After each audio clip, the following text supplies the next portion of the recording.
guys. I forgot to. Damn it. Just give me a second. I'm working on it.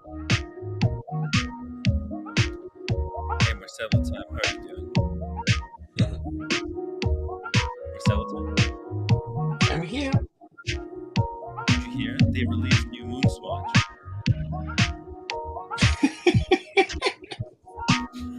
I know. It's torture at this point. I just want them to stop making moon swatches, please. Make the pain go away. I don't want to talk So, about another moon swatch again. so the second hand is not what, the yellow color or something? Marcelo, I can't. I can't. It's literally it physically pains me to talk about another moon swatch. Can't we just talk about Rolex? Real. Look at this. These bracelets are getting tested the fuck out of me. Now that's what I'm talking about. All right, guys. Woo! Welcome to the show, everybody. If you're just joining us, hit that upvote button. We would really, really appreciate it. And if you enjoy the show, make sure to support the show. Become members, upvote, and yeah, and join us on the stream. The link is in the chat.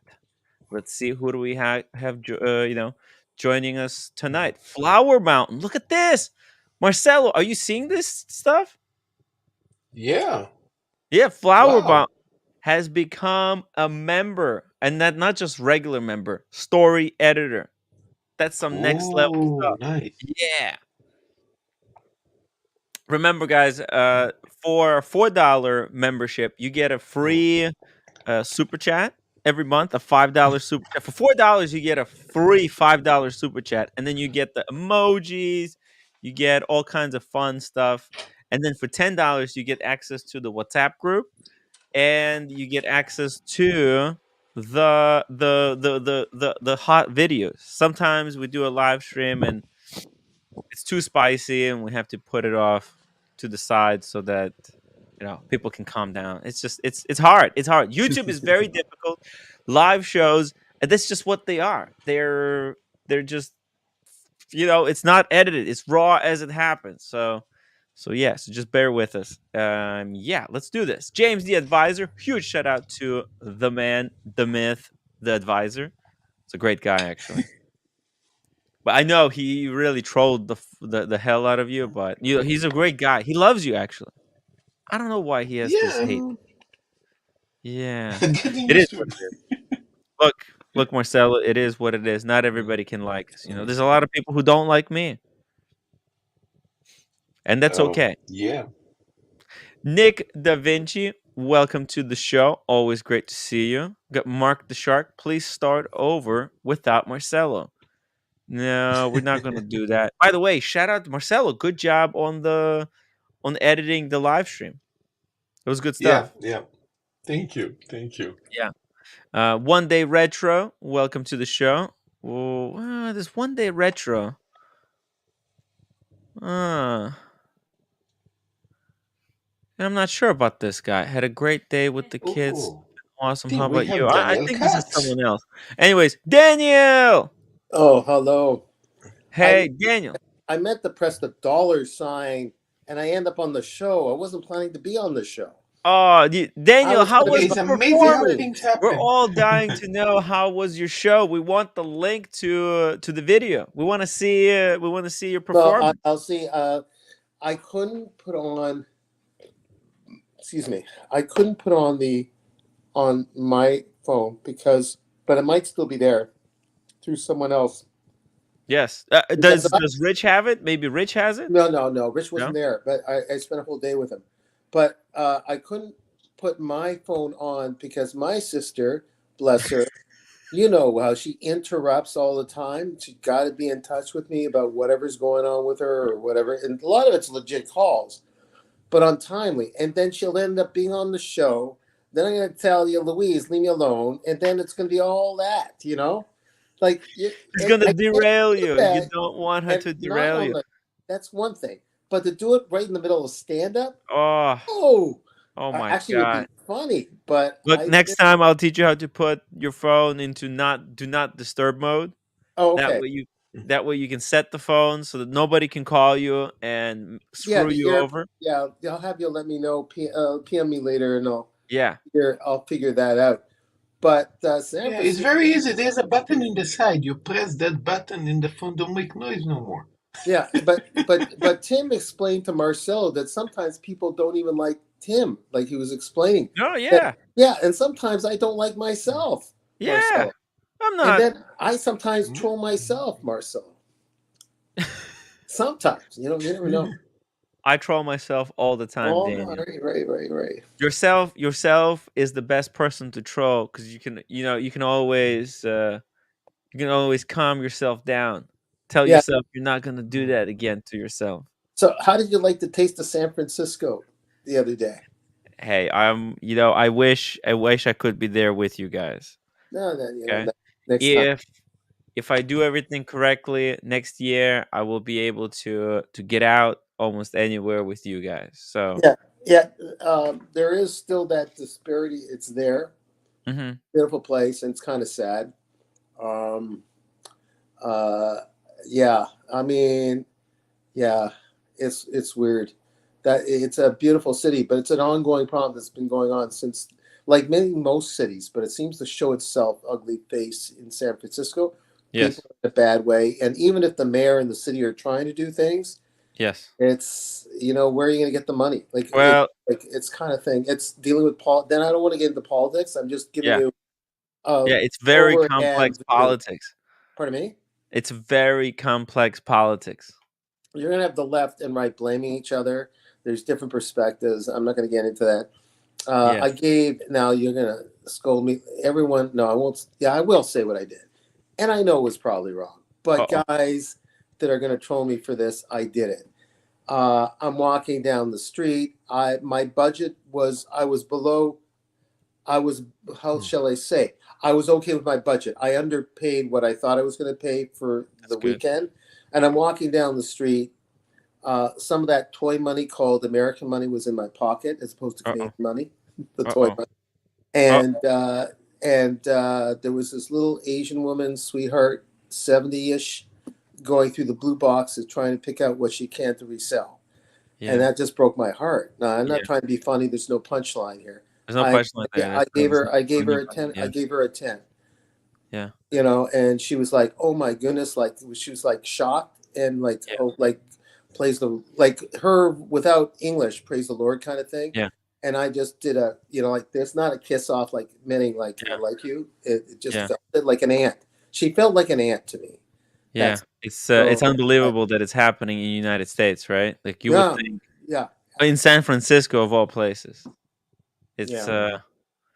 Well, really San sad. Francisco of all places, San Francisco particularly because it's had a history. I think it and maybe Oakland is maybe even worse sometimes. Some areas I don't know, but Oakland is is part of that two city across the bay thing. Okay. I haven't been there, but I guess it's like that, and maybe in most cities. In Toronto, it's there, but it's Mm. not seen the same way. So Yeah. Yeah, we're talking about people in the streets and the homeless style, or I yeah, see. It's yeah. really bad. Mm. It's I mean, really the bad. crackheads. Friend. I'm not saying that I'm better than the crackheads because you know how my mind works, but I'm just saying that Hmm. I I I'm I no just hope better. the best, but I'm not going to help out the I'm crackheads. just addicted to a different Right? drug. Like Yeah. I'm addicted to The YouTube. Right? It's Yeah. a less uh, uh, destructive drug. Although if you Yeah. look at Anthony Farah, then maybe it's not. It's Uh, mm. some stuff can be explained what Anthony's done, but as people said, the reason why you brought him up is because most people or the people on the stream like him. no, They just want to see what they can do mm. to No, discuss. Daniel, no, Go. Daniel, I it's can like explain. Yeah. No, I can explain. Uh-huh. Is when a person been I mean, he was trying to open a new page in life, trying mm, to he did a lot of things. He was arrested many times. A lot of Yeah, yeah, things happened when he was young. yeah, yeah. And when you have this kind of a bad background, and then you try to clean up, let's say, you know what, I'm going to try to be a new person. Hey, he got the amazing opportunity to do that. And of course, he say, hey, I am an open book. You can check out my background, and and you can do that. And this is to create trust. And when things starting to go so deep that somebody Yeah, completely you know what, insane, Marcelo? Like the thing is, yeah, it's crazy that people can go from such heights to yes, yes, lows in such a short period of time. And that's happened over and over again, hasn't it, Tim? Yeah, and it's It, it's it, all it, it's it yeah, happening to what way to too many people. call it inclination, Yeah, disinclination, call it addiction. Only it's in this case not necessarily alcohol or a mixture of yeah, that plus, you it could be know, anything. Everybody has their own unique thing that screws them over, and I want this yeah, platform to kind of be where we can help out yeah, each yeah, other, share our weaknesses, and how can we help each other. Sometimes it can't be helped. Some people yeah. have issues that they can't be resolved, and I The think, demons are too deep. The demons are too deep sometimes. a well, little. it's also that it doesn't work with our Mm, system the way uh, it's designed. just a mm, little side note. A little side note. It's not about that, but mm. it's also kind of extended. Whatever it is, when roommate grabbed the microphone from you on a personal Yes. meeting with you, and I Yeah. was in pain, real pain with the finger, and I thought, is this part of the thing that's going to go right up my body? Yeah. I was And gonna. she said, she just took over and said, this is what you got to do, and get to the hospital. She wasn't playing doctor; she was Right. playing just someone helping out. So if Yeah. anyone's going to say, "Oh no, you're not supposed to give advice," no, she was just giving like humanity advice. Mm. Better go to the hospital, like within Yeah. within the There's real course. advice, Yeah, like real like advice. She there's was like a real sister, advice that like a sister. applicable. I, Yeah. I think what we have to understand is that because everybody's trying to help everybody, right? Everybody knows the answer to Mm, everything. Now, I don't know answers to most things, mm. but in my time here on YouTube and talking to a lot of people, I've never seen someone take the obvious advice and then use it. You know how many people talk to TBG? How many told him like, "Hey, Oh that's yeah. not how you do it. Do it this way." Right, right, And right. what Mm. happened? Nothing has changed Because because that when you're getting it to that, because I was going another yeah. direction, but since we're going there, it's because you know this, Tim. Old imprints die, like they just don't die. It No, takes a no, lot they don't. of old So imprint. there is a you have to sometimes the shortest route to somewhere is not from point A to B, but first going to C to D to E and then coming back to B. Maybe You know, that's what AD. Tim, a Go ahead. Yeah. conclusion behind that is if you have a business, let's say watches or I don't know, maybe restaurants or whatever, Yeah. um, you want to advertise yourself and promote yourself. Maybe the best way to do it is stick with Instagram or maybe TikTok or other things. Don't go to YouTube because YouTube, right? Between you YouTube and is me, different. YouTube You gotta become do the very shorts. You vicious. gotta do the shorts Yeah. nowadays. No, but It's YouTube all is changed. dealing with sometimes kind of tools that you don't have that kind of tool that's in Mm. Instagram, right? By the way, no, Marcelo, trolling is not You even have that tools in bad Instagram on as YouTube. well. No. YouTube is not even that bad. It's like Mm, Twitter, the 4chan. There's mm, other websites where it's so bad, and all that mm, kind of trolling is going mainstream. So gotta watch out. But anyways, let's talk about watches, guys. We've done enough here prep work. Shout out to mm. Conrad. Thank you so much for $2. Timmy, keep crushing it. Thank you. And huge shout out to James, the advisor, who Yeah. gifted 10 memberships. Very, No, very generous. Thank I you. just I just wanted to tell you guys a Yeah. breaking news. you guys going to get blown away. You Hmm. team, your brain going to explode. You're going to say, "Wow, this is amazing." I'm going to reveal something only for you guys, only for Yeah, you guys. Something that it blow just my mind. happened today. I'm going to blow your mind. Blow it. I'm There's ready. a there's a new MoonSwatch coming. Oh Oh, my god, this MoonSwatch. I'm serious. I Dude, I am so done with oh, the MoonSwatch. I didn't think there will come a day where I will feel like, yo, come on, guys, it's enough is enough. Just No, you're no. it's just Ju- just to put into context, I yeah. wasn't joking. There is a new one coming, right? I wasn't joking. They're gonna be coming forever, and I just wanna have no part of this. I wanna have no part of this. This is worse than in my opinion. This is worse than the TPG scam. This is just fear of missing it. This is just customer abuse at this point. Joe 90, thank you so much for £2. Tim held new green steel skydweller last week. It's a demo. oh, I mean, yeah, it's a little bit on the minty side. It's not very green. It's very light lime green. Holy shit, guys! You're not gonna believe what just happened. Are you ready? no, it was a donation of $2 No. million. No, no, dollars. no, no. It's not has nothing to do with donations of anything. But if you guys want to donate, there is a PayPal link Yeah. pinned to the top of the chat. That's for if you're gonna want to support the show anonymously. But you're not gonna believe this, guys. This just literally just now went into effect. Okay, this literally. I'm not kidding you. Just now, I can start pulling up member chats. Boom! Let's go! Look at this! Conrad Coolerfin. It said 8 months as a member. Stick 12 forks in the moonshine. Yo! YouTube has fixed it. YouTube and StreamYard found a way to finally, after 2 years of me not being able to pull up member chats, it's now in effect. Look at it. That's a member chat. Yes, that's the first member chat.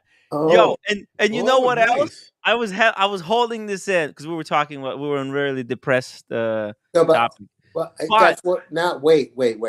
That's so wonderful. But the only dope that doesn't know what is a member chat, obviously a member that yeah. can. Oh yeah, yeah. You mean they don't have to put in? No, no. Member chat is a free super chat that you get because you're a member. Oh, he's got a phone from his sister. Look at that. Daniel is getting Mm. phone from the sister. No, Hey, you're back. then did you get the notification about the new MoonSwatch directly to your phone? Daniel, you there? You can't hear you. We lost audio. We lost audio. We can't hear him now. Look at this. This is you can't make this stuff. Dan, I don't know. I don't know what happened. Your audio blew I out. I'm actually gonna drop do. another link. Yeah, I do. sometimes it Is happens. Oh, he's talking to his sister. Oh, he's not on the phone with us. He's just talking to someone else. yeah, yeah. Okay, let's Look, put he's them talking to down. Let's sister put. right now. He thinks he's talking to us. We can't hear. I can't hear you. Wait, is it just me that can't hear him? Marcelo, can you hear Daniel? Nobody can hear him. No, no, no. It's Nobody can because hear they him. usually when somebody call you and Raypad, then you come back. member for 19 months. Pull it up, Timmy. Pull it up. Let's go. Woo! We can do it. Roommate, look at this. Okay, okay. Sorry, I'm just really excited. This is mind blowing. Guys, I can pull up member chats. Become members. Let's go, guys. Come on, become members. Now I cannot miss your member chats. Marcelo, people were usually freaking pissed at me because I would miss these chats, these member Mm. chats. Like I would miss them all the time. And people would be like, Tim, I would become a member, but you never pull that shit up. And I keep telling them, like, listen, I try my best. I'm not a magician. They don't show up in my tab. Become And now we show a lot. members. Wow, look what happened in the Oh, chat. I know Wow, damn. everybody's using their member chats now. Guys, become members. Look at this. Let me pull these up. Look at this. Evan Gutierrez, member for 18 months. Pew pew pew. Thank you. And we got Nice. Versace Boy, member for 16 months. Testing 1, 2, 3. How freaking cool is that, man? I can pull these up now. They used to not even Nice. show up. They were just like Oh. somewhere. They would disappear somewhere in the system. Guys, don't let this new feature stop you from becoming a member. Now is the time to become members. Upgrade your memberships. Let's have some fun. Okay, let's have some fun. Finally, hey, we got OC. Everyone with the free member chat available. Comment now, guys. Send your member chats right now. Jonathan Pitcher, member for 13 months. What's up, Timmy? Jonathan, oh my god, I'm just feeling so good, feeling so elated. Just been killing it, on YouTube, working on the stuff in the background, taking pics, preparing some amazing content for you guys. It's just having fun, Just pissed at this new freaking MoonSwatch. Look at it, I've been hiding it away. Guess what? Well, guess what they put on the seconds hand this time? It's some kind of Swiss balls. Not even sure what that Wow. is. Like some kind of Swiss little flags. It's just straight Is dookie. the Swiss flag, Tim. No, but no, but there you see there's little strings. Wait, let me see if I can Yeah. make it bigger. Wait, wait, wait, wait. This is when ideas starting to get out of the system. Look, They let me have make no it bigger for idea. you. Tim, they don't know what the fuck what else to They're lost do. the plot. I mean, first strawberry, like strawberries. Now this. Look. I mean, I don't like. Yeah, it's got Swiss. You know, it's Um, next month is going to be smiley faces. You know, they I have don't no know. idea what to do no more. Jeff, member for 21 months. Thank you so much for your continued membership and support. Let's go. And we got Christopher Negroni. Negroni, congratulations on your new piece. Did you see what Negroni did last night, Marcelo? Uh, The guy's straight up gangster. He's got a sermon as his first watch from the AD. it's Wow. still the old one, right? Not the new, No, the new one with the the new new line. green bezel. Yeah, the Oh, new bezel. interesting to see how it looked like, actually. Dr. Bob's Nightmare, member for 1 month. Tim, never give up. Dr. Bob's Nightmare, make sure you keep resubscribing. We need cool supporters like you are. Hey, Alex, welcome to the show. Good evening, guys. How's it going? Hey, are you going with Gavin to pick up one of these? No, if you see my you haven't got the names on the screen. So Here we go. Alex space 1999. so that was a TV series in the 70s where the moon was blown off the orbit of the Earth and it went far away. And Oh, I think that's the only way we can deal with MoonSwatch. We need to destroy their source material, get rid of the moon. Ah. oh, Look, if seriously, we come in if that this look, continues, if we come in a conclusion solution that we need to blow up the moon because of moon swatch, so I mean, this is I just think we torture. should destroy Swatch. It's I think easier. it might be easier to destroy the moon, Marcelo. I think that's what Alex is trying to suggest. That's what I'm saying. Uh, And then those who don't know, Space 1999, I think it had mm, Martin Landau in it and mm. his wife, who went on to Mission Impossible after that. So some good actors in that. Bob F, thank you so much for the $5 super chat. Glad you're finally selling some watches. Plenty of time to buy more when you have your channels up and running. Exactly. That's exactly what I'm doing. Tim, I'm actually Daniel, yesterday I kind of suggested that I might sell I forgive you. Rolex my Air King for $5,000. Yeah. Unfortunately, I had somebody call me today, one of like big fans of the show, and they bought it basically for Oh. the full price. Tim, Oh yeah. Yeah. Tim, So I don't know why, but it seems now every year that coming, it seems we as human beings become less smart. We actually become more retarded, you know? Well, Because maybe that's think just about you, it. but I'm getting more smart. No, Ivor, no, no. member. We don't get. No, no. We getting more. Hey, come on. Listen. If I had a time machine and I go, Yes. let's say 20 years back, let's say in the 90s or the 80s Oh, as a even. human species, as a population. Yeah, as humans say, yeah, I'm going to go 30 years back, Well, I don't and think I'm going to. that's by accident. I think that's by design, Marcelo. But let's Yeah, yeah. But let's but save but it for a listen, little bit listen. later. Hold on. Let me just Li- get through these chats because yeah. I have to Mm, read that next super chat. Ivor, thank you so much for 6 members. Best watch live stream in the industry. You know it, Ivor. And OG baby girl, $50. Timmy, who loves ya baby? OG baby girl, thank you so much. This is so generous. You know what I'm gonna do? I'm gonna I'm gonna open this bottle of white wine to OG baby girl to welcome OG baby girl back. mm, And you know what, OG baby girl? I think it must have been your good luck because the roommate got the job today.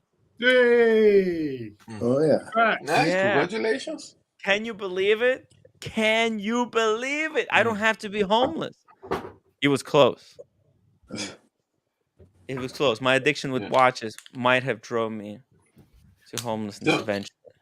so think about it. If I go back 30 years and I would reveal to everybody that in the year 2023, we're Yeah. going to see, we're going, Swatch going to release a kind of plastic Speedmasters, and people going to get insane, and they're going to Well, have a huge line of. well, we can do something about that. Okay, Marcelo, we can do something about that. Mm, We have the power, we have the microphone to tell people mm, enough is enough. I mean, this is just yeah, plastic garbage that they're selling for $300. And like these new editions, they're not even deserving of being called new edition. They're pumping out the same thing. They already probably pre-made these. You see all these different hands, they already pre-made these like a year ago, and they're just putting yeah. them in to move more product. Yo, this is just a Ponzi scheme. I hate this watch. Mm, Let's move on. Can I Whoa, ask? hey Can I, Alex, just really quickly here. All these member mm, chats are just popping off. DJC member for 12 months. Really? A year already? Yeah, DJC. It feels like it was just yesterday when you super chatted $100 to shave my head bald. It's yeah, been a long time. Cheers. Cheers to the roommate, to the mm, OG baby girl for coming back, and to the future of the watch talk. We got Johnson yeah. EDC member for 1 month. Mm. I never have to super chat again. There you go. Well, I would appreciate it, but this could be actually a bad thing. Maybe people will stop super chatting. No, no, okay. Maybe I'm gonna have to focus more on member chats. Now I can like only pull up super chats and member chats. I could be like more aggressive, saying like, "Hey, Look, Tim, you I know don't what? I'm know." going to say, like, I'm going to tell you something. If, because we know how much huge amount of money Swatch make on this bullshit plastic thing. Now, if Yeah. it would be good for the society, I would say, you know what? You guys pumping this plastic shit. So Mhm. in least, I would expect the prices of the real Speedmasters and the real Seamasters to drop. To be, hey, we want to be good for the people. Now we're going to sell, our new price is going to be 10% down, Are you still talking about the 20% down. Speedmaster? Yeah, Oh, man, let's I say, hate this eh, watch. no, think about it. If you would be, let's say, in the Swatch group, you're getting Yeah, so much money on this plastic stuff in yeah. the in the group. Then the new speed is you don't release new prices. You actually decrease prices. You actually become good for the people. You're selling watches for cheaper. You know what I mean? No, I have no It's idea. like it's like you guys give us Hold so on, maybe much. I'm Alex going can to give back. translate it. Alex, can you translate what Marcel is trying to say? well, no, I was going to say first of all, ODBG. She keeps on saying, "Who loves your baby?" So is that what Hmm. she does, or is that a reference to Kojak? Because that's Oh, not. avatar. So if OGBG can confirm what she's referring to.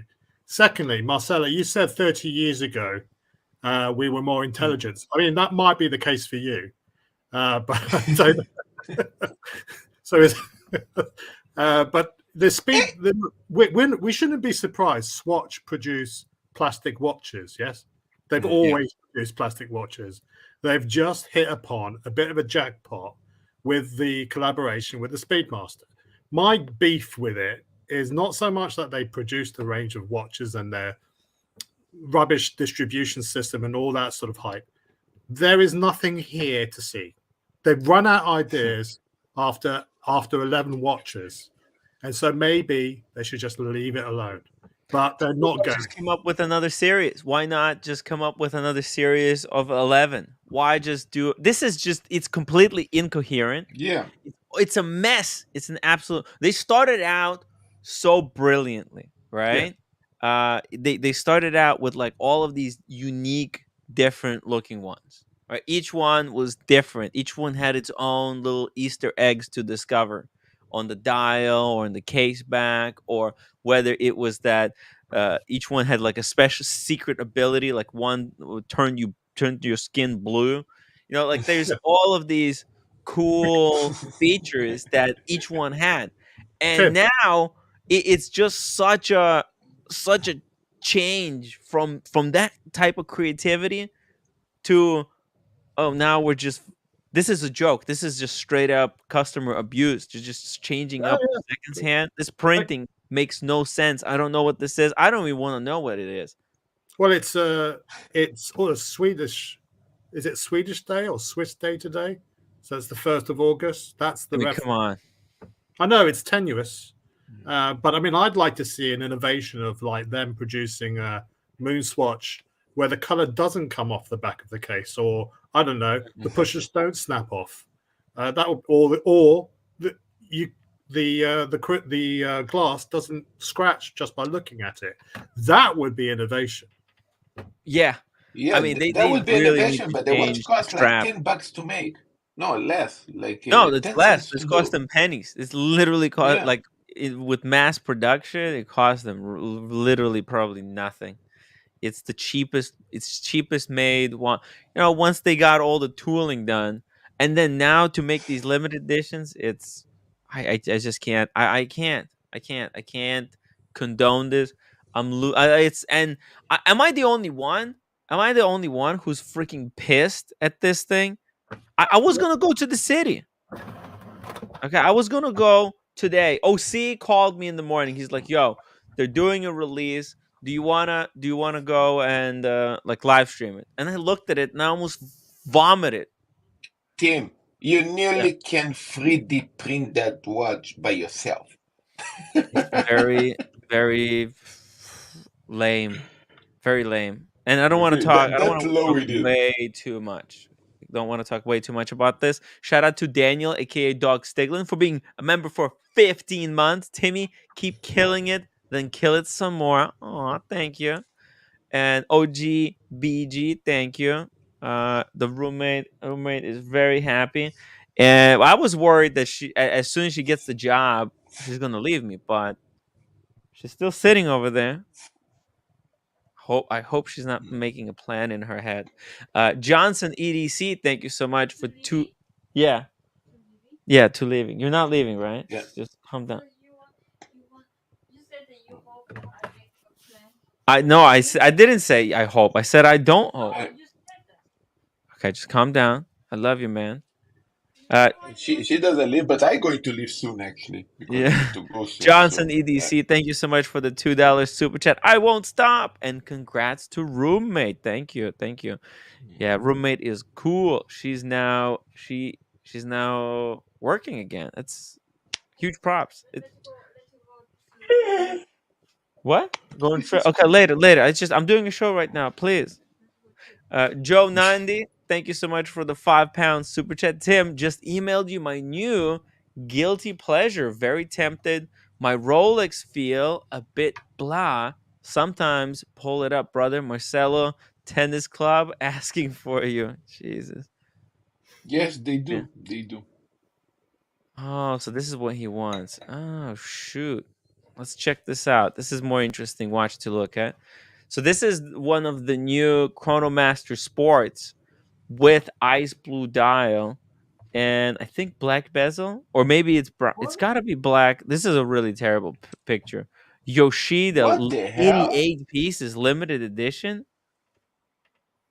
This is like What? Japanese limited edition Zenith, I think. It Yeah. looks What? like What, a what like the? your Playtona, Marcelo. Yeah. What the hell happened to the Platona there? Yeah. Well, you know what? That's what he's saying. Marcelo Tennis Club is asking for you. Look at this. It's Yoshida. And it's not even that bad price. Look at 13,000 pounds. There's only 88. That's a really limited number. Zenith Tim, has, yeah. this what happened to the Platona after I put it in the grill and I leave it for 2 hours on the grill. It might look like this. It's cooked. It's cooked. It's Holy. cooked. Let's pull it up. Let me pull this up. Have you seen one of these, Alex? What's this? The Zenith, these limited editions. I don't know. I don't know. Here we go. Let me pull. Oh, there's two versions. You see, there's one with full ice blue dial, and there's the one with black subdials. Put the full the full ice one because this is come on. Full ice is supposed to be like the full ice You, Playtona. you, Okay, you well know, let's look at this one first. I think we attempt to forgive them because it used to be the Zenith Daytona, but for the love of God's sake, I mean, this is Mhm. not a Daytona. I It's like the more sort of heritage models of the Primera. I mhm. don't like the modern lineup. Is just for me. It doesn't do it for me, to be honest. Whoa, Ashino Mali reminding everyone to hit that upvote button. Guys, 180 people watching. Let's get to 100 upvotes right now. Come on, hit that upvote button. Don't be lazy. Support the Watch Talk. Sorry, Alex. Look, Tim, Yeah. there is love for Zenith, I get it, but if you Yeah. buy a Zenith like this, you're basically pretending yourself to get the Platona that you couldn't get, or maybe you didn't So want to that's pay an for it, interesting and take. That's a very interesting take, right? So Zenith people, they're usually considered to be more of an enthusiast collector rather than Mm, flexers. People who get Zenith, they get it yeah, because of the El Primero, because of the right. heritage and history, blah blah blah. But then, what if you get this thing? Are you trying to flex? Because this is so close. I mean, Zenith must have known that they're making a watch that's a little bit too close to the Playtona, or maybe they And didn't care. What does it matter? and you It's know a good what? watch. And you know what, Tim? Yeah, When we predict what kind of new Daytonas they're going to release, especially let's say in the Platona, something to be, it was already the 70 years anniversary, so it was yeah, very close to what we actually wanted to get. You see yeah. pushers and not the screw pushers in the no in the you see in the push in Because they don't have the screw down pushers. pushers. They still have a Yeah, 100 meter no, water resistance, and screw down pushers no, is yeah, not necessarily a good thing. It's no, very no. But annoying to Tim, unscrew we them. did. No, here is the thing. We didn't want it the screw up pushers. We wanted like this. That was one of the predictions that we were expecting in the 70th anniversary to be something like that. Like You mean on no, Rolex? yeah, we I actually didn't think thought, that. okay, I didn't think that. That's ridiculous. kind of bringing a little bit the heritage of the Daytona. So doing, No, let's I never say, thought that Rolex gonna not do screw down pushers. That seems like a mandatory feature on a Rolex nowadays, on a yeah, no, chronograph. it was a kind of a dream. And also we expected that Yeah, to you could be dream maybe a all you want, 30. but it's not happening. I'm By the way, sorry. this is 38 millimeter or this is 40? It's I think it's like 42 even. The Oh, way they met it's 41. Okay. I see. Yeah, so it's 41. completely, I mean, it's you pretty know, the, nice. Look, if the price is good, if 13,000 pounds seems excessive, I hope he didn't pay that. Look, there's one for 11, and that's oh US. man. This is 11 versus crazy. 13,000. It's good that it's only limited to 88. Think about how small of a number that is, Marcel. 88. That's it. Tim, even the display back remind me the Platona. Man, nothing is right in this watch. All right. America 5980 $10 super chat. Is Cartier the worst brand in history, even worse than brick watches? Discuss. What do you think, Daniel? Cartier? Let's ask Daniel. He Wow. has it. Really? Wait, is he still there? Wow. Daniel? Daniel? No, I don't think. I think he's. Okay, I'm going to answer Alex. this. How? Let's let Yeah. Alex answer first. So just to come back on Marcelo's comment on the Zenith. Okay, Yes. I don't like the Zenith. I don't like the date window at the 4:30 position. Right, I can't stand that.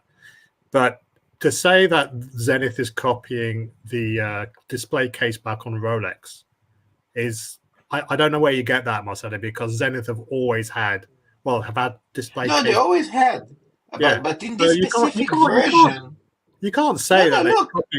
they've copied Rolex. No, in this specific version, the back look very kind of what happened with the new Platona, especially when you have a Platona face like this one, That's why. I know Zenith actually do display back for, I think, over 10 years. I get it. I know that. Oh, But but in it this is specific version, it is like a cheap way of getting into what's going to yeah. be interesting to see is if Zenith updates their Chronomaster Sport to have a steel, so to an insert, because this right now they have a bezel that sits on the outside just like in a Rolex. Now, Mm, okay, so they copied the way the bezel is made out of ceramic and the way it sits. Now, if they mm. update this watch to now have like a ceramic bezel insert and it's steel on the outside, then we can be like, Oh "Oh man, man. come on, that's just Oh copying step man. by step."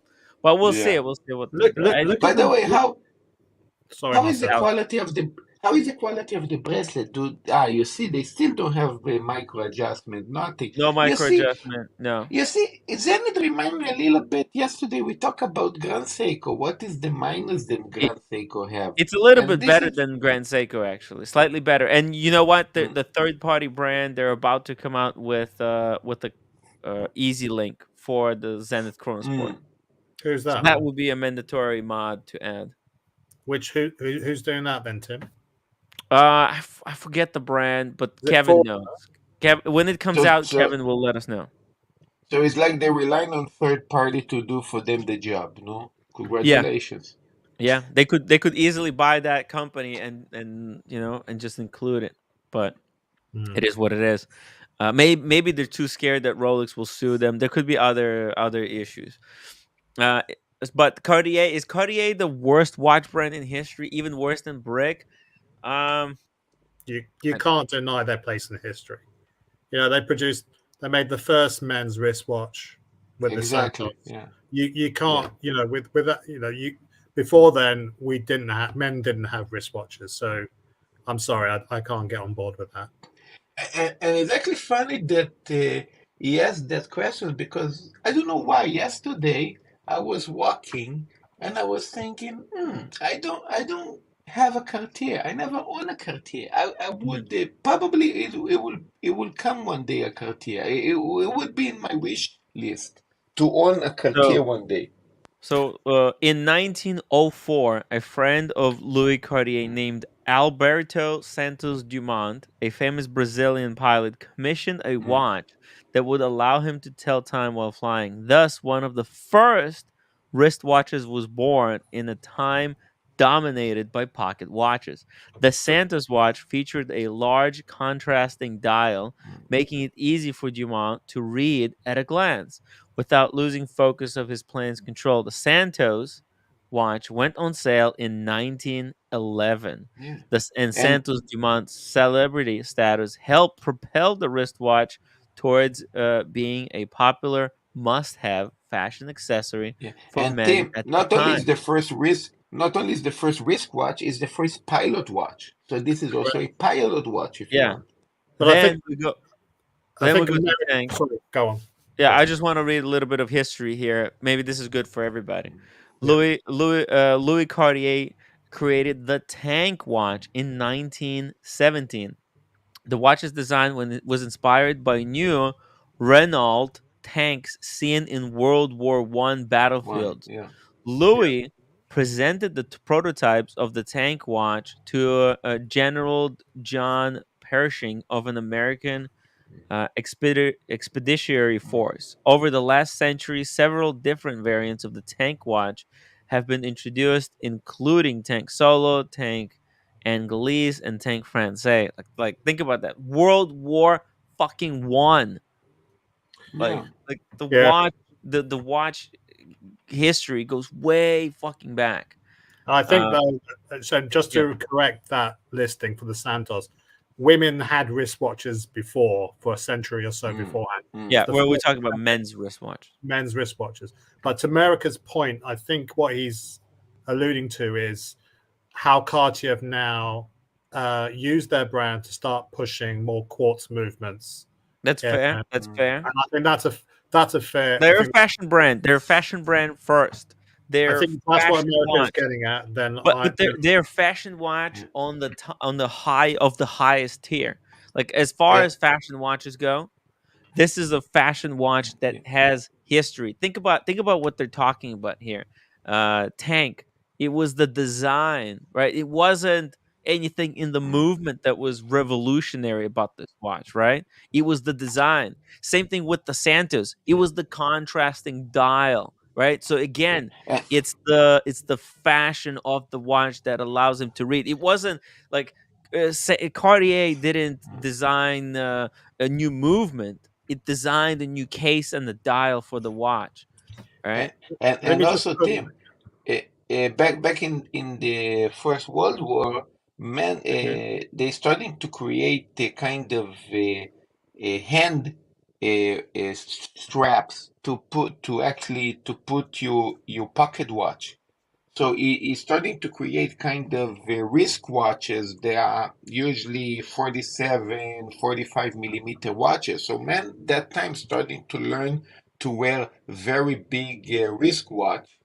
And when Cartier starting to make wristwatch really for men, they actually did it more elegant. They actually reduced the sizes to sizes that we know 32, 31 Hmm. and smaller because on the wartime it used to be huge watches in the wrist because basically it was a pocket watch that actually Right. would put it in the wrist. Right, and he also invented Mm. the integrated like lugs. Integrated lugs was Yeah. first seen on the Santos. Dear Artifact, thank you so much for the $7 super chat. Best watch stream on earth, Timmy. Just sent you a picture. Feel free to pull it up when you have some more content. Thank you. I'm gonna pull it up after we're done Tim, with. I just sent you a link of Huh? the tank that Cartier used to base their watch design on. Oh yeah, let's see here. Sérgio, cara, como vai, amigo? Tudo bem? Fala, Hey. Marcelo, tudo jóia? I just came in, guys, because America triggered me with this Uh-oh. watches. Oh no. Oh no. What happened? What happened? Sergio. Yeah, man, Cartier is a powerhouse, has legacy, has history Yeah. in the watch industry. It's not a brand just because it also makes jewelry doesn't make doesn't make it the worst. And all the other things that he said doesn't make it the worst watch Yeah. in the industry, even worse than a brick watch. And I saw Mhm. the And, other sub chat that he put some items. I don't know if if you pull it up before his second super chat. Oh yeah, okay, yeah. Tim, I was Sérgio, guys, I'm going to leave you guys. I okay. might come later on. See you guys. Okay, Love you. Marcelo. Take See care, you See you, later. Marcelo. See you Marcelo. later. Tudo bem, Joe. cara. Yeah, let me just go through the super chats real quick. Joe 90, thank you so much for £2. I got plenty of Rolexes. Can't I buy because I like it? No, Joe, I'm 100% with you. If you like that watch, I would just ask for a little bit more discount if possible, if it's not too late. If it is too late, then listen, you know what? Then it's no problem. It's a great watch. I just listened to my friend Kevin. Get the link for the Easy Link extension, and you're gonna have a banger of a piece. Here we go. We got America again, $10. Thank you so much. Does Cartier put cheap disposable movements in their watches? Not even worth repairing. Does Cartier use cheap Chinese parts? Are they criminally overpriced? Is Cartier the worst watch brand ever? So, do they use cheap disposable movements in their watches? Well, quartz move. Well, the thing is, no, they actually use very high grade quartz movements. Actually, we can even pull it up. Let's just go YouTube inside a Cartier watch. Let's just see if somebody can open. Cartier. Yeah, I just want to see. Okay, here we go. Here we go. So this is a Nice video. watch. They're gonna. Yeah, there we go. We got a view of different quartz movements. You can see these are not your generic bullshit movements. So here's a Patek quartz movement, and at the end, so on the very left, you can see with the Coque de Genève. Okay, the movement of the Cartier is actually finished. Actually finished better than Paddock by the looks of it. Let's see here. Let me just get a close up. Okay, so here they're going to be cleaning the movement. So you see, this is the quartz movement that's inside. Okay. Ah, damn it, so quick. Jesus, it's very tough. I wish there was a better view. Okay, let's do another one. Does that look like a cheap disposable movement? I don't think so. I think that they actually use here's the refurbishing a Cartier watch. Look at that tank. Wow. Okay, is that the movement inside? Oh shit! Look at the movement inside this old tank. Look at this thing. Holy shit! It looks like it burned down in the fire. Okay, look at that dial, lacquered dial. Look at the movement. Let's Nice. see Still, it. still pretty good after the fire or whatever. Yeah, look at this. It's working again. Well, it was obviously, I think it wasn't their movement of their create, but look at this. The dial was cleaned up. Look, it's got spidering on it, but hey, this is a watch for like what? How old? Maybe 100 years, maybe a little bit less for 3 grand, Beautiful work done on it. Wow. Beautiful. right? Like, look at it's Yeah. brand new. But Yeah, it's still got all those age marks, but you look at from here to the finished product, fantastic. okay, how about an Yeah, analogy? Let me sorry, approach. Oh, go ahead. sorry, Sergio. Is it okay, Sergio? I'm sorry. No, go ahead. Go ahead, Okay, please. so here's another analogy. Even though Cartier is known as a top end jewelry in company, what they do, just like MB&F, Max Busser and Friends. Max Busser is one of the top people in very high end watches. He's an Yes, engineer, not a watchmaker. He comes out with his designs, works out the cost control, which is very important, hires the top watchmakers or contracts out the best watchmakers, which are his friends. That's ergo Max Busser and Friends. yes, Cartier gets the best watchmakers that they can get for their price points, or that's right. graphics, or whoever. And So I they're think legit. look, the whole thing about that Cartier makes disposable movements just comes from one guy in the watch community, and you know who he is. Oh And yeah, I don't that want to one. I don't Okay, want to mention him, okay? Because he's a very controversial figure. He can't keep his composure. he was Going, very frustrated with the Santos, the movement inside the Santos, but that was yeah, totally I just think he's struggling an to allegation. service them or something, and he Pardon doesn't me. want people. It's like a watchmaker can't a watch like repair person shouldn't be commenting on which movement is easy or bad because they're biased, right? Because Mm. they have to service the thing, right? And maybe there's some movements that they don't like servicing or prefer not to. Maybe it's pain in the ass. I don't know what it and is. Maybe you make more money on servicing the Rolex movement. I don't know. I don't know. But There could be a on lot of in reasons. in the opposite direction, Roger Smith, Hmm. who nice fella, who's one of the top watchmakers in the world, he in his day was fixing timepieces to pay the bills. Yeah. And one of them that was his favorite was, even though it's overly popular, the Speedmaster. He said it's just amazing how easy it's to get into the Oh, machinery you don't have to be a and correct genius it. to fix movements. It's like putting Legos together. But what I'm That's saying all it is, is. oh, perhaps, but what I'm saying is, he was saying kudos to Omega for having a Speedmaster where it was Yeah. easy to get in there and do what you just said. Yeah. Oh, that. Well, you know what? That's the 1861 movement probably because Oh yeah, that's it doesn't have the column wheel. That's actually Omega done that on purpose. They that's why they the 3-2-1. You know, everybody wants the 3-2-1 movement. They all want the 3-2-1. But you know what? The 3-2-1 movement. The truth is, it's a bitch to service. It's just difficult. You know, it's pain in the ass.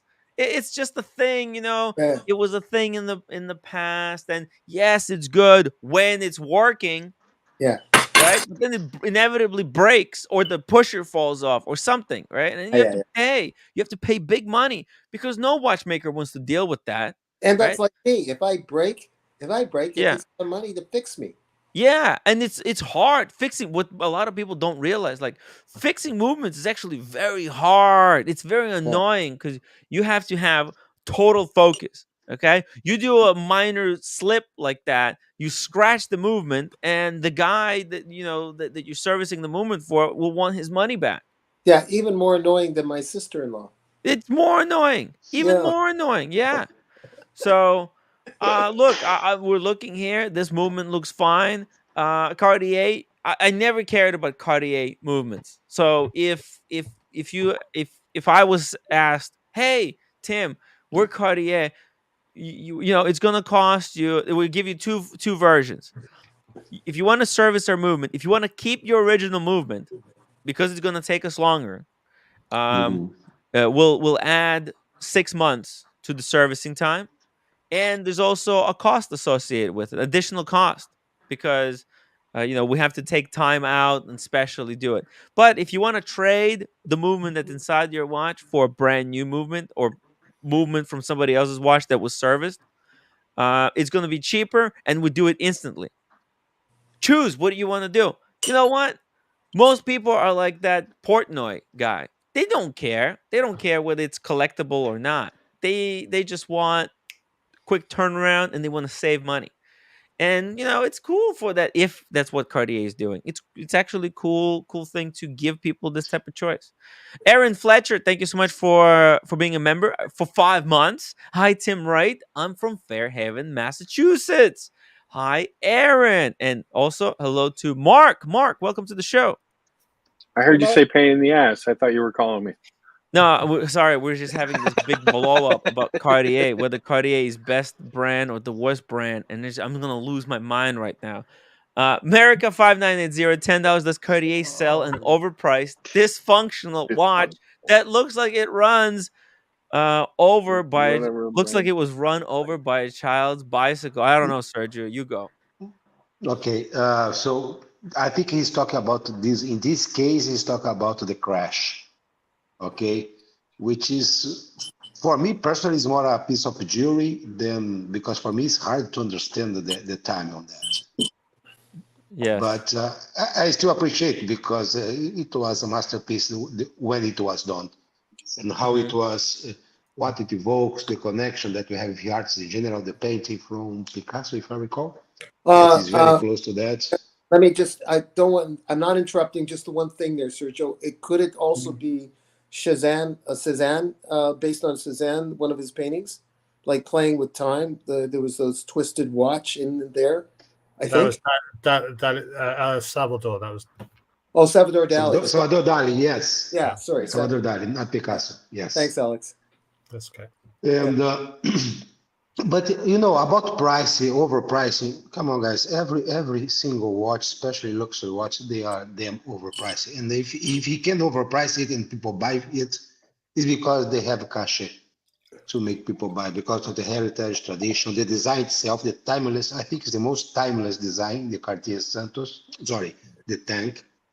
Then we have about cheap or non-expensive movements because they are not cheap, of course. So instead of repairing it, they just put a new one.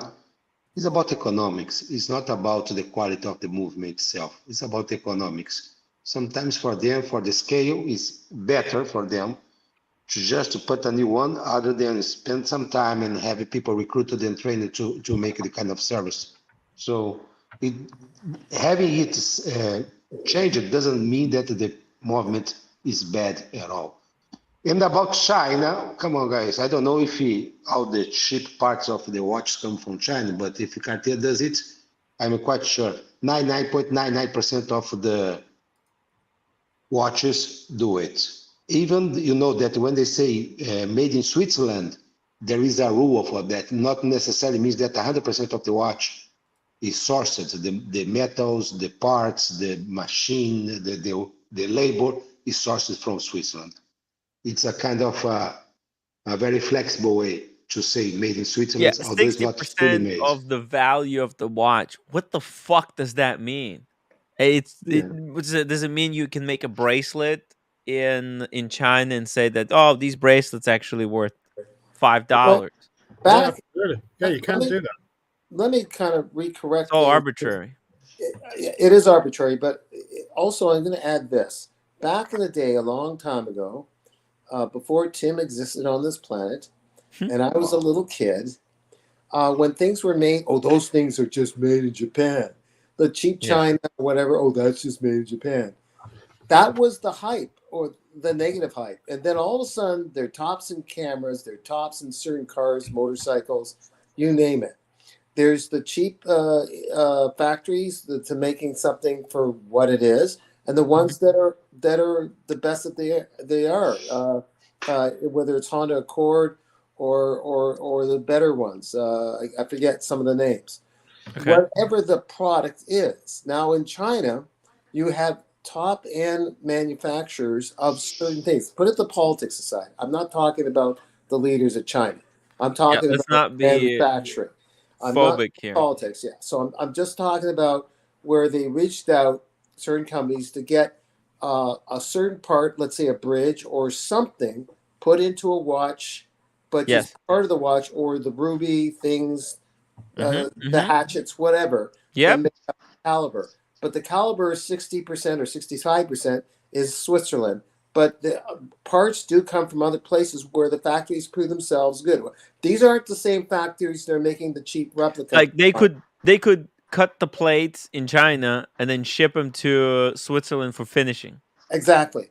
Now we're not talking about the crooked industry where the replicas are made and it's slave labor and Well, all that's those. where they get practice. Okay, but but there are actually legit people, legit companies in that big gigantic country of 1.3 billion people. So I mean, you don't think, Daniel, that people who cut the plates, cut the cases or bracelets for the fake watches, that they don't go next door and then start doing the same thing for Swiss watches? Then you're crazy. That's exactly I what's don't want to happening. get into that. Hopefully They not. may Uh, even go to Switzerland and work over there if they want, if they are good enough. So Yeah, Yeah. and it's then not. once they get enough practice, they could go, to Switzerland. They could go, or they could start their own companies in China, Which they so are. Some of them which they are. are. Yep. Yeah. And I had this very dark prediction where I thought that eventually, because remember, Switzerland became the hub of watchmaking because it was cheap to make watches over there. compared to Okay. London, compared to Yeah. London and Paris. Yeah, That's exactly. right. That's right. Yeah. So, like, they were sending all those jobs because London and Paris and France, they had heavy taxes on manufacture. So they sent it all to Switzerland where they had no taxes.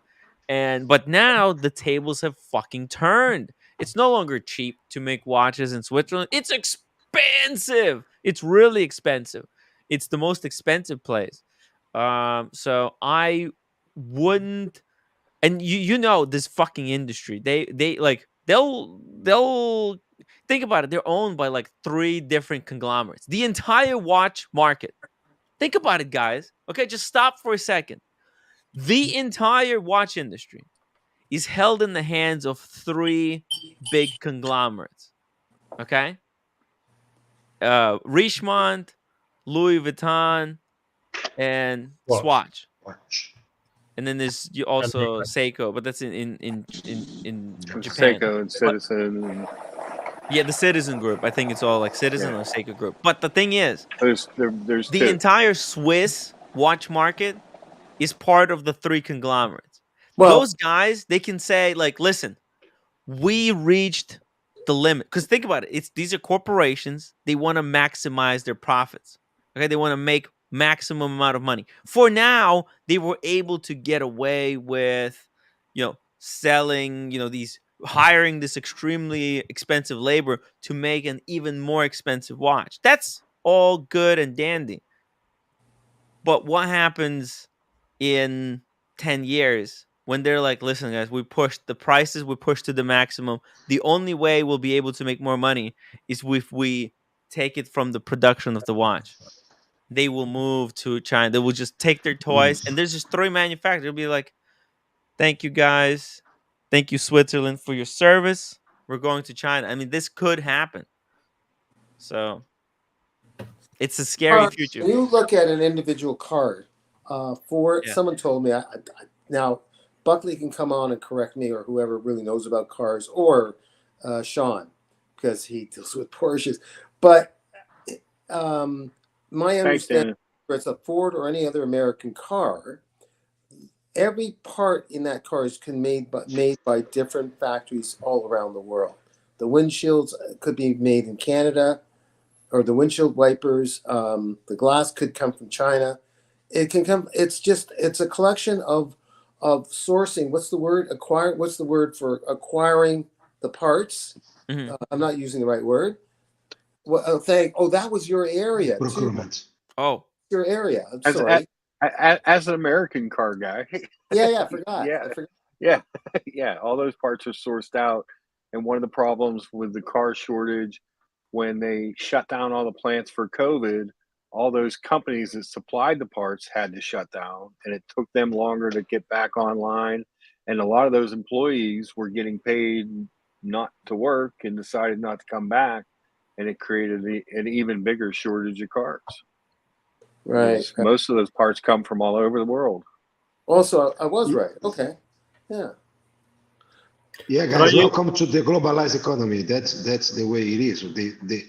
They look for where, economically speaking, is cheaper to produce, so we can have a critical mass. And you see, even the most successful non-watch of the world, which is the Apple Watch, it's made in China. It's designed in Cupertino, but it's made in China because it's better to make it there. They have the quality good enough, and they have the cost. Oh, it's incredible. Apple products are incredible quality. That's amazing. This whole myth that China is low for low quality garbage. Get the hell out of here. They make the best shit now. It's the best, man. It's the best. It's scary. It is fucking scary. But you got with Apple, that which is I think segueing into a whole other topic. With Apple though, once you've gone through your 5 or so years, there's no fixing it. It's disposable. Well, but that's by design. That's by California's design. That's because they designed it so that it's impossible to repair it. Trust me, I used to change batteries in iPhones, Daniel, at my mom's business place, because I bought all of I helped on eBay. I bought everyone their iPhone 6s for $100. It's the best phone for $100, period. iPhone 6, iPhone 6S. Okay? Yeah. And both of them, you can change the battery, the screen so easily. It's like it's the easiest thing ever. So you had it running like new, is what you said. Exactly. I had everybody, because what I would do, I would get this 2-year-old iPhone 6. I would change the battery. The new battery is like $10. And you'll get the best phone you can get for $100, and it will work for like 4 years. If you don't put every single app on the Galaxy, if you don't put games and all kinds of spam, that phone will just crush it for years and years. And then iPhone 8 is just all went to shit. It's impossible to change it. You have to like take out the back to then to get to the battery. You have to take everything out. It's so insane. Did that on purpose. They did it on purpose. Yeah. Those buggers. Yeah.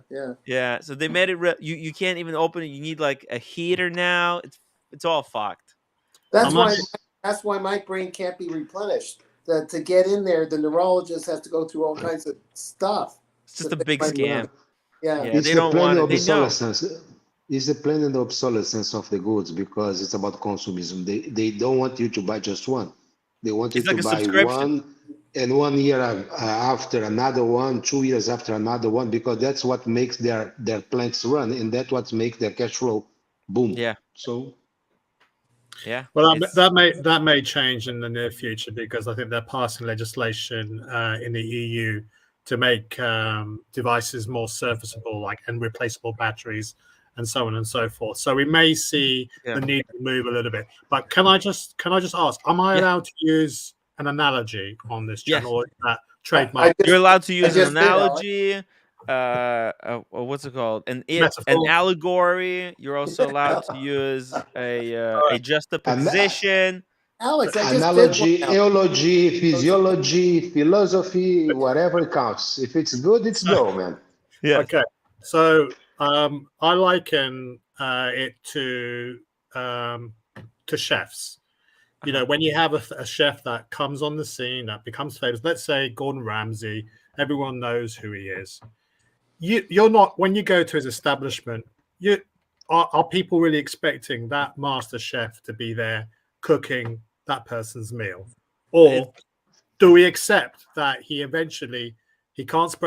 to spread himself so thinly that he has other chefs cooking on his behalf? Wait, and so stop right there. You're not getting a Gordon Ramsay meal. Hold on, Alex. Hold on, stop right there. There's actually a difference between a chef and a cook.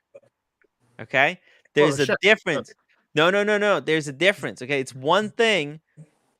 A cook is someone who's able to prepare a meal. A chef is someone who's able to run a kitchen. Yes. So Gordon Ramsay, he's a chef. He runs a kitchen. He doesn't get personally involved in cooking your meal. No, he does on opening nights of new establishments. He could take a spot of one of his cooks, but as a chef, he's the guy. He is like, okay, the way you have to understand what the chef is, it's like the conductor of an orchestra. Okay, so a conductor doesn't play a violin in the act one, but for show, Gordon will go and he will sit and he will play a little bit of violin to say like, hey guys, I still know how to cook the food, not just how to direct. I know what a chef is. I didn't get to this size just by looking. I'm just joking, but there's some people who don't. But I think that's the thing is when people think they're going to a fantastic establishment, that there is a dilution, there is a sort of trickle down effect going on. It's not when Gordon Ramsay cooks, it's fantastic. When he's not there, it is cooking by numbers. Even the chef who's there is not going to be as good as Gordon Ramsay, the chef, or the line cook, or the sous chef, or whatever. And I think this is. Let's not forget, guys. Unlike say maisons like F.P. Jean or Roger Walters, these companies are in the business of making money, and if they can find a cheaper way to produce a watch while still maintaining their profits or even increasing their profits, guess what they're going to do? They're going to do it. They're going to absolutely do it. That's why we have to pick and choose and see who cracks the first. Which brand is going to crack? Which one is going to go for the easy money grab? And that's what Swatch doing.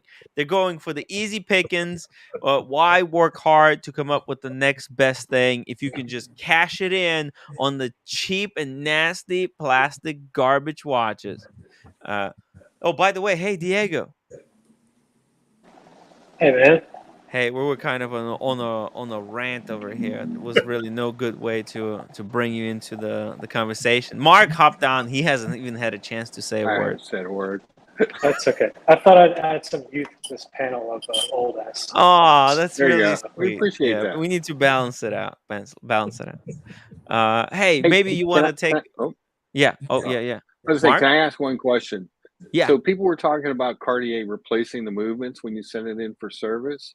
Do Yeah. they tell you if they do that? Dude, I think it's just an urban legend. No? I never think it's saw. urban I legend. think it's bullshit, to be honest, because of the guy who's claimed it is. I Mhm. think it's bullshit. So I know when I Okay. sent my Submariner in for service, I got like a list of everything Listen, they touch.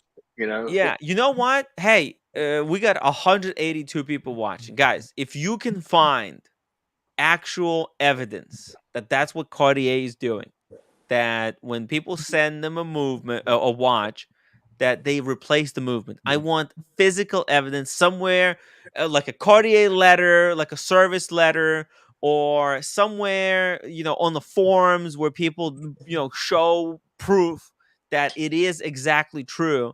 That's what I want to be sent. Until then, we're just gonna disregard that thing But that's out there. I think it's just smear. I think it's just Cartier smear. if you're Uh, buying a smear. watch that's brand new and it's under warranty, does it matter if they're changing the movement? If it's cheaper Well, for for them? collectors, it does. You know how Yeah. fickle and sensitive the watch collectors are, right? If No, if if the part is not original, they go completely insane. within the warranty, within the initial warranty period. Warranty, no warranty. It's just. It's Mm. it's fickle. It's fickle. Watch collectors, they're very difficult to satisfy. If something is not exact, if there's a hair on the dial, okay, they will go ballistic. Except one guy. Mm. So it's very tough. It's dealing with. Trust me, Alex. You don't want to deal with watch collectors. You have to. It's like what? Like if you're a sales associate, selling watches, you have to be walking on pins, on eggshells around. Yeah. Because one thing and that's it. You lose their trust forever.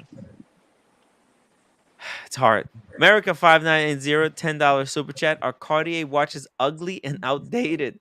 Is their design team understaffed, underfunded, and out of touch? Yo, what the? America is freaking spicy. Would only Timothy Wright buy a Cartier at full retail? I rest my case. Look, I gotta be honest. I bought it at full retail because actually it's kind of collectible. My Cartier is hot as fuck. Which one, Tim? Right here. I'll pull it up.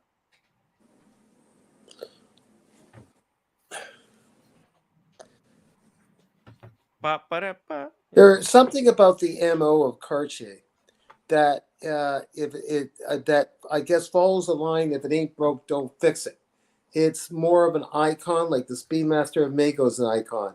So Yeah. those things don't change. They're bringing in funds with their uniqueness, which is reiterated over and over again.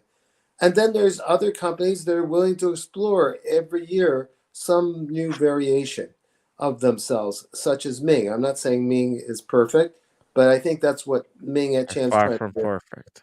Ming Chen, yeah. It's like using Anthony Farah as an Well, example for perfection. okay. Max Busser and F.B. Jorn, with all his idiosyncrasies, are always trying to develop a new version of themselves every year, based on stuff that was done in clocks back in the 15th century. What do you think? Yeah, lovely, lovely. Really nice. Lovely, really right? Nice. Yeah. Hey, Joe90, thank you so much for the £5 super chat. Anyways, I've had 76 can of beans today and 24 garlic breads. Mrs. 90 just evicted me from bedroom. I'll chat from the couch in a little while. Oh. Joe 90, come back. We need those super chats to keep coming. Also, shout out to Kevin, who's been a member for 20 months. That's incredible, man. Kevin has been like my left hand. Like most of the time, I don't know it's there, but then when I need it, it comes to the rescue. Pan-seared ribeye, thank you so much for becoming a member. How cool is that, dude? Guys, become members. It's so helpful. It really helps me out. This YouTube thing is crazy. People want me dead. It's hard, guys. Become members. It's just Hey Tim, Overwatch it. pull up the Cartier Privé Paris or whatever that collection and look at some of those movements. Cartier Privé Paris. I think it's like CCPC or something like that. Just search Cartier Paris collection. Oh yeah, That's where the Tortue Montpensier is. But there are. Oh. So these are some, movements made in collaboration with FP Journe, a whole bunch of other people. Wow. Wow, I had no idea. I had no idea. This is an FP Journe movement right there. Wow. So obviously this is my favorite, but there are many other watches in the collection that go outside of the typical Cartier. That their Privé collection is off the rails, but it's big Privé. money. Speaking of big money, shout out to America for dropping 5 memberships for your guys' pleasure. Make sure you thank him, guys. Thank you. The guy is straight up gangster. Gangster. I like the blue Sanders. That's about it. That's it. Hey, I have a blue. I know someone who wants to sell their blue Santas. If anybody's interested, reach out. hello@timwright.com. Boston Collector. Cartier has some amazing upper end timepieces and some decent mid-tier offerings, but they also have a lot of misses. Normal for most brands. Yeah, they've got a lot of misses. When they hit hard. Yeah, Okay? I miss all the time, Tim. Yeah, I know. It's Daniel. We're gonna work on that. We need to work on your ratio.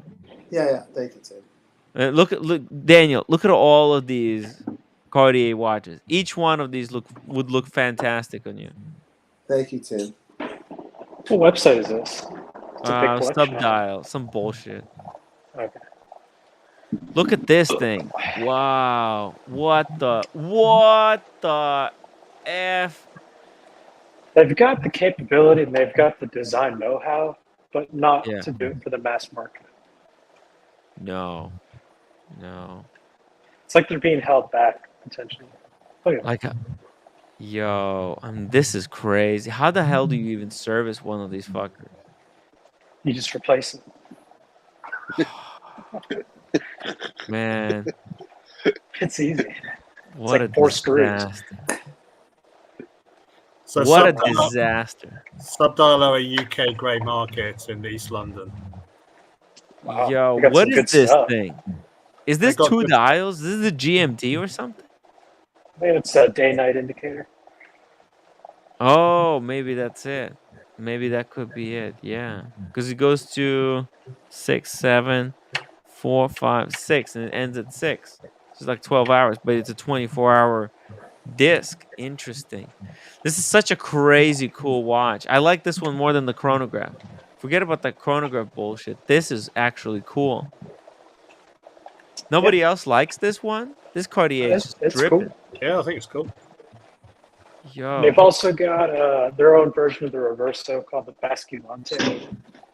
They make it both in quartz and manual one. The manual one ones go for a pretty penny, but they're really good at making movements. It's just a matter of, are they still really good at making movements, or have they, like Alex was saying, just hired a bunch of line cooks and you're still getting scallops and risotto, but it might not be made by high-end chef.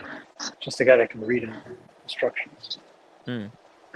Moby Watches says Cartier's class. If your confidence is high enough, there you go. I think that's the answer. You gotta be confident to wear a Cartier. There you go, Alex. Oh wow! Look at this surgery. Nice. He has multiple. No wonder he was triggered.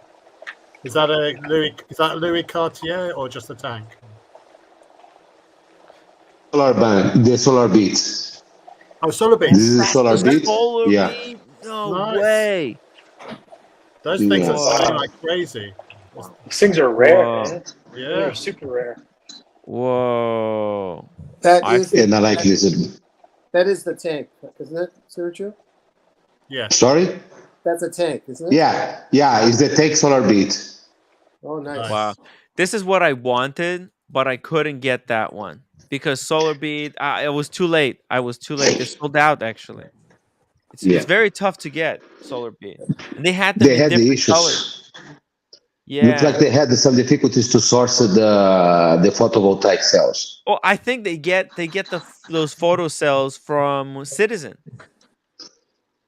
Yes, they are the leaders. I don't know if from Citizen or from China, America.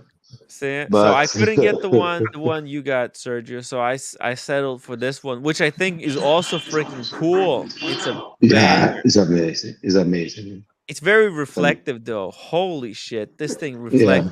It's so reflective. I wish it was less reflective. The only thing that I did not like in my tank was the strap, because it comes a black one, but it's a vegetable for leather. I did not like it, so I bought this one, which is no book, and I think it's much better, much more classy. Yeah, that strap looks amazing. The one you got. Yeah. Okay, Perfect match.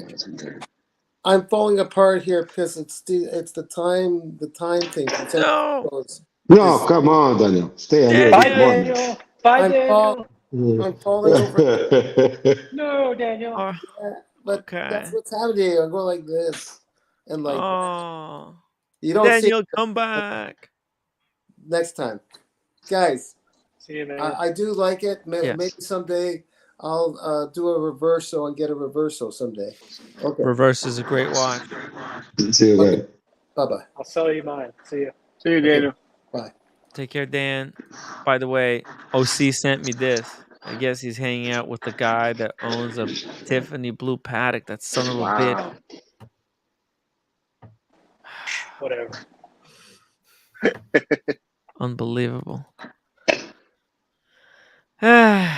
He's gonna be Love like, is yeah, love. the bracelet sucks. Love is Yeah, love. it's okay. I'm really disappointed in OC. He traded us. Look, I'm wearing what he doesn't. He doesn't want to be friends with me anymore because I've got the Doxa Tiffany blue, and the Patek Tiffany blue is way better. So you gotta choose the good Hey, stuff. so I heard you sold your air cake. How much did you get out of it? Oh, by the way, Diego. So Yeah, I heard earlier. I was. oh, you heard it early. Yeah. But So what'd you get? so I just got the sales price. Like retail plus tax? Yeah, like that. Really? Yeah. Good job. Yeah. Congrats. No, it wasn't that. It wasn't a good job. It's just hey, it's I was gonna sell it for it was a I mistake. know. It was a mistake. I I don't know felt- what I was thinking. I felt terrible. I was like, God damn. Yeah. I you know me, I like Rolex, but yeah, I've been thinking about that last night. About the whole thing with Rolex. Yeah. And I think maybe I wanted him back too much. Maybe me accepting the 5,000. It was maybe it's the wrong way to try and get someone back. I really feel Yeah. It would say a lot about him if he actually did come back. I after think that would not be a good look either. that's not what a good friend does. A good friend doesn't try to buy the friendship back. I think it's best to I'm just gonna leave Rolex alone. Let's not put words in his mouth. No, what? What did I say? Just making sure that we're not saying Rolex is trying to buy his friendship back. No, I'm not saying I was trying to buy his friendship. Yeah, I don't think. Yeah, I mean, Okay. Yeah, But I like I wasn't. I said, wasn't trying. And it kind of No, looked like I maybe thought I like was. Diego, it's like what Diego I was looked it saying. really was desperate. it was a shit situation because it makes you look desperate, and then Yeah. if he actually buys it and came back, it makes him look like he's taking advantage. Yeah. Yeah. So It I'm glad makes it him didn't work it out. makes I him would look bad love. because everybody was like, "Man, Rolex is trying to scam you." And now I replied. I told everybody, "It's like, no, what the hell?" And everybody's like, "No, this Rolex is a made a scam. He's joke. trying to scam you." No, Rolex made a bullshit counteroffer, right? Yeah. And you accepted, and he was like, "Okay, then, fine, Yeah. $5,000, nothing more, nothing less." We all love Rolex. So Yeah. move on. I'm glad you got retail. That's huge, Yeah. Yeah. especially I with those just scratches, dude. Jesus Christ. the scratches are nothing. Just come on. Nah, dude, they're bad. They're nothing. There's no scratches. They're fine. They're good. Rolex, he's you know me. I'm gonna love him forever, but I think it's best to. I don't want to actually. I don't want to do anything anymore to try and get him back because it's just gonna look like manipulated him into coming back. I want him to come back when he's ready to come back. If he wants to come back, if he never wants to come back, then you know what? That's what it is. It is what it is. And Is it Word. is it okay to ask for a brief synopsis what the issue is with Rolex? Like, yeah, well, Nah, apparently, well, I'm just gonna let's say it not. really Let's quickly. not. No, no, I'm not gonna Yeah. describe any Let's detail. talk I'm just about gonna say, TPG after listen, as I, well. I Yeah. look, he was a panelist who was on the show, and I just we were joking at each other, and I think I took it too far, and he got upset because we were joking at each other too hardcore. And I gotta be honest, we were way too hardcore at each other. fair enough. Yeah, and it's gotten out of control. Sometimes like Daniel Katz, he can take anything. Okay, he's just because he's a professional comedian, so you can joke with him as much as you want. And You sometimes know, he's even funny, and So sometimes Yeah. he's even funny. Yeah, Sometimes. like there you go. See, he wouldn't get upset at that. But Lolix, he's a different type of character. He does get upset, and I think Yeah. I pushed him too far. I made too, Mm. and it's just it's hard. yeah, Well, It's it is. hard, let's and you can't let's you can't do also something to make it quick. It takes time to Yeah. let's to add So this too, though, get Tim. Let's add this too. yeah, Lolex told you multiple times, "I'm not happy with what you're doing," and you didn't take it seriously. I thought it was a joke That because he was was trolling me exactly so hard. that was part of the miscommunication. Was Lolex made it very clear, like, "Dude, I'm not happy. I didn't Yeah, like that you did this. Blah blah blah. Don't say that anymore." And yeah, Tim, just being Tim, he's like, whatever. And eventually, it gets to a point where it's like, all right.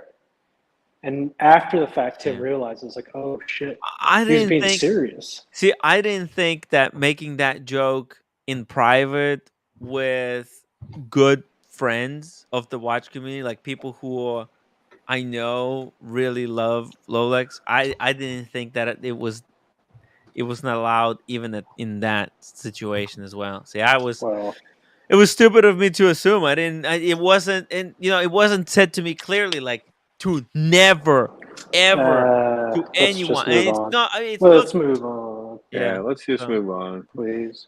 exactly. So this is it. We're never gonna speak of this ever again until Yeah. Lola. If Lolex wants to come back, he's always welcome back. He's not blocked. He's in the. He can always come back. The link is always. Yeah, I'm gonna drop the link. The link is always there for him if he wants to come back. And we're just gonna pretend like nothing happened. I learned my lesson. I'm never gonna do that thing ever again. Even though it's the funniest thing to do on the planet Earth, I will not do it. I will resist. Oh, I somebody else know. has got one Pasha has got the card Carrera. That's right, guys. Can Oh, he bought it. He bought it off did that it. Nice. The website. maniac. Yeah. Yes. Hell Unboxing. I'm glad one of you guys was like, "Oh, those go way over retail," and then I found one like in 2 minutes under retail. Brilliant. Good job, Hell yeah! Diego. You freaking crushed I it. can't believe that site's legit. That's good. Tim, Yes. how does that make you feel, Tim? It makes me feel very inept. It makes I me don't think it's feel. this Makes me feel happy, weirdly man. circumcised. Happy. That's the Make 160th. you happy. Is it Oh. this one? No, it's the one with the panda. Yeah. Busted. Damn, Oh, that's we going to got- be such a sick watch for Sean. Speaking of sick watch owners, yo, Whoa. Buckley, what's up? What's up? What's going on?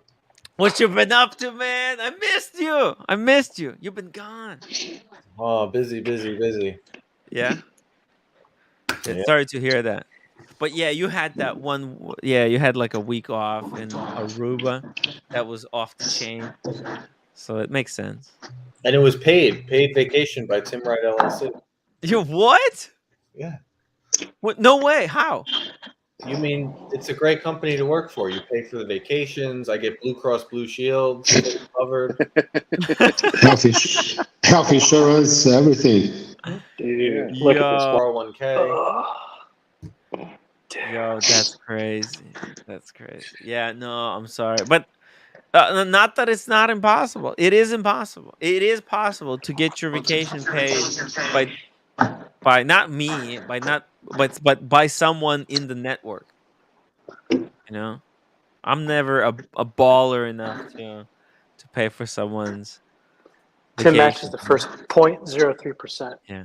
of all contributions to your You know, my trip to Australia was paid for. That was very generous.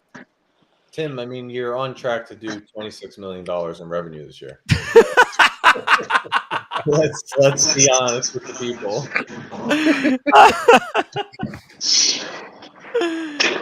Yo, oh my God. And your What's margin, with 100. dude? Buckley, I don't understand. What's with people exaggerating how much I'm making on this stream stuff? It's hilarious. But you know what? Forget about like whatever I'm making is completely it's meaningless in the great scheme of things. But the roommate just got a job today, Buckley. So exactly. When did she? Out. Tim, I no longer have to lick butthole for super chat. I don't have to beg people anymore. I could just do a show and be like, "Yo, I don't."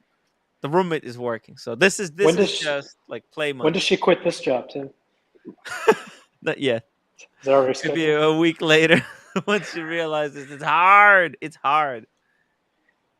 It's probably going to be about 3 weeks after she signs up for the insurance, if I remember the timeline right. Dude, Sean and this watch are a match made in heaven. Yeah, they are.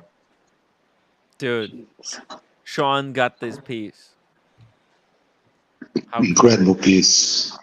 It's Right? not a tag Hoyer. It's not a tag. It's a Hoyer. It's not that. It doesn't have that bullshit DNA. It's just pure racing. Pure racing.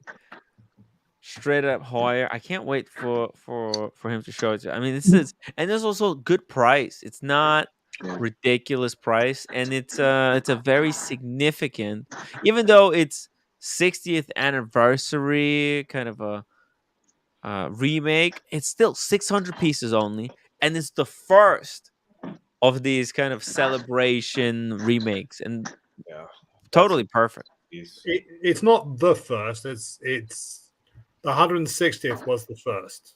Yeah, but it's 160th was for something else. Yes, Like it's 160th of Hoyer of but this is of the Carrera. Yeah, they'll have other ones, but in this Panda configuration, yeah, I love it. If they made it a little bit thinner, a little bit bigger, a little bit thinner. Yeah, it's actually it's pretty. I think it's 39, Tim. Let me 39. But the lug to lug is about. It's not that much more than that, so it wears really compact. Well, no, it's great. It's a great size. It's just for me with a wider wrist. If it's a smaller case with thicker thickness. It's gonna look smaller. It looks like smaller. If it was flatter, if it was 39 and flatter, it could work. But the thing is, I Yeah, think you're right. this is the type of chronograph that you can pull off being a little bit smaller. Look at that. This is on a big fuck you wrist. Look at this guy. This is a monster. It's a Hulk wearing this piece. Buckley, Yeah. this is, and look, it looks That's America. really That's America. Right there. stylish. Yeah, I mean, this is kind of, this is bigger than Buckley. This is bigger wrist than yours, I think. This Look is at it. false advertising. The Oppenheimer trailer. Yeah. Did I Mike, send It's like, you- oh, this looks amazing. You It go and you see looks it. so you're like, good. oh, Let me just. Man, Diego is never going to forgive Christopher Nolan for this. Mike S., thank you so much for 18 months. You should buy a watch to celebrate roommate's job. What a great idea. What a wow. genius idea. I'm coming to city Thursday to do some photography and maybe some live Pick up your stream new from watch. on location. By the way, shout out to Dear Artifact. He sent this picture of this beautiful bluesy. Nice. Buckley, do you miss yours? I do not miss mine. Whoa, I didn't know you got rid of it, dude. Look, Yeah. it's a kind of what you can always get it back. It's not. It was a great watch. It's a really Yeah. good watch. I got tired of the blue, but the Artifact has like 10 Rolexes, so it's Yeah. once every 10 days, great. When you have 2 or 3, the blue, I got tired of it. This is this is such a typical Brooklyn, my neighborhood watch. The neighborhood I'm in, the neighborhood I walk through every day. I mean, there's so many guys wearing this watch. It's just the Rolex's Rolex. It's the Rolex that you really get what you pay for. Like when you buy a Submariner in black, yo, if you thought people gonna be coming up to you and like Never. praising you for such an amazing watch, forget about it. But this thing, actually, this is a bling. It Yep. draws people's attention. It captivates them. There's people who look at this watch and they get totally lost in the quality. Like they just get sucked into the dial. It's crazy. Beautiful watch. Sean, thank you so much for $10 super chat. Diego, help me find and buy a couple of watches in the past 6 weeks. Love you, but my Shima will kill you. He's on a buying spree. Bring it on. She's beautiful. I'll let her kill me. Dude. I mean, these streams, they're not healthy for the wallet.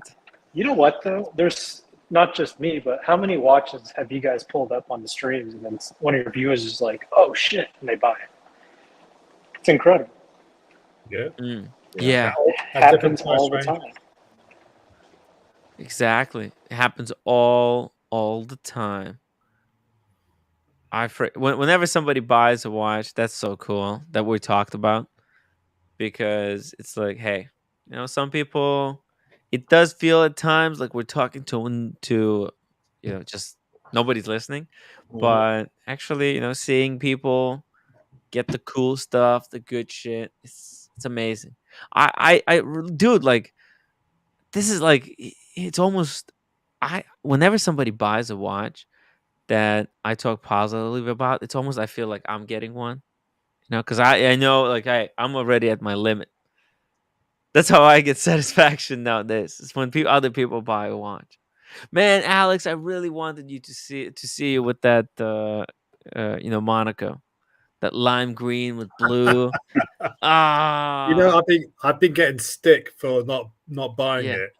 A lot of people on the forums have been waxing lyrical about that watch, but the biggest criticism is the price. And I'm going like, look, price aside, Yeah.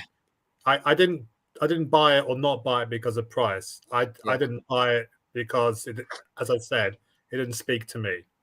I'm sort of mini regretting it, but not enough to go and knock on the AD's door and say, please, will you take me back? You still have one? Yeah. No, you can't make regret. There's going to be other ones. Because, Exactly. hey, you skip this one, guess what? In 6 months or a year, they'll have another version, and we'll No, see. it's going to be sooner than that. Oh, okay. There we go. The Night Driver. Oh, really? Yeah.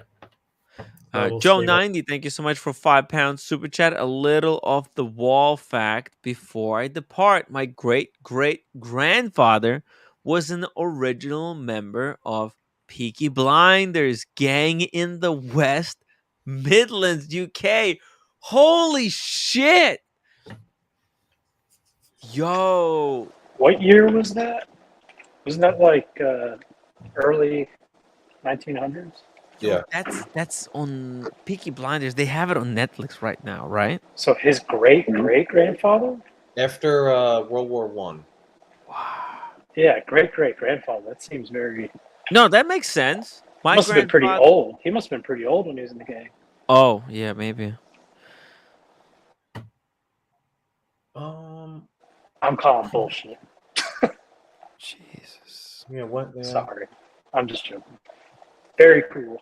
Have you guys watched that show? No, any good? I wanna watch it. It's like I need to finish Succession though. Shit.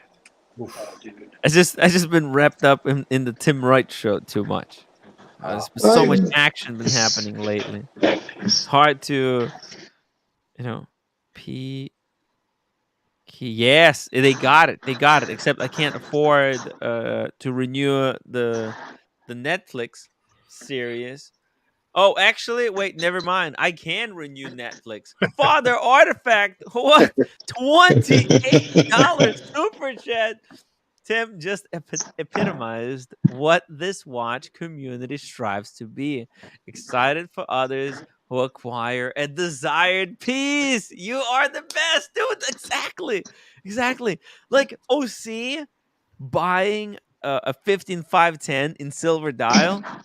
I felt like I don't have to buy one because I really wanted one until he got it. And then when he got it, I was like, oh, that's amazing. I'm happy for him. I feel like I got it and I don't have to want it anymore. It's so cool. Just dude, thank you. Oh, hey, Eddie. What's up? Dude, what time is it over there in UK? You can't sleep? What's going on? It's almost midnight. That's still It's pretty almost early. midnight. Yo, so what brings you? What did you want to comment on? I don't know. I got bored. Oh, hey, so okay. Well, okay. Okay, guys, I'm on the same time zone as Eddie, and I believe also Alex. So it's my time to look for my bed. So thank you guys for having me today. See you, Sergio. Good seeing you. Yes, Sergio. See you, Sergio. And long live Cartier. Long live Yes. Cartier. America loves Cartier. I don't know why he hates it. It's such an amazing fucking brand. I love it. It's designed. It's just like they're just unapologetic about their design language. It's Cartier. Even when they innovate, the whole Roman numeral, to stick with the Roman numerals and make Roman numerals cool. But that it's is expensive. I got a hot take. Yeah. Contemporary Cartier is hot garbage. Old Cartier is incredible. It's I like the old stuff much better. Yeah, vintage stuff is really cool. There's no reason that a Santos should be 44 mil, whatever the hell it is now. Like all these guys that are like afraid to wear a small watch. Yeah. They're self-conscious or walking around with these like dinner plates on their wrists. It just looks ridiculous. I hate to say it, but my favorite Cartier is the Gordon Gecko. Yeah. Do you know just the Gordon a small. That's called. It's not a Santos. That is a Galaby or something like that. This one, Galby. The Gaby. Yes. Oh, but there's also a Santos de Moisier. Look at this one. But yeah, it's this one, Galby.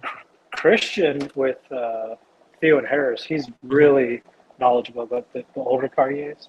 He has one, and when I met him, he was wearing it, and it was one of the nicest watches I've ever seen. Yeah. Wow. Yeah, because older watches, they're a lot more elegant. They're a lot thinner. It's just that there's no bolstered material. Right now, everybody's just trying to have like who's got the biggest, heaviest watch that you can recognize from the furthest away. These things were Marcelo. just Marcel. Exactly. Look Yeah, how this refined this is. this watch is incredible. And then they make sometimes the same watch, but for whatever reason, the screws on the links are gold. It kind of gives it like a really vintage, like 80s two-tone look. Yes. Just nice. The bracelets were tapered incredibly. I mean, Wow. they don't make them like they used to.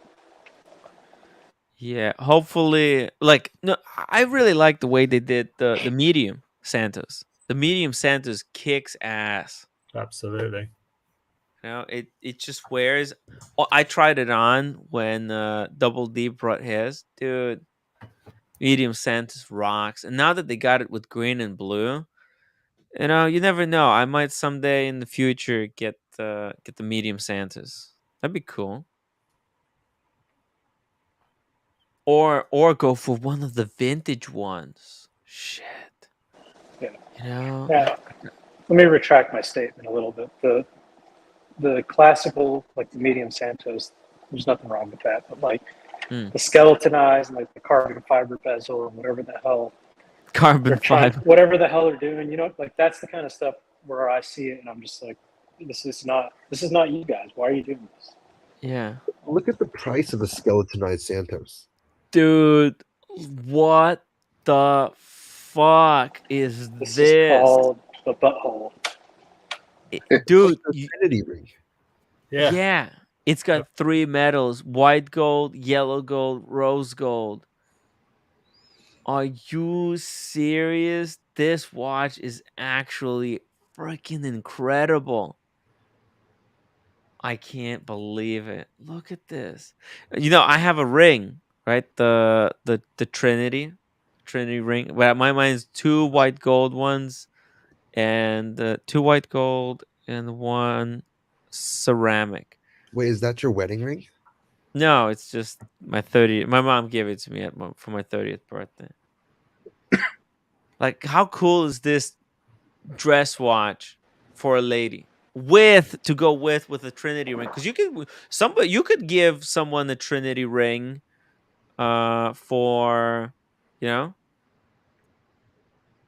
No, this Trinity is ring. Give this is your very girlfriend interesting. the Trinity ring while you have your wife, symbolizing the 3 parties involved. Hell yeah. Yeah. Those are like door prizes, like after the end of your first threesome. Like, here you go, here you go. Savages. But hey, This watch is cool. This is pretty cool. right? Yeah, it's freaking nice the way they did it. They have a lot of these designs that it's like one-off designs. They'll do it and then it's discontinued.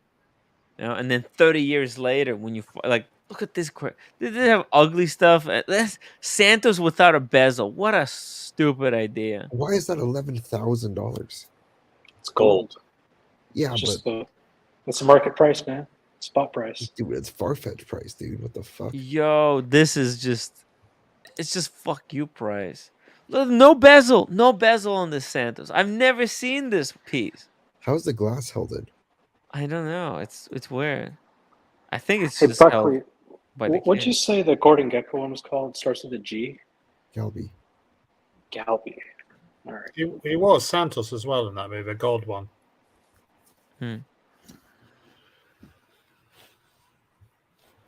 This is very cool. Sorry, guys. I mean, it's just amazing watches here.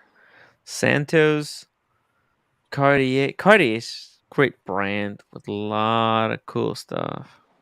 I gotta say, when I see a woman, nothing's more attractive. There's no more attractive watch on her than a Cartier. Yeah. Which Cartier? So a few of my friends, Dude, any Cartier. Look, even this Cartier could work on. Yes. Dude, look at this. You know, wow. Eddie, you might not know this, but I like my women with power. But when I see a woman with a day, I'm like, that's too much power. Too much.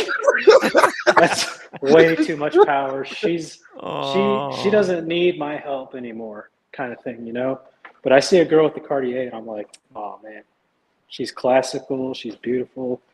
She knows. She's subtle, right? She's a little bit subtle. Yeah. I think I the mean- perfect watch for women is like that Cartier Panther smaller mini in yellow gold. Yes. Or even a Bellon Blue, the small ones. Yeah. Oof, those are nice. Oh, man.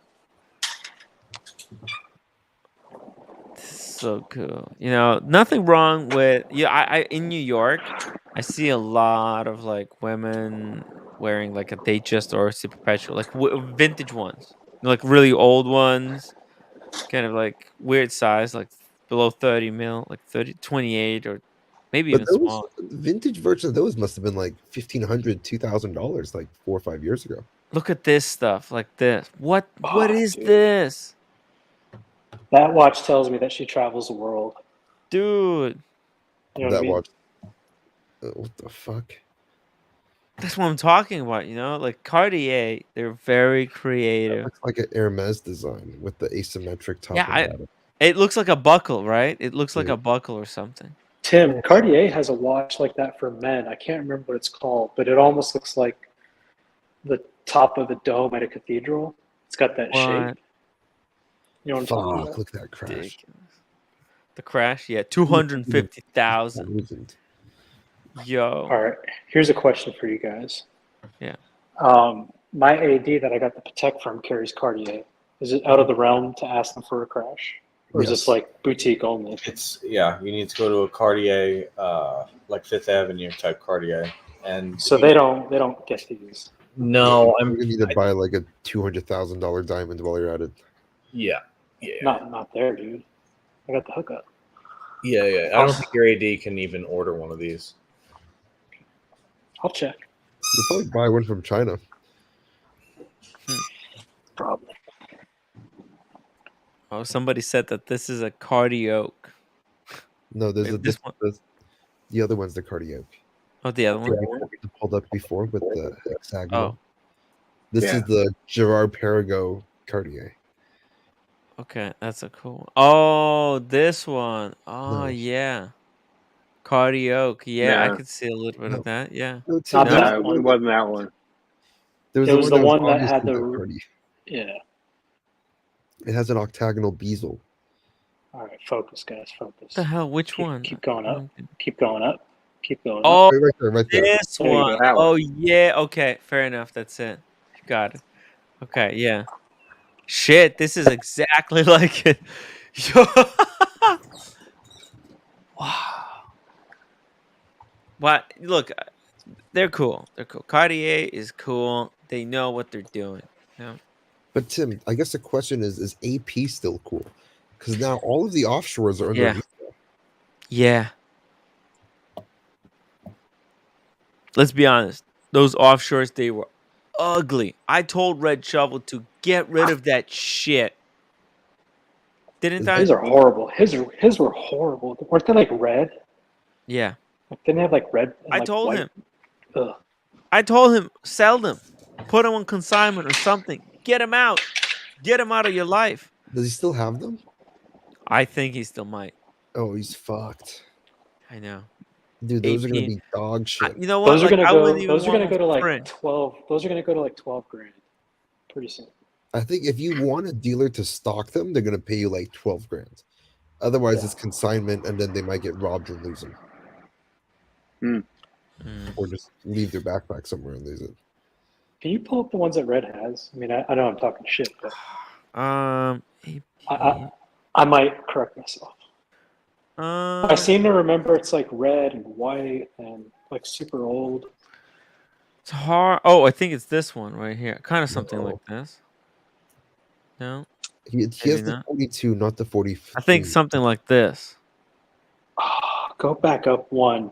If he had gotten the one above, This one. yeah, that'd be Hmm. sick. That still Yeah. looks like, Atrocious.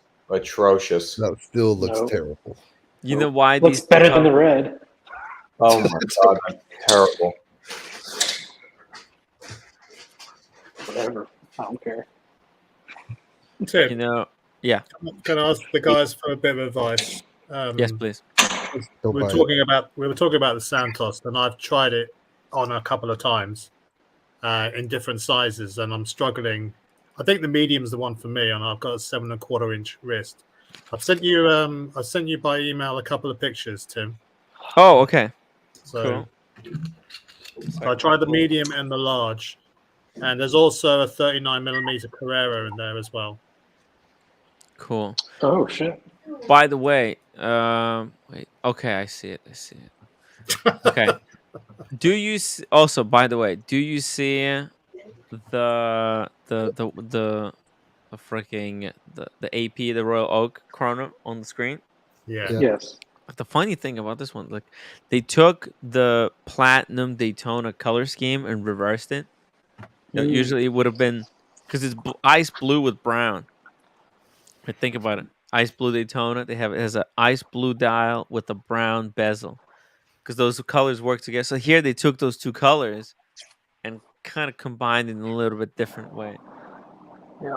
It's a cool way to see the reference. But okay, so you Still want looks me to like pull up shit. these images? It looks like I like- shit. Damn. I like Sean Posher's. Sean's is really cool. His offshore chrono. Oh yeah. Well, it's rose gold, man. Those are magical.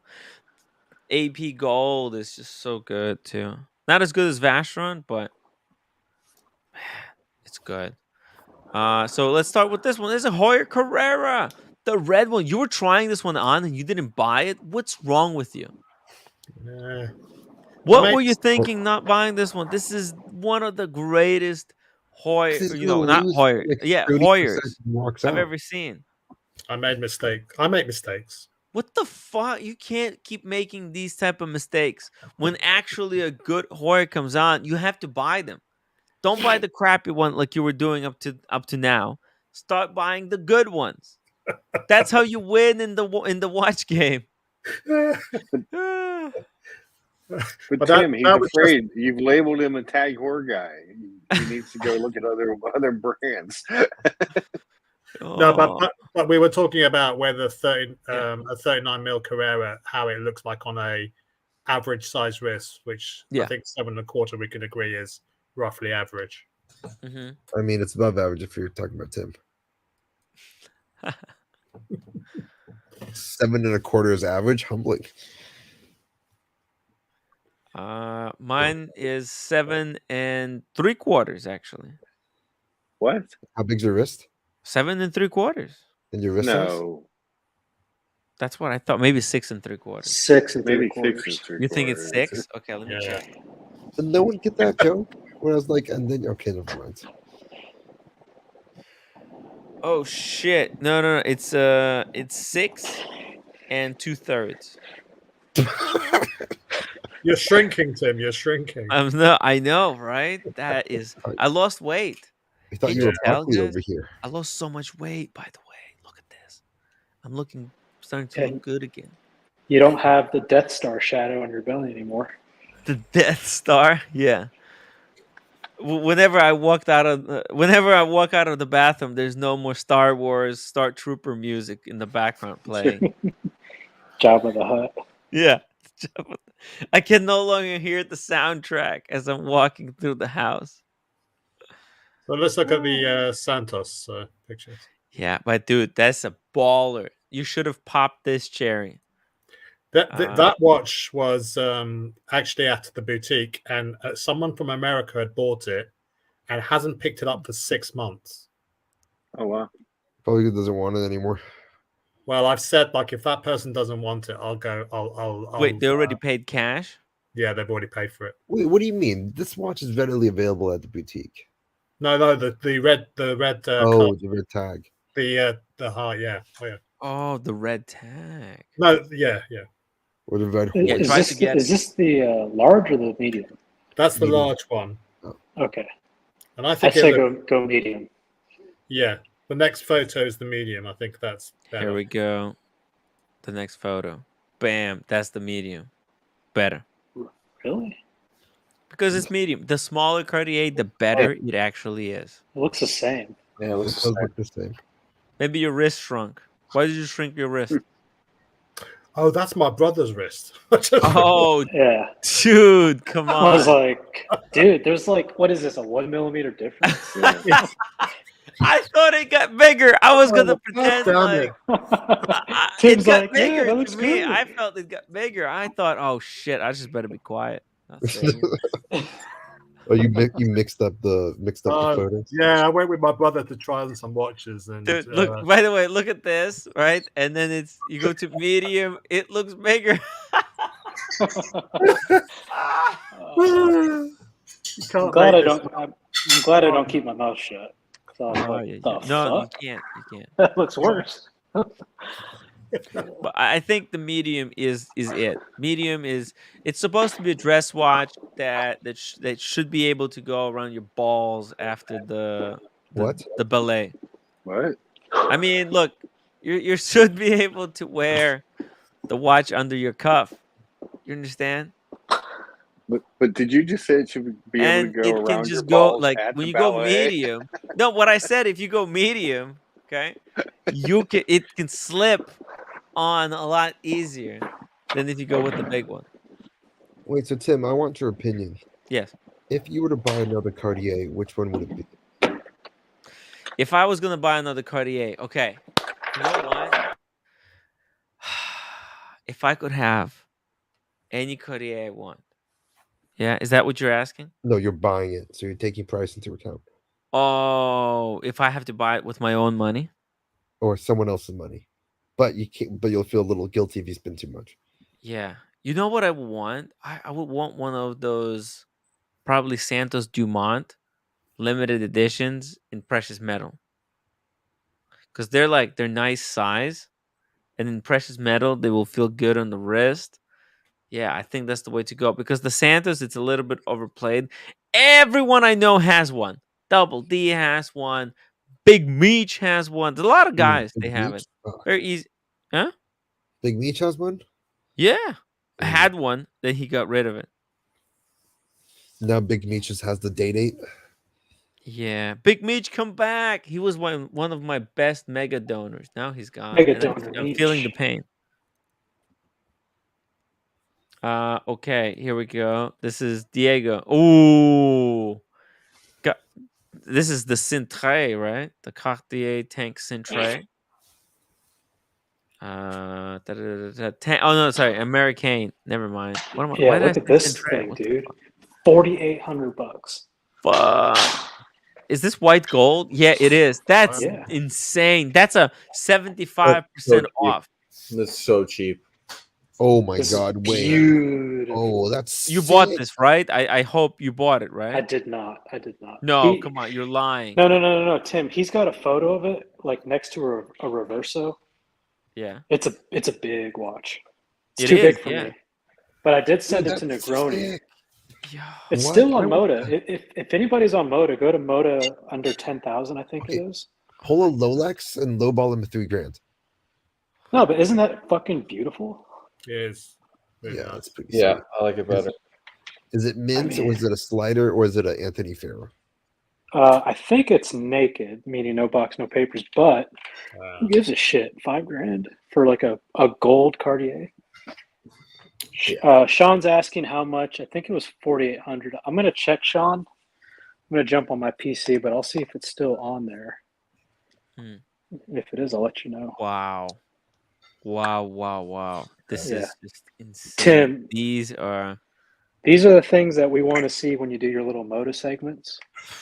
We want to see stuff like this. We don't want to see like a Pepsi for the 50th time. well, how about this one? This is a Speedmaster, yellow Yeah. gold, rose gold, sorry, black dial on the leather strap for 16,500 biatches. I mean, would you buy this or the 321? You can't beat this price. It's over.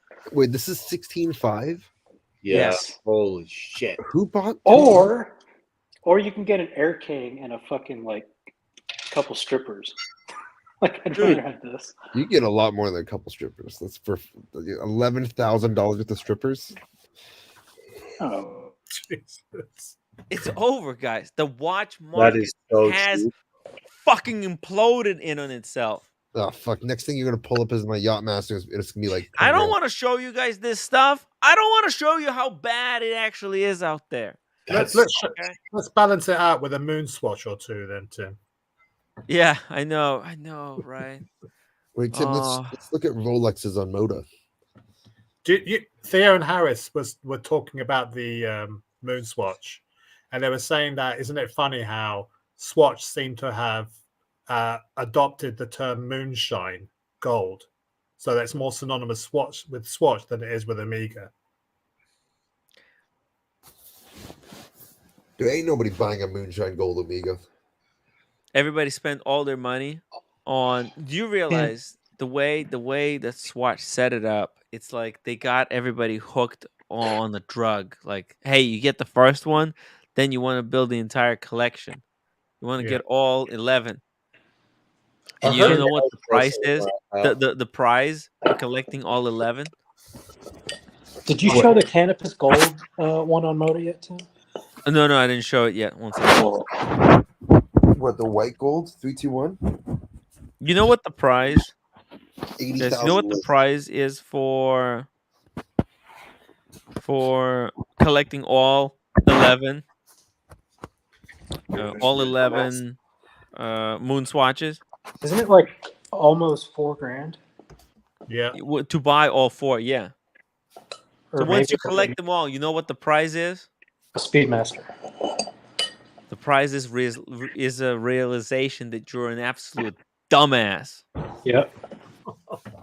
Now You here have it been is, totally taken advantage of. Here's one of the hardest Speedmasters to get, right? Canopus Gold, Broad Arrow. What's the retail on this baby? 80 what? 80 something? 80 something. 83,000. That's plus tax. It's like 80, 55, 86, 55 88. takes it. Yo, 55. This is the greatest Speedmaster in the current existence. Just the way it was constructed, it's in the most convoluted, it's in the best way possible. You know, it's got everything, all the bells and whistles that any wristwatch collector would want. And it's 30% off. 30% off. Wow. This is embarrassment. Wow, This would be like Boston 20 grand. collector 55 is too high, and America saying that 23K flat. It's over. You see this? It's over. The watch market, because this is collectors. You know what's happening? This is the watch collectors saying fuck you to the ADs and the gray market. They're not buying at any price. They're just gonna they're gonna sit and watch as ADs and gray markets bleed. This is what the watch collectors are doing right now. They're like, yeah, 55, thank you. That's a good deal. But let's see if I can squeeze you for more. It's revenge. Killer watch. It's revenge. This is what it's fueled by. Believe it or not. It's watch collectors taking their vengeance on the gray market cartel that was fucking them for so long.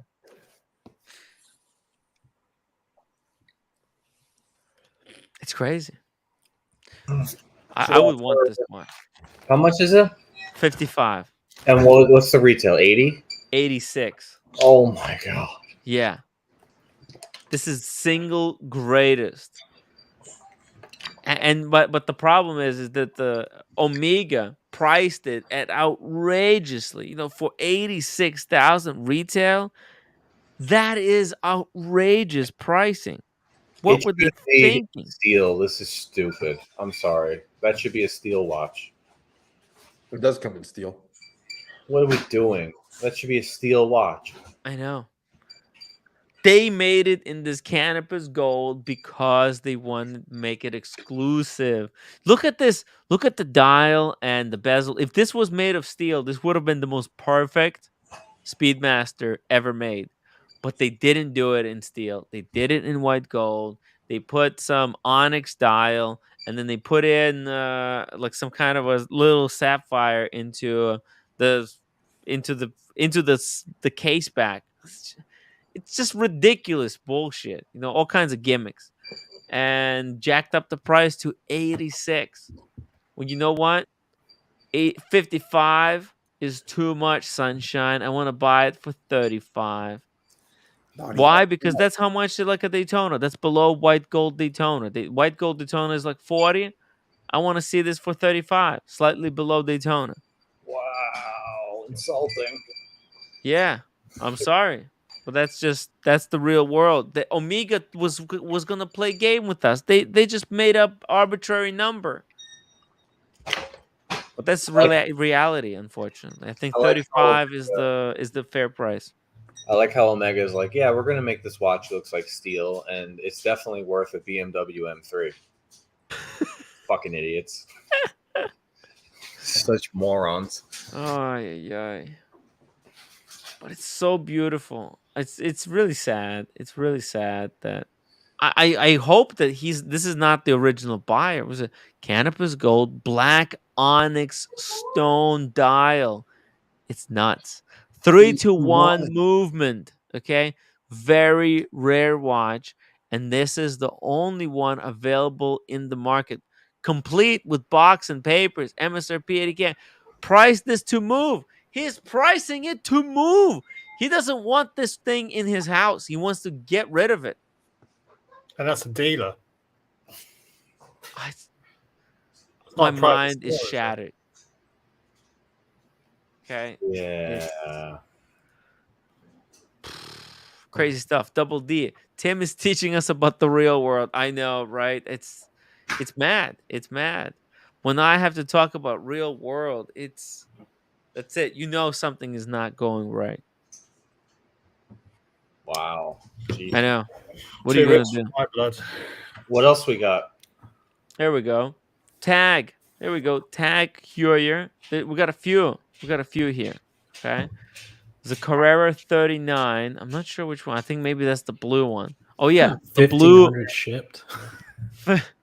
Oh my god. They got so there's the blue one, the glass box blue. So that's 5,000. Okay, then they got this one. That's brand new. That's just came out as well. 4,500. And the Formula 1 is 1,500. This one's 1,000. It's kind of a good spread. It's how much? What's the retail for this one? The blue glass box. 8? 5, 9. Oh, that's pounds. Oh, sorry. US, it's 8. 7,500 to 8, somewhere in there. Oh shit! It's 3,000 off. More than it's like 40% off right off the bat. That's a good deal. It's a great deal. Watches are gonna get cheaper. Here's a micro brand. Remember this one? Studio Underdog, yeah. Watermelon. Yeah. They want $1,000 for one of these. Oh, yo, that's Sean says 6,500. Oh, okay, 65. So so 5,000, 65. So $2,000 discount. Oh, that's right. Sean was looking at the reverse panda, wasn't he, a few days ago? Yes, he was. Yeah. Great watch. Great watch. Makes you wonder what they paid for it, though. You know, everybody's making their 30% on these watches. If they're selling at 5, they paid 3. Yeah, you could offer them 3,500 and say, "Be happy with $500, jabroni." Yeah, jabroni. Yeah. Oh, he's flipping tags. Come on, he's a jabroni. Yo, when you have to start flipping tags, you know it's bad. Mm-hmm. You know, it's when it comes down to that, it's over. It's over. Let's see here. I'll pull up the photo. Oh, here, sure, no problem. I've got this one right here. This is Sean's tank. Look at that. That looks good. There you go. Is that a Francaise? No, I'm not sure. This is one of those tanks. It's wider than taller. Yeah. Got weird dimension, or maybe it's like square. I think the dial is square, and then it's the lugs. But it looks really substantial, even though you can see it's not very tall. It kind of it's like a bracelet. It's a lovely watch, and he's got it on ostrich leather skin. nice. Freaking nice. Such an elegant watch. I like the strap. You like the strap? Yes. Yes. That's nice. Yeah. Tim's not a fan of ostrich though. I'm not a huge fan of ostrich. Yeah, I don't get it. Personally, I would never get ostrich. I don't get these little bumps. They kind of That's where they the look feathers went in. Hmm? That's where the feather quills were. Ew, I don't want to know that. Why did you It's tell like me? it's like a little belly button. They rip it out and then they gotta like patch the hole. Oh, dude, that's see, I don't want to know that. Don't tell me about this kind of thing. Sometimes there's pus that comes out. Ew, man. Jesus Christ. Sorry. See, that's why I'm not a fan of ostrich. It's some people like it. That's fair. I'm not gonna say I'm not anti-ostrich. No, Logan. Logan, stop it. Stop it. Stop it. Cut it out, man. I'm not anti-ostrich. I just think it's to each is their own. I don't want to have personally. I want to have anything to do with it. Tim's a vegan. Actually, I had chicken. I had a chicken gyro today. Did I tell you guys when I bought the Steve McQueen, I got it for 40% off list price. Wow. Oh, damn. No, we didn't know that. How did you get it at a discount? It was Boxing Day sale. And it was Boxing. Yeah, like a post Christmas sale, New Year's. Yeah, it's like your guys' version of Black Friday. Yeah, but I mean, just after Christmas. So I bought it beginning of January, and over 40% off. Is that like out the door 40% or? Yeah, because you guys have your taxes included in the price, right? Exactly. Yeah. Holy shit. So that's from a nationwide AD. So it's not a mom and pop store or anything like that. Shipping, no hassle. Yeah. Who's that supermodel, Tim? And shout out to Shima. Oh, that's Shima. I don't know if I was allowed to bring that up. By the way, I might have just doxed someone. Sorry, Shima. No, he wrote in the chat. Oh, okay. No, I mean he's okay. Hey, thank you. But so he's they shared the watch. That's the beauty. See, Diego, that's the beauty of the pin buckle. Is that if there's quite a big size range that multiple people can wear it. Like Sean can wear the watch and Shima can wear the watch by just changing, a little bit the size. Mm-hmm. It doesn't have to change. You don't have to change the bracelet or anything. You just put it in a different hole. It's the beauty of it. Put it in a different hole, baby. Exactly. If you're bored, guys, if you're bored with life, you just put it in different hole. Look at this. That's below retail. The Rolex Datejust 41 mil, scrambled serial, mint condition, -1 link, 7,750. This is like buying a Datejust with smooth bezel. Oh, sorry. It's like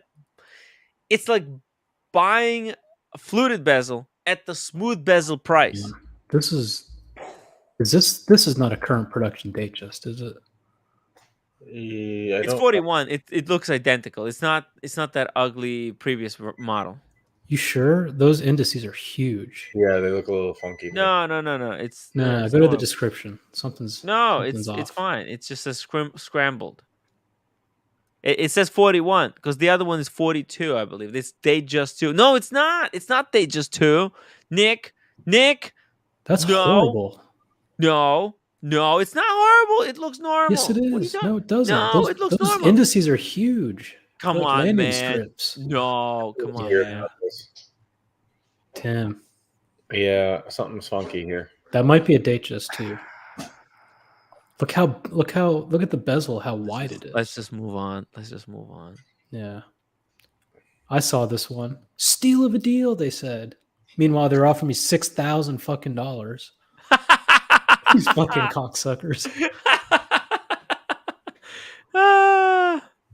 Sorry. Oh my god. Yeah, that's what happens. That's what the low ballers, the tire kickers. It's a disaster. Here we go. Oh, Gerard Perigo, 5.5. Travel 2. Solid fucking gold, man. Rose gold, fully rose gold watch. Look at it. Look how big. It's actually big. Would you wear, like, forget about the complication. I don't even know what it does. GMT and alarm out of whatever. Look at it though. It's gold. What do you think? $5,000, 5.5. That is a crazy deal. Right? For a gold watch. It's a date GMT, day and night indicator. That's pretty baller. Yeah. That's not a small brand either. GP is, No. you know. Wow. Jared Perigo, although they're not, they're not Patek, they're not AP, they're not at the top tier watch brand right now. Still, though, getting a gold watch, like if you want a solid gold watch, what would you rather have? A 32 mil Patek or proper men's size Gerard Perigo? Yeah. Yeah, I think the answer is clear. Boston collected Tim's below retail translation. Any old watch that is below the price of the current production, regardless of condition or completeness of set. Okay, fair enough. Yeah. I mean, he's got you by the balls there. Yeah. Look, it's the devil's in the details in these Moda listings. Right. Okay, so what about this one? Mint.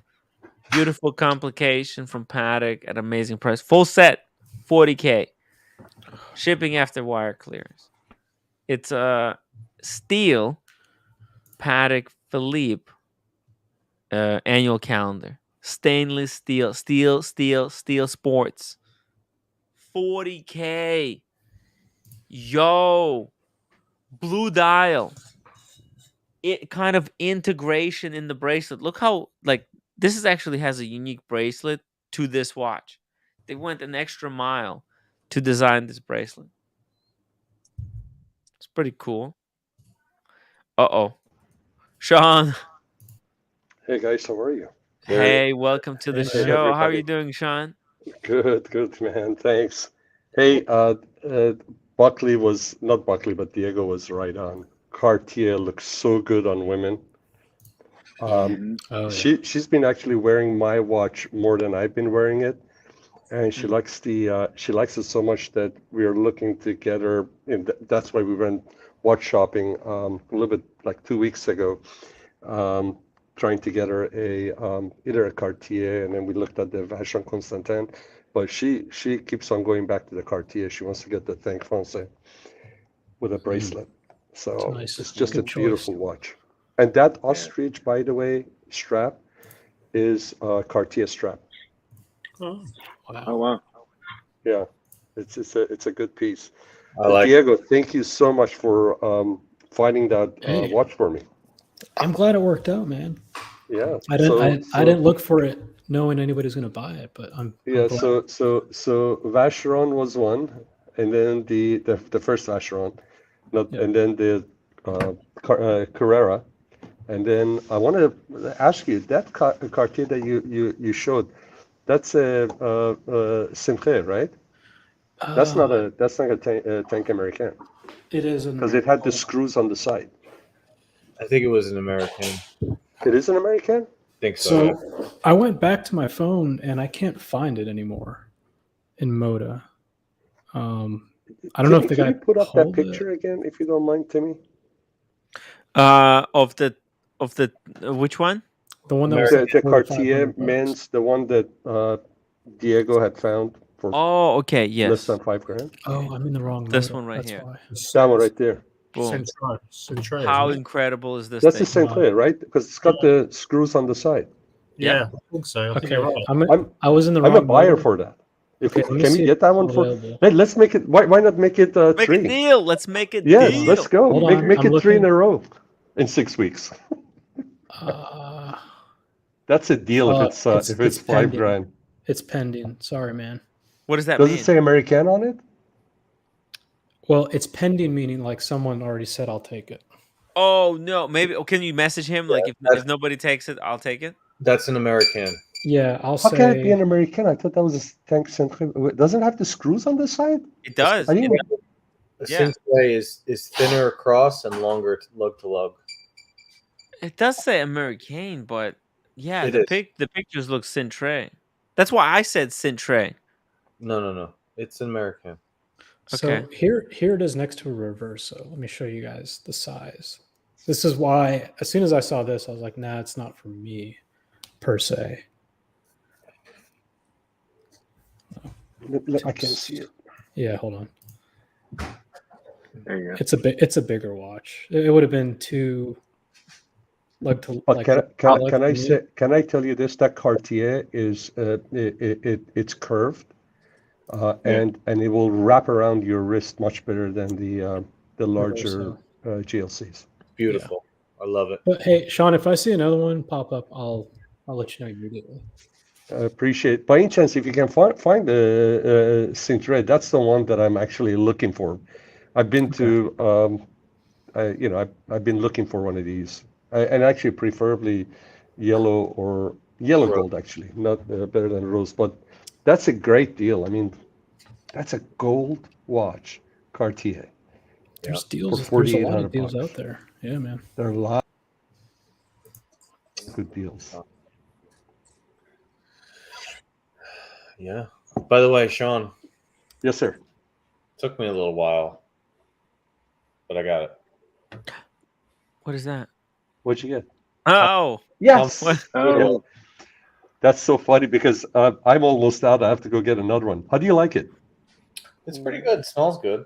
Yeah, the smell is great. What is that? Beard oil. Oh, is it, what's the smell? Did you get the oud wood? Oud wood. Okay, let me put some oud wood on myself.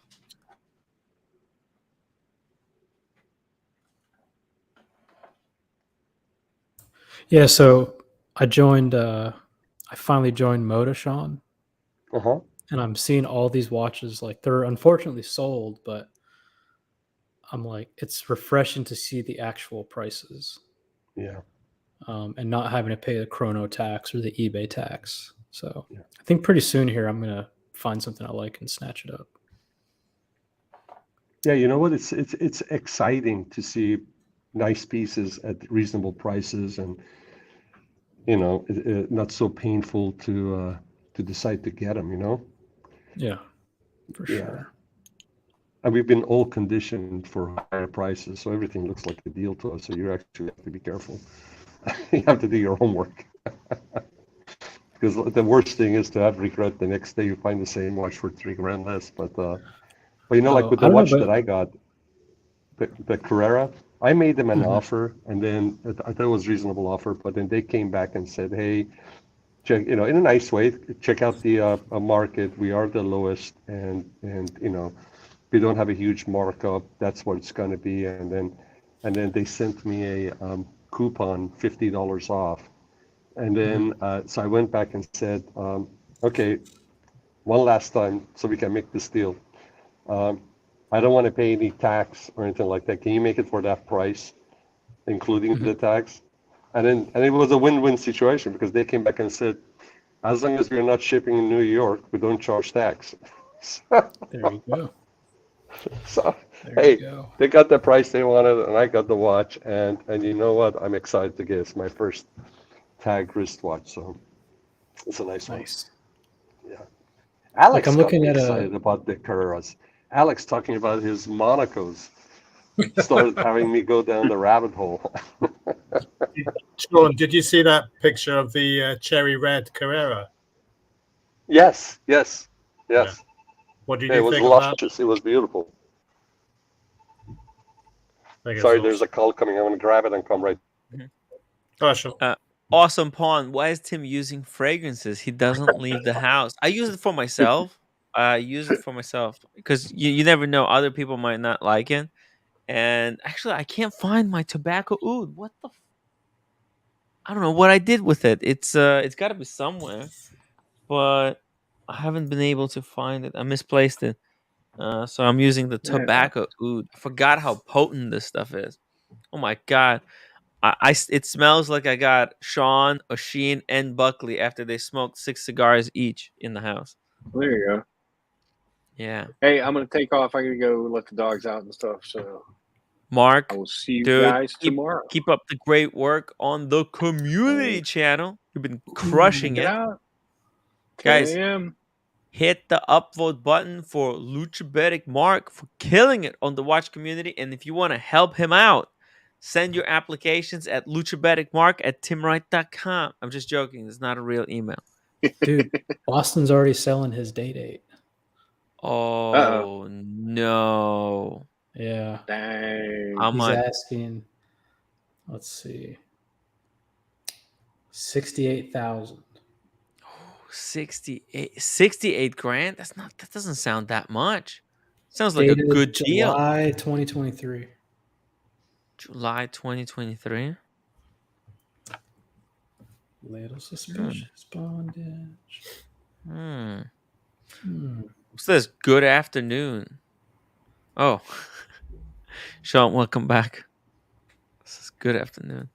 Boston collector, careful that listing for the Cartier is by a person with their first posting on Moda, and it's located in Hanoi, Vietnam. Huge red flag. Red flag, red flag. Well, also, if you're gonna get a watch for cheap, it's got to be from a shady place because they probably chopped someone's arm off for it or something like that. Not that Damn. Hanoi, Vietnam is a shady place. No, But that's London. London is the machetes. It's the machete. Look, it's everything. You got to be careful when you buy a watch from anyone. And it's good. And Cartier watches is fairly easy to fake, I would assume. It's very easy construction. There's not much to it. So you got to be careful with Cartier, okay?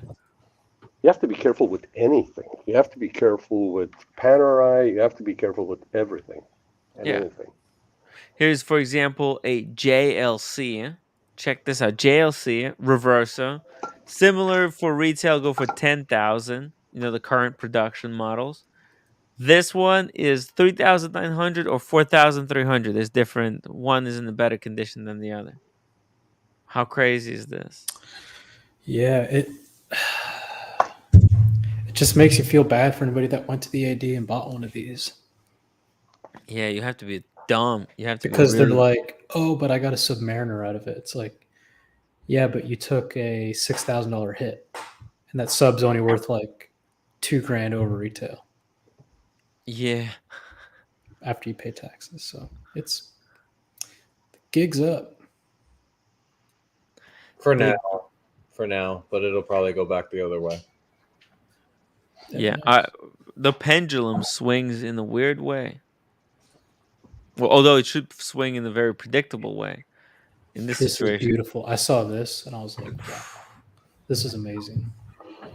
Yeah, the annual calendar from Lange. What a beauty! The manual wine. This is one of those magical one and done watches. You can't have this as a part of a collection. They had new releases today. Lange? Yeah. No. Okay, let's go. Let's go see what they released. Where? Got an email from them saying, "Here's our 2 new release watches. They're finally here." And I don't know if the email was saying like the boutique got them or they released them. Oh, I think it's those same ones that they released a while back. It was 2, like limited. One is limited edition one, and the other one wasn't. Lange. Let's see, Lange. It might be. I don't know. I don't follow the brand that closely. Yeah, because they released a limited edition Lange 1 and something else, and like a Lange Perpetual with the salmon, I think. These 2. Was it these 2? Yeah, those 2. Yeah, we already took a look at this. They're nice. I like them. They're nice, but they're not like spectacular. They're not taking my breath away. I can still breathe. Okay. Yeah, it's well, that one Can I ask you guys a question? Sure. Yes. Are you almost done and fed up with all these super complicated watches, and just you're like, okay, So if I want to have a dive watch, do I really need a tourbillon? Or if I'm going to have a stopwatch, do I really need a perpetual calendar? It's just like simple watches, purposeful watches. If you want a chronograph, get a chronograph without a date. Um, if you wanna get a dive watch, then get a dive watch. It doesn't have to have zillion more complications on it. And if you need a time only, then get a time only. Are you? I mean, I'm on that path where I'm like, I'd rather have a simpler watch, a specialized watch, rather than having everything together in one watch. In the beginning, it was exciting. It's super complicated, grand complication. It's the art of making it. But at some point, you're like, okay, I just need a simple watch that would, suit the purpose of whatever the purpose is that moment that I want to wear it. Are you Can I guys make on that? Are you guys on that path also, or no? Yes. Can I make a confession? Yes. I really don't like setting the Sky Dweller. I actually hate it. No. I would never. This is the most complicated I'll ever go, and this is not complicated compared to the watches. Oh. I will never buy a complicated watch. Ever. Because of what Sean's saying, it's too much of a pain in the ass. And I also feel like I'm trying too hard. That's the point. It's just like, it's almost like we were talking about PT Omo, and we were talking about these men out there doing the peacocking. And right now it's to the point that, Jesus Christ, they wear zillion different bands on their wrists, colorful beads, and then they got all the kinds of pattern and colors on them, and it's all about standing out. It's just a little bit too much. But when you see somebody just elegant but simple, it pops, right? You get noticed. Why? Because it's elegant, it's simple. It doesn't have to be, it doesn't have to look like, you try too hard. I say my rule has always been beauty over complications any day. Yeah. I don't care. I don't care if the car is 0 to 60 in 0.06 seconds. It can handle like 90 lateral G forces. That doesn't mean anything. If the car is ugly, it's ugly.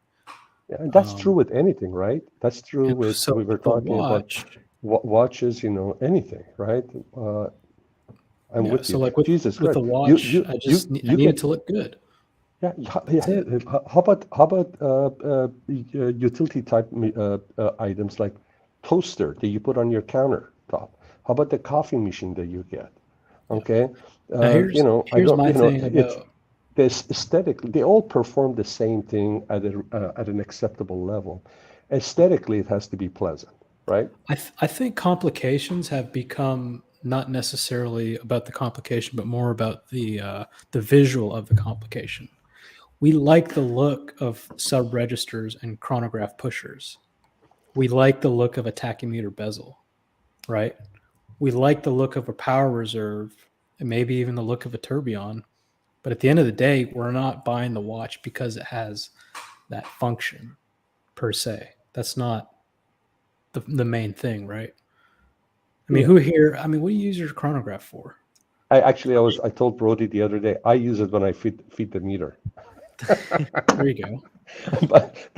but to your point, no problem with the registers, 3-register, 2-register on a chronograph is beautiful. But my point is, do you need a chronograph and a perpetual calendar with a minute repeater that has a tourbillon on it? No. It almost is. I've come and I realized this about a month ago, where I used to go, wow, look at this. It has everything. What else does it have? And then it got to the point that I'm like a little bit turning me off, and I'm going like, it's just too much. You go simpler. The more you know about watches, the simpler complication you get. And then I think you go back to getting crazy complicated, but like just maybe one or something like that. Less is more. Yeah. Exactly, and that's why when we are looking at these, I like one complication, the different reactions complication we are per watch. getting from when we are looking at a new piece or a piece that we haven't looked at for a while, but it's beautiful. We're finding that these are pieces that are less complicated, they're more simple.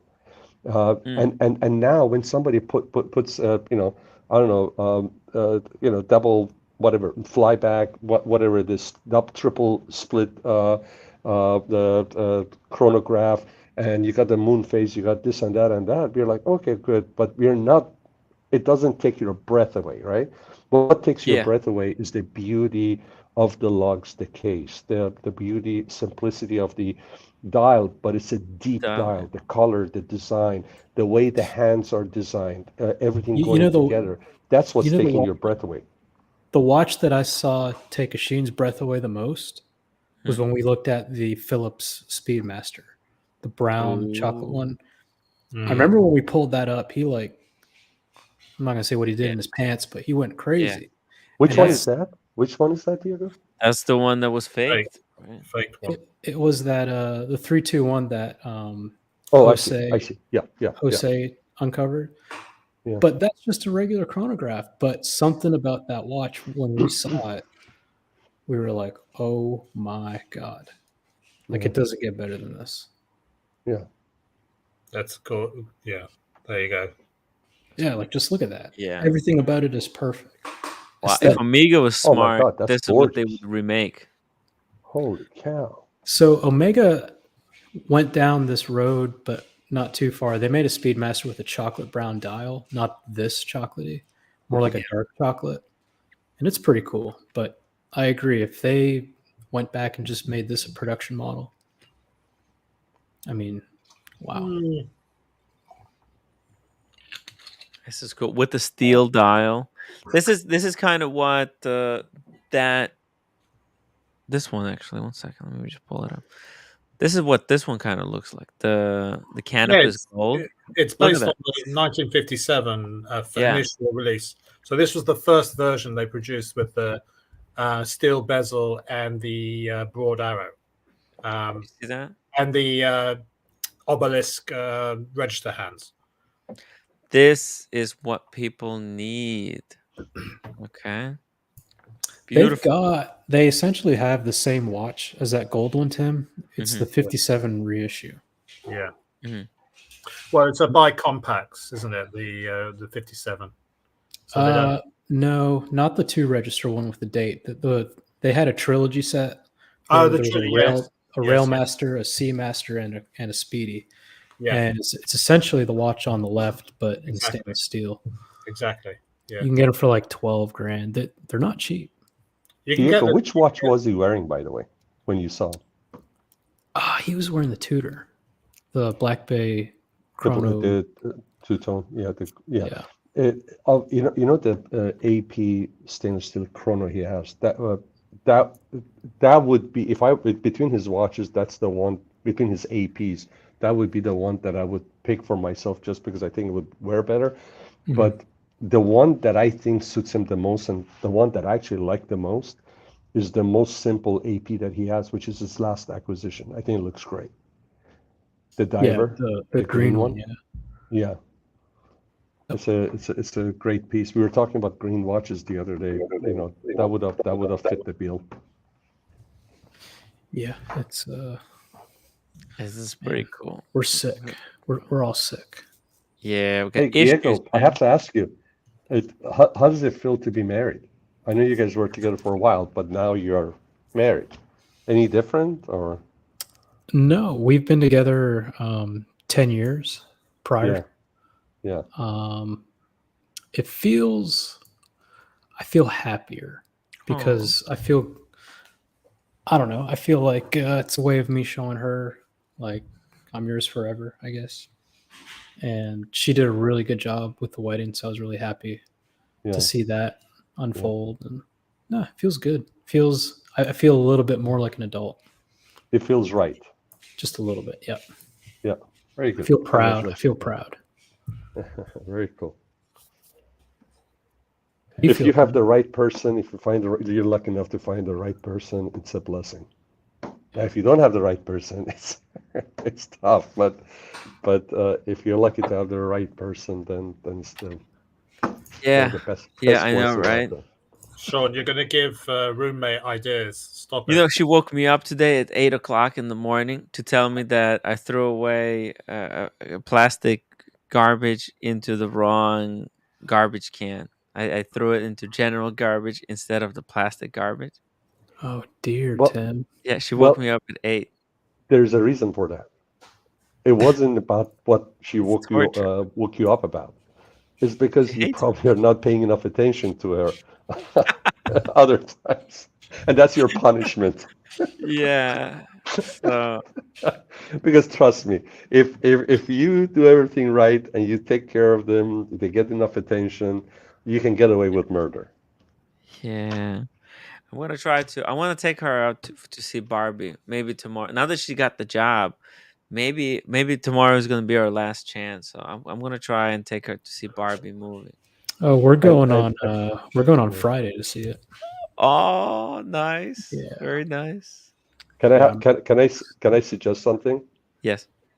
When you guys go, you guys, if you have a chance, or if somebody has the key to your place, or if you can tell her, hey, listen, I really have to go back real quick, whatever, have some beautiful pink roses in the place. So when you guys come back from the movie, she comes back to something special and feels special. Oh, You've joined us on the Love Doctor with Sean. Sean, you're a genius. That's how you got. That's how you got. Is it Shima? Shima? Well, that's how you don't have to wake up at 8 o'clock in the morning hearing that you put the wrong the plastic in the wrong bag or wrong wastebasket. Oh my God. Boston Collector, thank you so much for being a member for 13 months. Cheers to roommate and congrats on the new job. You see this, Diego? She got a job. She got a new job. She got the job earlier today. Oh, and congratulations! Well, I wasn't really happy for her when she got it because she said that she was planning to leave me.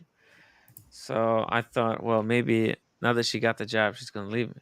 But I don't know. She's Get the flowers and get some chocolates, and make sure you have something with a Cartier or Hermes on it in a box. Jeez. She's got a roof over her head, Sean. That's all she needs. Oh, and by the way, you see this? We can pull up member chats now, Diego. Nice. Yeah. How I heard crazy is earlier. that? That's pretty cool. I thought it was gonna never happen. I didn't think it was possible. But What happened? Yeah, here we are. No, I can now on the screen I can pull up member chats. Oh, okay, cool. Yeah, it's freaking amazing. I can't believe it. I can't believe it. It's happened. That StreamYard fixed it. They got the code. Carolyn Martin, if you did that in my house, Tim, you'd be shot. Oh no, it's ridiculous. I was gonna throw. I remember throwing that yogurt cup into the wrong option, and I thought, hey, I'm gonna wake up in the morning, whenever I wake up, and I'll fix it. I was just too tired to put it. Yeah. All right, I got a topic for everybody. Yes. All right, with the market in free fall, yes. what watch are you looking at? I mean, I don't know about you, Tim, but the other guys, is there a watch that you're just like tracking every day, just waiting for the right moment, waiting to justify the purchase? Hum. Eat up. I want one of those nuclear blank pawns, with the nuclear dial. Oh, the blue one? The NORAD? Or no, you're talking about the NORAD. The NORAD. Yeah, that's what I want. Yeah. That's it. I want that for 15. If I can have that for 15, please, I would be happy. I would be happy for the rest of my life. $15? There is one. 15,000. I have one for you, Diego. What's and that would be the Royal Oak equivalent of the 15202. I don't know what the new ones are. The 15202. Ooh. And I'll be done with my APs. Ooh. The Royal Oak. I don't know my Rolex that well. 15 It's the jumbo 39 mil. Again, 15202. 39 mil Oh is yeah, perfect for me. it's without the Uh, quick set date. That's the one that Brody has. yeah, that's my favorite. And Oh, my yeah, those are the sick. favorite dial of mine, number one, obviously, is the blue. Number two is the yellow one. Oh, You know, I finally found Sean an AP, like a contemporary AP that I want. There was a guy on my flight to Paris next to me, and he had a chrono. And eventually, we swapped watches, and it was a 38 blue dial chrono, and it shockingly fit my wrist really well, like better than my Daytonas. So Hmm. I texted my sales associate. I said, I think I finally found a watch I want. So we'll see. We'll see. Boston Collector makes a correction, guys. Market is not in the free fall, and you just picked out 2 listings of fake watches from a seller in Vietnam.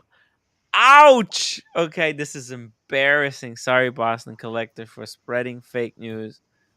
Do you agree, Diego. Buckley, About what? about the market not being in free fall? Free fall is very dramatic. It's just Yeah. been steadily going down. But the thing too is It's bleeding out, right? the watches that have been hard to get are still hard to get. There's no question about that. That hasn't changed. When there's a Black Submariner in the case, Mhm. then you have a problem. But until that happens, it's Well, all right. when my friend was offered the 40 mil Explorer, there was a lot of people that said no, thank you. Yes, Pretty but indicative. I mean, like it's a brand that's new always release. that's always been at the bottom of the barrel in Rolex. Yeah, but Listen, still, listen. man. Before COVID in 2019, one of my sales managers, the same gentleman that there's this Dutch gentleman, really cool watch collector.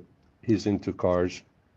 He's got a couple of resorts in South America, and he has houses here. And whenever he's here, he stops by. He big guy, great personality, loves big watches like Royal Oaks and or all gold and all that stuff. He has a strong connection with a watch dealer, AP and Rolex authorized dealer in his home country, and I got my sub through him, and my sales manager got a white dial, stainless steel, and a black dial, and he got it at list price for both of them. And but he held on to the white one. He never put it on brand new, and I remember he sold it for I think he got like $22,000 for it, and he thought, wow, what a I made all the money, I've sold it, and he was happy. Then all of a sudden the prices went up. If I'm not mistaken, a brand new white dial stainless steel Rolex still above that, even with the market adjustment. So I don't think it's in a free fall. I think it made the necessary adjustment. I just don't think that the market is in a free fall yet. So just like Buckley said, there are if you get a Rolex to be Rolex Daytona stainless steel below COVID prices, then we can say, hey, what's going on with the market? But I don't think we are there yet. It's just that we went so high that it feels like we are back down and we're almost our feet is on the ground. But when you look at it, we're still above ground. We're still in the air. Yeah, So it's not like I people wouldn't panic. haven't gotten off the line. Like people didn't get offline for their Panda or their sub. Yeah. They're still saying yes. It's the watches that Tim keeps bringing up are watches that were readily available, multiple in the case, thousands of ADs. Yeah. They were of course going to get demolished, of course. But the watches that you can't get, you still can't get. They're still hard to get. You still have to play the games. Are they worth a little bit less on the gray market? Yeah. Are the watch companies making these watches designed so that you should flip them? No. So they're doing exactly what they're supposed to be doing. They're still performing better than what they're supposed to be doing, right? But you're showing me this watch on the screen. I know Kevin has one. I'm sorry, Kevin. It's horrendous. It looks like a rim on a car from Pimp My Ride 2004. It's disgusting. I wouldn't give you $500 for that. I wouldn't give you $40 for it. I think it's awful. What? But it's obvious, you know. What's going to stop the bleed though? Well, everybody's got this. It's not a bleed of watches. It's a bleed of the economy. I know, but you got to think for us as collectors, the people that saw what happened, you know, how quickly you can get burned buying a Daytona at retail, right? Or an Aquanaut or something like that. Got burned at buying at retail. No one's got. Or I'm sorry, not at retail. I'm sorry. I meant at market price. Even if you didn't buy, it's still scary to see that, you know, people were paying $100,000 for an Aquanaut 3-hander, and now they're selling for 55, meaning you could maybe get 40. Like, even if you weren't a buyer of that watch, it's a little scary to say, okay, now I'm going to go and buy in the secondary market, because that could turn into 30. I mean, what's stopping it from turning into 30? Can I ask you a question? What was the list on that? 22. So if our doomsday is for a day that will come, that a watch that listed brand new for 22, the doomsday is what if it goes down to 30? It's still not bad. Yeah, but here's the thing though, Sean, like the guy that is buying it on the secondary market for 55 right now, can he stomach if it goes down to 30? Does he? The people that were paying 100 were paying 100 because the week before it was 90. Yeah, but they were thinking that's everybody. I saw this. I saw this with real estate too. And first of all, with the real estate, if you take a look at 2008, and by the way, I saw this in 1991 when after the Japanese were here and they drove up all the SoCal prime real estate. Everything that was by the ocean, and then all of a sudden that money was gone and everybody thought it was the end of the world, recession. 2008, everybody, all the people that bought over, they were over and underqualified, but they got these houses. People that worked in LA, but would drive all the way to Temecula, so that instead of a nice 3-bedroom apartment, they would be buying a 5-bedroom pool, 5,000 square feet house for the same price in Temecula, but would be driving an hour and a half, 2 hours each way. When the market went down, guess what? Those were the houses that went from $600,000 down to $250,000, and they couldn't sell them. But the prime real estate in LA, West LA, where it was centralized. Yeah, it was fine. It was fine, right? Some of them didn't even drop. Some of them didn't even drop. They held their own, and then right away they bounced back up. So if you have blue chip watches that are your Rolexes, your Pateks, and as long as you didn't go crazy as far as paying too much, you're gonna be fine. What you have to be worried about is perhaps, like, I don't know, maybe the watch that's on display, maybe some of the pieces that I have, okay? And those are the watches that may, those are to my taste. I like them. But when the market goes south, if you have a Chopard, it's going to go down. All right. But if you have Patek and if you have APs and you have Rolexes, I think you're going to be able to weather it. And then it's probably going to come back up. But I don't think it's going to be end it all. What's exciting is, and we see, the thing is, we have collection of watches, right? We're fortunate enough. There's so many people out there that right now they cannot afford to get these, and they're waiting for it to go down, and those guys are going to jump in and they're going to start buying, right? So hold on. Do we believe that day dates in any configuration will at some point go back over retail, or is that something that we'll never see again? Because they were only going for over retail because people were buying anything and everything they could to get that spend history up, and there was a shortage of them. Money. Is that a watch that should go over retail, you think? No, it's not. But my question is, how do we stop the prices dropping? What's going to be the catalyst for that? The interest rates go back down and money becomes cheaper. Yeah, you have to have a consumer confidence, and then again, it comes down to value proposition, right? So if your price is higher than what the customer is comfortable paying, you're not going to sell it. So at Let me some ask you a point, the question. price is going to level After, off. let me ask you a question. After 2008, the banks learned their lessons. We're not going to give mortgages to just anybody, right? Right. So I'm thinking after the watch market corrects itself or heals or whatever you want to say, the people that shouldn't have been buying watches are probably not going to be buying watches. Exactly. Yes. And the prices, I don't think, are going to go back up like they did. For If a anything, long they're time, going to they're going to stay stagnate low. for a real long time because there's a lot of people that learned their lesson. There's a lot of people that, even if they didn't partake, they saw the lessons learned by others. They saw other people affected. I'm going to give you another perspective on this, Diego. And this is going back to what happened with the car market in the late 80s with the Ferraris and that kind of market and the collectibles. You could have gotten a Daytona Ferrari for next to nothing, or a Dino next to nothing. When the car prices started coming up, then everything else came up. The Dinos came up. Then the muscle cars came up, and then at some point that market also dropped. But if you take a look at it right now, there is a collectible market. What happened when these cars came up? A new genre of collectors came up.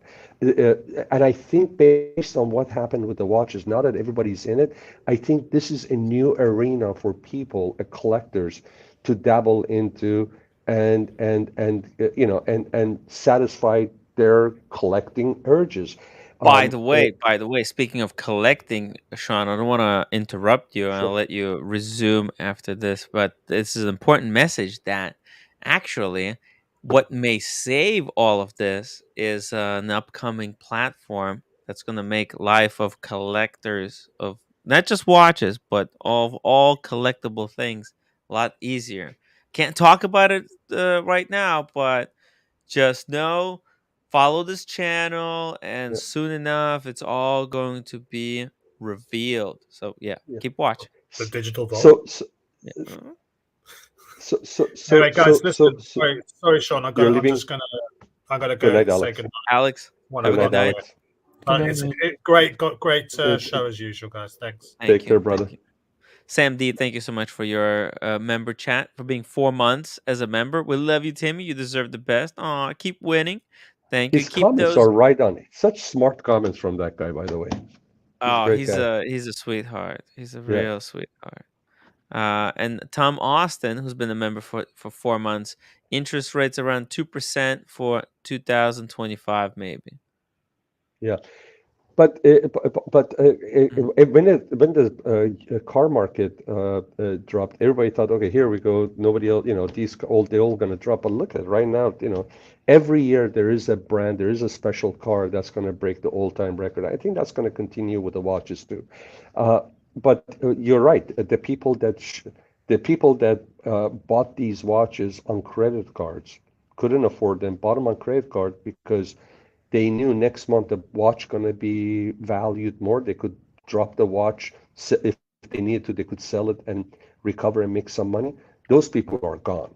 They're the speculators, and they're not real watch collectors. They're gone. They're going to leave. Is that going to impact the watch market? Absolutely, because those guys are not there to help the hype, right? But I think after everything settles, then I think the state of watch collection and the market's going to be much healthier than it was.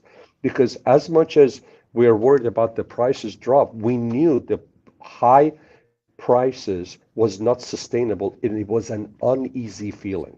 I didn't want to believe it. I thought it was. What do you mean we knew? I had no idea. Sean, you're saying like we knew.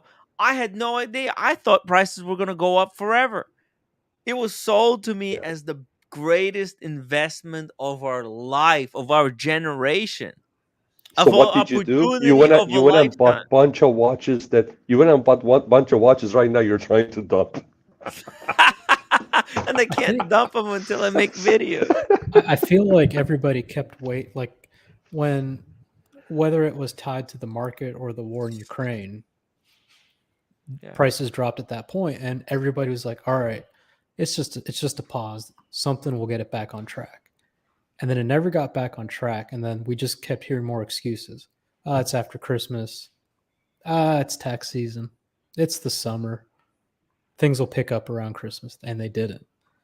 Yeah. And then it's like, all right, Very we've been through 12 months. Yeah. When is it ever going to stop? And it still hasn't. I'm not saying, like, you guys are right. I was being dramatic. We're not in a free fall. But I feel like a lot of people learned their lesson. And like you said, Sean, there's going to be less buyers, which is going to maybe there's not going to be as many gray market dealers. And when there's less gray market dealers, there's going to be less people to sell your watches to. And I'm not saying that we buy to sell, but that means inherently demand drops. And when demand drops at the ADs, things become available. And when things are readily available, the market price drops even more. It's like it's this continuous slippery slope. Diego, we all fell in love with Houdinki's original interviews with the collectors, right? These were the people that were able to pick up, like John Goldberger and all those guys. These guys were able to pick up beautiful pieces and with a story behind them for next to nothing. And they amassed a very nice collection. And when he did the interview, there was no talk of how much the watch is now worth versus before. It was about the beauty of the watch, the romance with the watch they fell in love with. And that went away. So I think with the hype people getting out, people that just looked at it from dollars and cents of it, I think it's much more healthier. Now, listen, it's a very reassuring proposition for me as a collector to buy something that I know is not going to go down. At least I can justify it to my wife, and I can buy more pieces.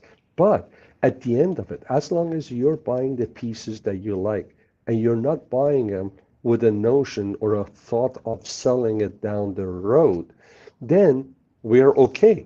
But the buyer that buys it with 50-50 chance that they want to sell it down the road, and I'm not talking about flipping it and getting something else, because if they flip theirs for less, they're going to buy something else for less than what it is right now. So you're even, right? So, but I'm talking about somebody that buys and just purely wants to sell it and just make money. That person probably is going to be hurt the most. But as long as you're buying a watch for the right reasons, if the market goes down, hey, you're just going to be able to buy more. And if you're, that's the way I look at it. I'm not in that position, right? Like, I'm the kind of buyer that has the means to buy watches that I never dreamed I could, but I only do it, and I only did do it because it was safe. If I'm not ashamed to say it, if a 5712 is retailing at 50 and the market price is 30, I will not buy it at the AD. And I might not even buy it in the secondary market because I'm thinking to myself, A, do you need another watch? Do you need a watch so bad that you're going to dump 30 grand into something and it might not hold? For me, I'm in the position where I have to say no. But so here, the benefit of when the market was strong for me was that I could almost without guilt get a bunch of watches that I never thought I could justify. Right now, 5169, the most simple Calatrava Patek, white gold, is going in the mid-20s. When that watch was priced at 20, retail was 21.8, right around 22,000 in 2017. My wife got a brand new one for me.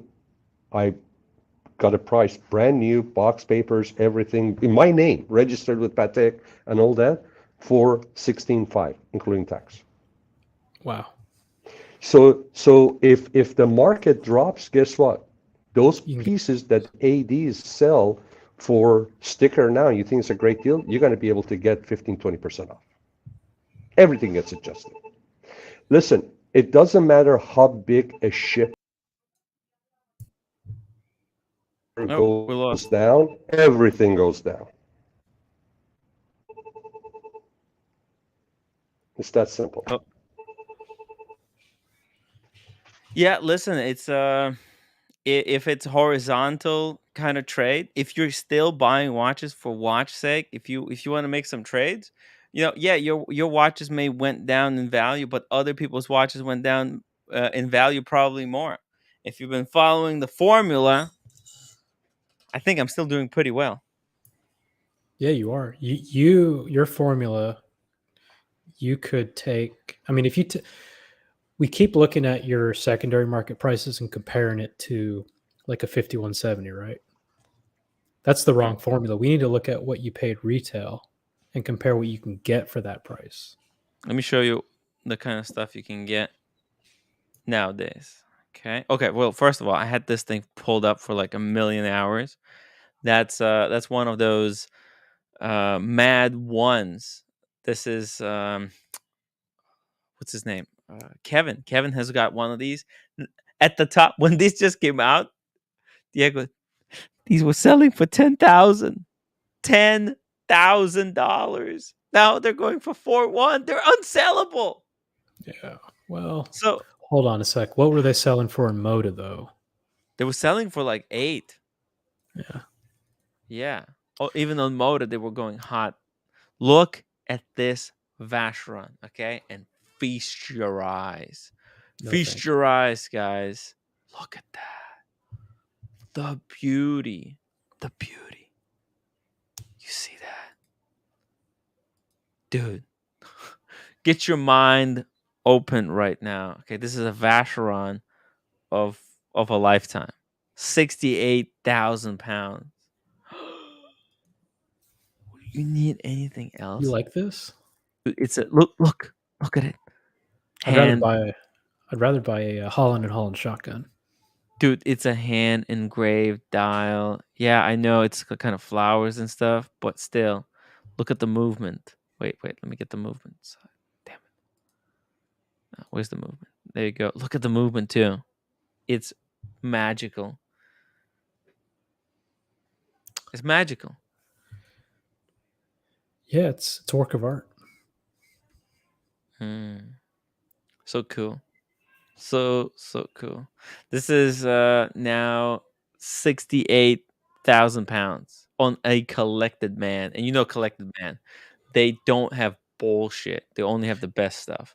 Hey, Sean, welcome back. I think your audio maybe was not working. Hey, check the private chat. Remember I was telling you about the 5165 Aquanaut that Small G has, that in 2007 they offered it with the 5167, but they used the same strap. No, it got all squished. Check out, it's in the private chat. Oh, on the collected man. Oh, this one. But look at the photos of the strap when it meets the lugs. It's the same strap as but it's like a millimeter different. Yeah. The photos of the case back really show you Oh, how bad it is. oh no. Yeah, that's a good photo. There's a case back. Oh, dude. Well, maybe the next one. Yeah, it's kind of. See, this one knows. You can kind of see it. Go down one. Yeah, you got to keep looking through photos. There's a bend here. You can kind of see it. Look at. You see this arch here? Yeah. It's arching inwards. So it's the same. So it's like 1 millimeter too big. Something like that. Yeah. Go to the third photo down right there. I think that one shows it really well. Third photo. This one?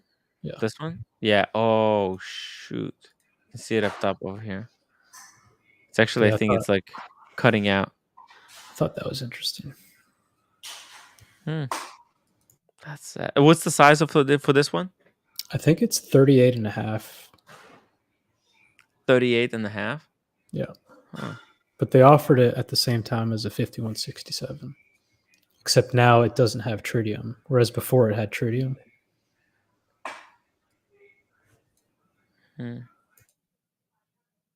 Wow, look at this image is insane. As soon as I forget, sometimes I hate, I will really hate this watch. Okay, I will just really, really hate this watch. And because I'm on the wait list, I'm like, okay, you know what? I've been waiting for so long. I don't want it anymore. And then I look at these images, man. And then I see these images again. It's like, oh man, keep your hopes up, Timmy. Keep your hopes up. Don't give up. Someday you will get this watch. I don't know. Damn strap's almost thicker than the watch. How much do you think this is going to bottom out at? 5167, that is.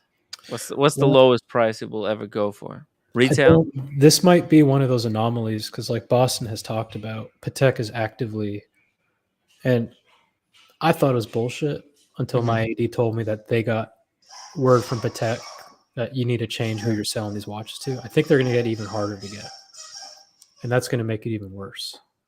So I think these, if anything's going to bottom out first, it'll be stuff like this.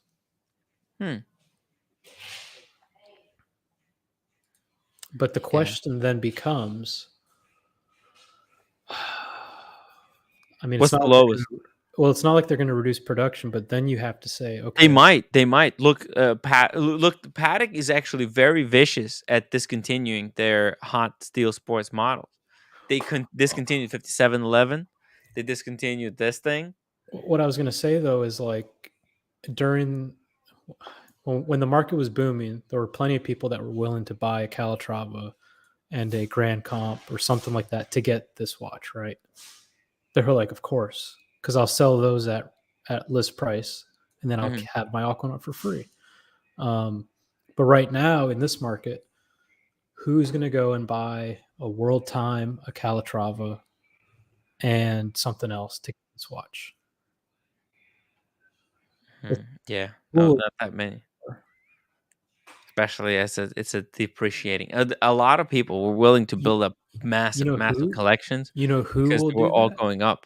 You know the kind of buyer that will go through that game to get this watch? People that have more money than they know what to do with and are not flippers. Right. Which means there's going to be even less of these on secondary. Ooh. In my humble opinion. Let's hope they'll skip over this shitter and get actually good stuff.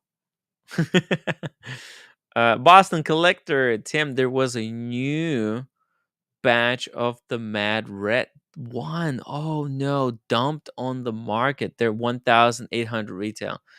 Okay, that's still pretty good. You know.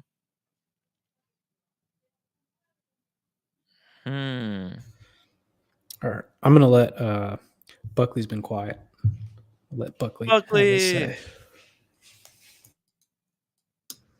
Yeah, I think you guys are blowing it out of proportion.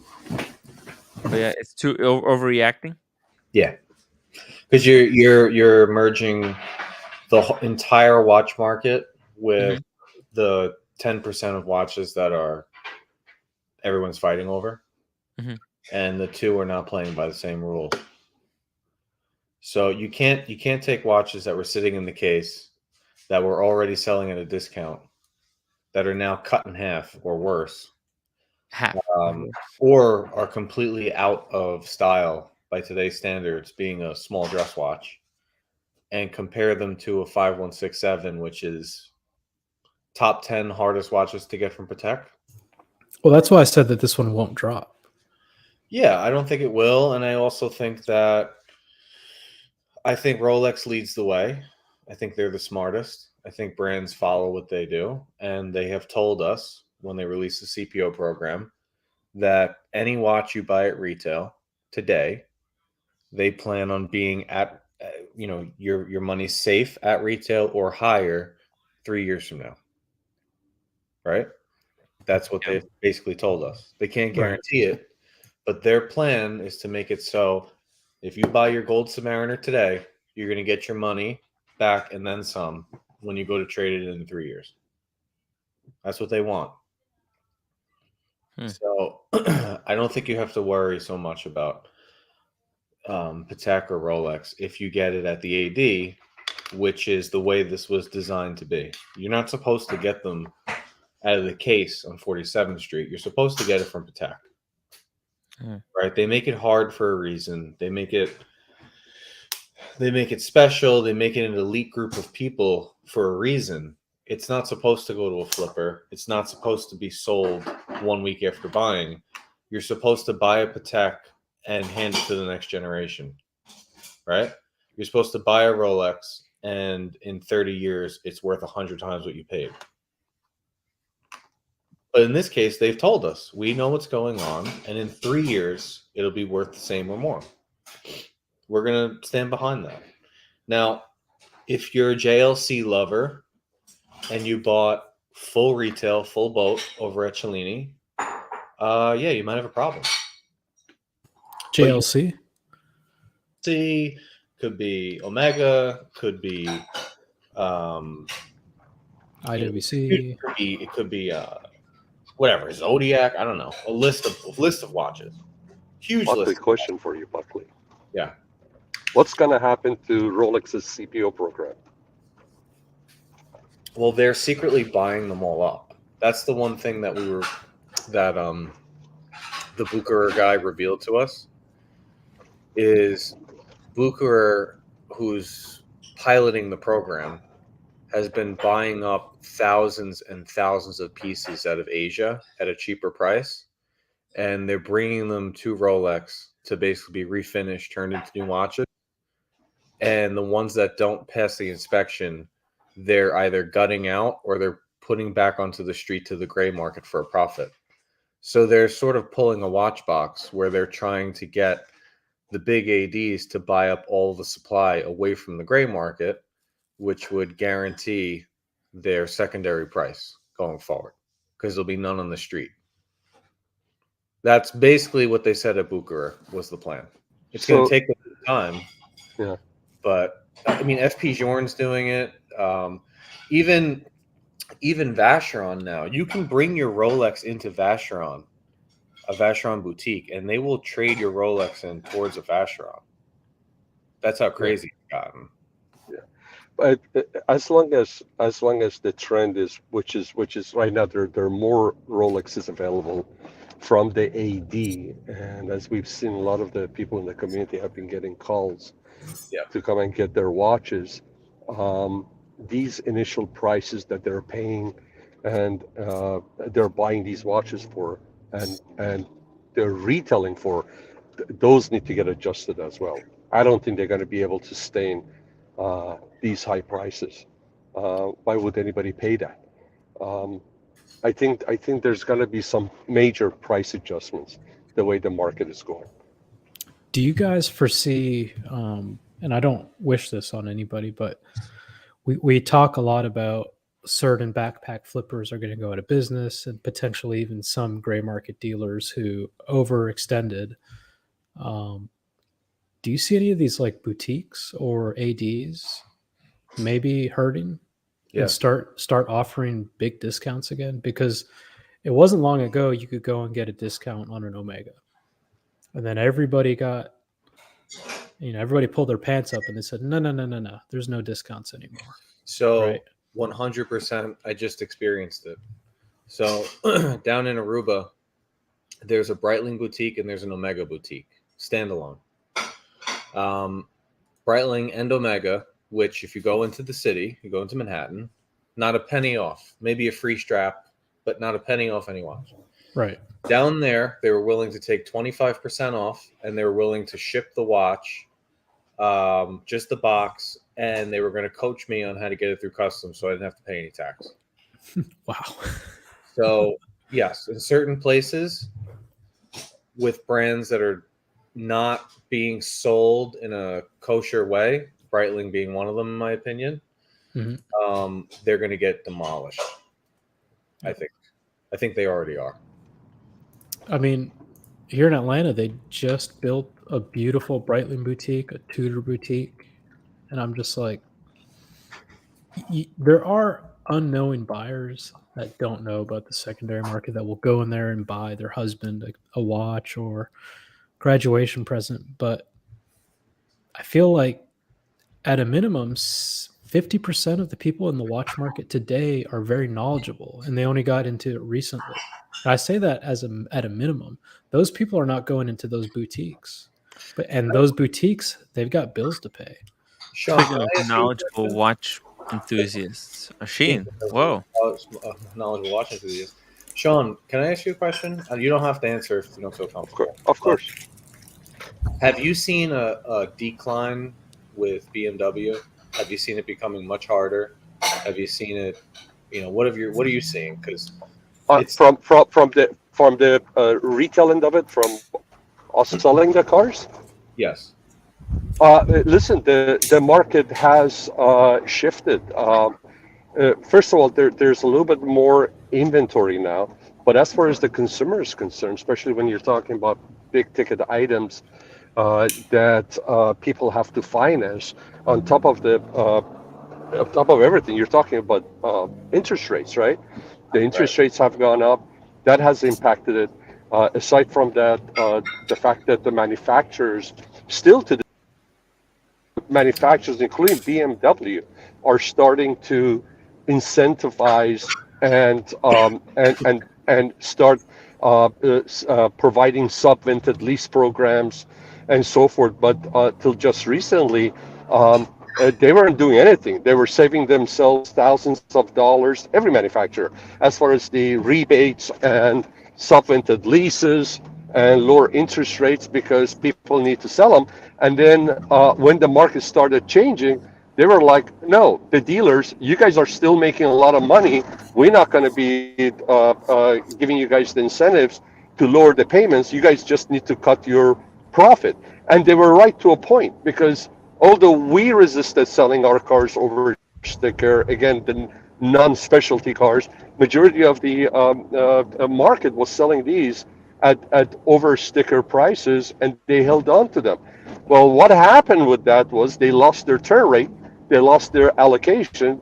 BMW changed their allocation earn process, and turn rate became a big deal. So those dealers that were holding on to their inventory because they wanted to make a lot more profit, guess what happened? Their allocation got hit, it got shrunk. That means they sold less cars, and so they had to adjust. But now the manufacturers, again, as of today, on some of these electric cars, there were some announcements from BMW that has not been released to the market yet. They just announced it to the dealers, and they're offering some major rebates on iCars. So you can see the market changing. As far as front end profitability, this is on the car itself. Yeah, we've seen the margins shrink. It's still above the pre-COVID, all right. And at least in my market, because of the kind of clientele that we deal with, and because of our product is what our market is attracted to, we're doing well. We're doing very well. But there's no doubt. And listen, when the market drops, we have to drop. My name brand, my dealership name brand, is very strong, and because of where we are, people think that, hey, our prices would be higher. I'm as aggressive as anybody else, and I'm more aggressive than probably the guy that has a quarter of the rent factor as I do in moving units. Why? Because I have to sell the cars so I can bring these people back in my service department, and when they're back into my service department, then I can sustain my business and have a hope to bring these people back and sell them a car and again and have that snowball effect. But if I'm just holding on to make the most profit per car, the business is going to shrink. This is the way I look at the business as far as volume and growth. If your business, and this is true with the watch business, I would imagine, if your business is a plant, let's say whatever plant it is, right? It looks green right now, but if you do not keep your volume up, if you do not keep your sell rate up, that plant down the road's it's gonna die out. It's gonna shrink. It's gonna dry out. So to me, number one is volume, then the gross comes second. So I have to keep that turn rate up so that my business can stay healthy, and I can keep my customer base. But definitely, our business has been impacted like any other business out there. Right. That was the point. Is it's not unique. The watch market's not unique. Everybody's going down. Yeah. Actually, if people feel courageous enough, if you run a business or you do sales in any type of business, type 1 if things have declined, type 2 if they've stayed the same. I gotta go to dinner. I'll be back. I'm curious.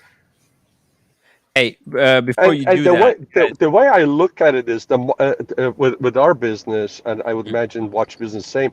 The market has not, is still healthy. Okay, things have changed. We have to understand, and things will change further down.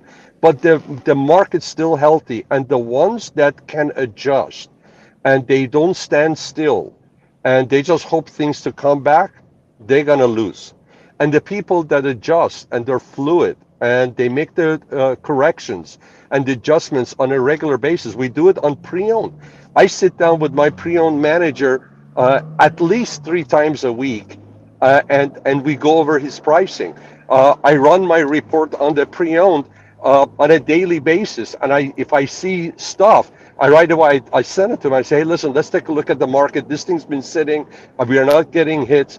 But you have to be on top of it. It's the same thing with the watch market. In my opinion, you have to be able to adjust. As long as you can stay at market price or less, then you're gonna keep on selling. But if you can't don't, be greedy. You can't you be can't. greedy, And even if you're losing money. Sometimes here's the it's thing. worth. Your inventory is just like a carton of milk. It will. There is a cost involved with that car sitting in your inventory, just like a watch. That car that sits on my inventory, every day that it sits, there's a cost involved. Every spot that I have for that these cars are parked, there's a dollar value per day involved.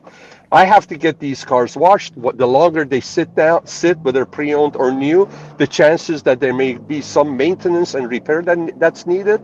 So I'd rather, for instance, on a pre-owned, the way we look at the pricing is, I'd rather sell a car and make $1,000 on the car within the first 21 days than make $2,000 60 days later. I make less money making $2,000 in 60 days than I do making $1,000 within the first 3 days. 3 weeks, I mean. Yeah. Okay. So I would, I mean, there are watch people that they put a high price, they sit on it, and I in my opinion, sell the watch quicker, turn it faster, make a smaller margin, and just keep on turning your inventory. Use your money. Don't let your money sit. It's the same thing. There are different kinds of business models. I can give you great examples in New York City, but look at what Carolyn Martin said. Carolyn Martin, $5 super chat. Let's support the channel. I'll match the super chats up to $500 starting now. Wow, what a legend! Spend what my a money. Legend. Guys, if you were going to send a super chat, do it now. Carolyn, hey, Oshin, how are you, brother? I'm great, man. How are you? Hey, that was a nice stream yesterday. I watched it last night, and I was laughing when you guys talking about the sleep buttons. I sent you a picture, and when I feel sporty and nutty, I actually undo 2 of the buttons, not just 1. 2 to be extra sexy in LA, baby.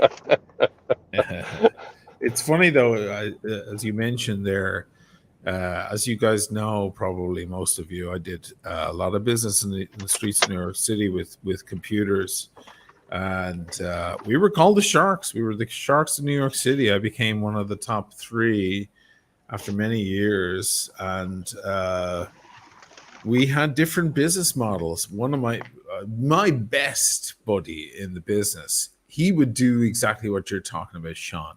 He would be like, I'd rather sell 3 laptops today and make $100 on each than sit on them for a week and make, you know, $200 at the end of the week. I was the slow guy. I would offer a higher level of service and a more kind of prestige kind of service, and my premiums, my margins were much larger. My shit was much more expensive, but you were getting a totally different level of shit. Whereas he was churning this shit out like fucking fish at a market on a Tuesday morning. And it was just about numbers. Now, he did make a lot of money. We both made a lot of money, but we made them in different corners of the market. You know, it's a little bit different with our business. Yeah. Because if you're a BMW dealer in any market, but especially in the LA market, you have to provide a certain level of service, because we are not independent contractors. We are not. We have certain obligations, and we have to perform at a certain level. My point is, the gentleman, the watch place that I've been doing business with, and these guys are like my brothers. They had this Vacheron Constantin that I told you guys. Initially, it was priced at $89,000. It was double sealed, malt, perpetual, grand complication, perpetual calendar with chrono. They ended up selling that watch after over 2 years for 130 some thousand, right? They made 50,000 more. But what if they would have taken that 90 grand, they would have flipped it, made a little bit less, and then over the last 2.5, 3 years would have been able to flip 16 more watches with that money. The watch world, I think in the gray market world, they operate like my good friend. They need to turn over numbers. Even back when it was during the spike and things were going crazy, and you were almost, how many gray market guys had I heard from and seen on the internet saying, I sold the watch and it cost me more to replace it into my stock. I sold it for 110,000 some Patek, and I had to pay 115 just to get another one to back into stock. And I used to say to my guy here, gray market guy here in Venice, just sit on your stock. You're actually losing money by selling. But he didn't know any other way other than to sell, because that was what he was used to doing. You can't teach an old dog new tricks or whatever, he just couldn't see, he couldn't adapt to the rapid change in the market, which is what the spike was. The spike was a bizarre change in the market.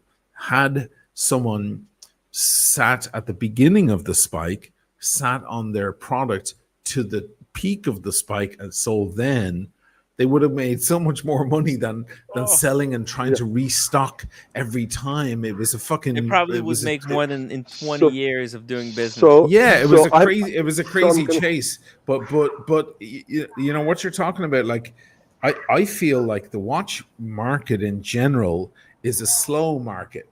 I see like big ADs and so on, they're happy to sit on stock for a long time. So I'm going to share with you something. Burn. It's a slow burn, but whereas the gray market, they're fast burn. They want to pump out watches. They want to just sell them. So I'm going to share something with you. In my business, in my industry, we have another set of data that will make it a lot more clear if you know what to do. We are talking about volume versus gross PUR, right? Gross per unit, GPU, profit per unit, however you want to look at it. That's very two-dimensional. Do I get more volume with less gross per, or do I go higher gross per but lower volume? The key element, the third dimension that you can bring in to get a laser-like focus, whether you're cheap selling or not, is turn rate versus your competition. What does that mean? You can look at it as an overall inventory, or you can look at it per specific. If the watch industry has this information to provide, you can actually take a look at each model. But for instance, for me, if I'm selling at a higher, my volume is higher, and let's say making $1,000 a unit, but my inventory turn rate is at 45% and my market is at 65%, then guess what? I'm selling at a high price. I need to pick up my volume. If my turn rate is 75% and the market is at 60%, then I'm burning through my inventory and I need to make a little bit more money per unit that I'm selling. So the third element, the third dimension that you can use to zero down scientifically and figure out whether you're cheap selling and you're burning through your inventory or you're sitting on your inventory and you need to turn it up is how quickly you're turning your inventory versus your market. I used to always have issues with my buddy. We used to butt heads all the time. We were best of friends. But I used to always tell him, you're saturating the market. You're fucking your own market because of your greed, because you want to turn out product. You're shooting yourself in the foot. You're cutting off your own tail by keeping our products a little bit rarer, a little bit higher premium. We're going to stimulate a better market by just shoveling the shit out like it's fucking fish at a fish market. You're saturating the market and therefore fucking it in the long term. He didn't give a shit because he was reckless and he was at extreme level. He was at extreme. Oh my God, there were so many of them though. Yeah, but he was silly. A that's prime stupid. guy. Yeah. For me, it was just, and he was like, I don't care. I want to sell 6 machines today. I don't give a shit if I make $50 on each. Well, that's like, wrong. Yeah, but you're going to screw everything else. And that's probably what TPG did. That's probably what TPG did. Moving into the watch world, not that I'm a trader, but I've observed that same exact phenomena that people can fuck the market just because of their greed today. They're not thinking about their greed tomorrow. Protect your greed, guys, because your greed will still be there in a year. 100%. It won't go away tomorrow, but you're just thinking about it day by day. If the allocation for your inventory is based on turn rate, then it behooves you to move the units faster. And also, if you're in the industry that the more you sell, the more you're going to fill up your service drive. So there are some nuances with each business, but you're 100% right. You can burn through your inventory and not make enough money, and at the end of it, you haven't accomplished anything. Which is why it's such a great model for AP and for Patek and for even for Rolex, though they make a lot more watches than previously mentioned brands. Is to try to not saturate the market. It's like Hermes. If every single woman on the train has a Birkin, then what the fuck is it worth buying a Birkin? You want to be that one woman on the train in New York City on the 6th train or on the 8th train with a Birkin, and no other woman has the Birkin. Or you're the woman walking into Saks Fifth Avenue with the Birkin. It's about creating that great elusive thing, and that's a great thing that happens in the watch market. You know, I walk around with this fucking AP on, and I haven't seen I've seen one other guy, and I'm in Venice, one of the richest cities in the world, and that's what it's about. If every shithead had one, would I want it as much? Probably not. Oh, you got a Doxa? A Doxa, and that's Tiffany blue one. You got the Tiffany blue one? Oh man, I love that one. Is that the 600 meter? Oh, the 300. Ultra thin. Oh, dude, congratulations! Great. I love those. I love Doxas. It's not mine. I'm just borrowing it. Okay, I love those. I love the 600 meter. I love that one. I'm a big fan of Doxa. What a chunk of steel that thing is. It feels like wearing a chunk of steel. There's presence to it. It's fun. I thought I would never say this, but it is fun to wear this watch. Yeah, it doesn't have the glide lock, the whole spiel on the buckle, but it's a fun wearing watch. I don't know what it is about it. It's a beast as well. It's a proper look at this. Man. This thing has got presence. Look at this. Dude, I met a viewer of the channel like nearly a year ago. He's a helicopter pilot for the military, and he works with the Italian military a lot. One of the greatest guys I've ever met through all the people I've met, out of all the people I met through the channel, I should say. And he came along. He was wearing a Pelagos, and his wife was wearing a Doxa. And it was so bitching. It was like, oh, that's so fucking impressive. And they got me into Doxa, and I started trying on Doxas. And there's an authorized dealer in Milano, and I so wanted. I want a 600-meter Doxa, a Tiffany blue or an orange Doxa, man. Whoa, fuck me. And these are watches like you want to bang, you want to scratch them, you want to ding them, to give them character. And they take character. They take the things and everything really well, because it's all brushed. There's no polish. It's a full-on utilitarian watch. Totally. It's meant to be kicked around and had fun with. And it kicks ass too. Like, you give it beating, but it also kicks your ass as well in return, because it's got this crazy bezel, freaking insane bezel. Yeah, it's a chunk of steel. It's got the beads of rice, right? Yeah, this beads of rice is incredible. It's very soft. Love it. Is Buckley still on? Hey, he's there. still He's on. there in the background. Hey, Buckley, going back to what we were talking about, I don't think the world is coming to an end on the watch market. Again, the prices of the watches are still above pre-COVID levels. I think we're just shedding a lot of these people that were buying these watches on credit cards, like I said, and they were driving up the price, and they were buying them on credit card because they wanted to sell them in 2 months and make money on it after wearing it for 2 months. Right. And those guys are not good for the market. I think just like I said with the car collecting market, where in the late 80s, all of a sudden these Ferraris were worth 20, 30 times what they were worth in the a decade before.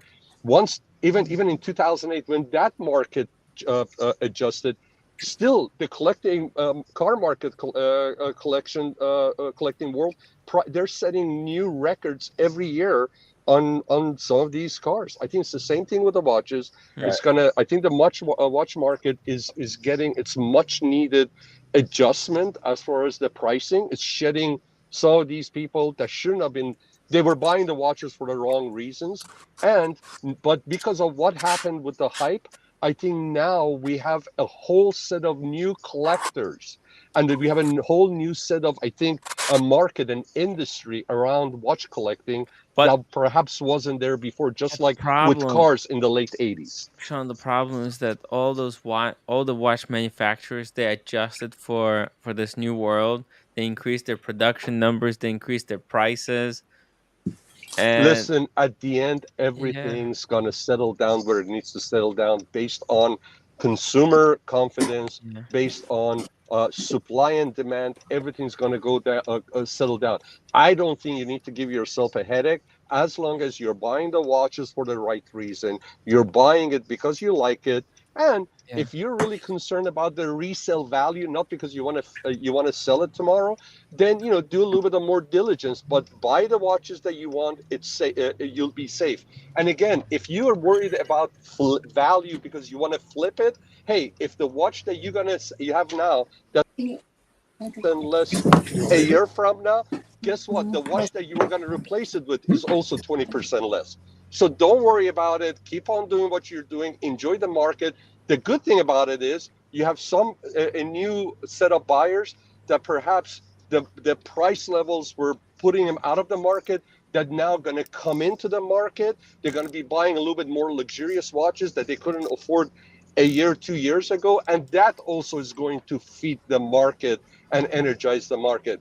At the end, the world's going to turn. Everything's going to be fine. It's not a doomsday. Just do what you like, buy the pieces that you want, and everything's going to be fine. Thank you for that speech, Sean. Tim G says only buy what you want. Speaking of buying what you want, it's always been the case. It's always been the case. Yeah, you really, except for flippers, it's always been the case. This is not news. If you can always buy what you want, that's a What, I also why do we think, have like, to you learn can all buy the same smart. lessons all over again? Am I on crazy pills? Look, I'm blue Yeah. in the fucking face saying this shit over and over again for the past No. year. Okay, but it's we're back to where we were. Yeah. Now you can maybe get a date just if you walk into the AD. It's It like may you get a not be the do-over. exact date just you want. Might be a slightly different configuration. Might be a slate dial or something like that. Not the blue one, not the green one. That's where we were. Absolutely. 18 So in months that ago. point, I agree with And Buckley on if you want a that. G&T Pepsi, you forget it. If you want to steal Daytona, forget it. You know, things like this they're still forget it. We're back to where we were. Why does everybody have amnesia? Can somebody We are not explain even why back to it. We're the still cork is above on where the we fork? were. I don't understand. Ocean, We're above still where not we were. exactly. You're right. We're still are not above. quite back to where we were. And I'm blue in the face by giving We're still examples. Everybody's slightly heard above, them over and over and over guys, again. And guys, what happened between 4 years ago and now? The world stopped. Bitcoin went down the shit. We have a war in Ukraine that it's still going on, with the world thinking that the crazy guy in Russia's got his finger on the nuke bomb, and still we are above where it was 4 years ago. We should be going and thanking God or whatever it is that we pray to and say thank you because we're in a good place. You know what? It might be as well. And I feel like the next 6 months are really the true revealer. Because because I got my ceramic Daytona, my TIE Fighter at 24,000. It's not even back there yet, and even when it was double retail. I bought the Pepsi at, what did I get it for in the end, really, all told? I don't know, 19.5. That's where it is. And that's still almost double retail, and it was there for a long time before. This is where we are. John Mayer, all the news was when the John Mayer came out, and I was almost offered one from the AD. The thing was 32 retail, and all the news, all the buzz on the street was that it was going for 46 to 48 retail, even 50, but then it softened off. It's not anywhere near 50 now. Can you get a John Mayer for 50 grand now? I don't think so. Not even fucking close. Why is everybody losing their shit, losing their mind? Why are intelligent people I respect fucking talking horse shit? We're not even back to where we were before the spike. The spike happened. It's like hitting turbulence on a plane. Oh, we're all going to die. No, we aren't. It's just a bump in the air. That's all we hit. We hit a crazy bump because there was a mania, there was a craziness, there was crypto going crazy, and so on. Then a war hit, and we all came back down to earth again. And it's not even earth. We haven't even come back there. Can you walk into an authorized dealer and say, give me a Panda Daytona at list? No, you can't. Not even close. Except for Carl and Martin. Okay. But, most of us cannot. You can't get a Pepsi. The Hulk is gone now. It's fucking 20 grand still. The Hulk, I've seen a fucking Grand Caliber have a Hulk unworn one for 25. We're still at madness. I was telling everybody when the Hulk got fucking discontinued, I was telling everyone the Hulk is going to go up to 20. It's going to go up to 20, and everybody thought I was crazy. It's still over 20 now after the nightmare, after the wrath, as Brittany Pierce calls it. Guys, everybody fucking wake up. We went through a spike. It was a mad spike. It lasted about 8 weeks to 10 weeks maximum, maybe even less. We came off it. There is no news. I know it helps the channels to talk about it like it's doomsday because it gets viewers and it gets clicks. But guys, there is really no news. There was a moment. If you bought at the peak of that and you were a flipper, then you got fucked.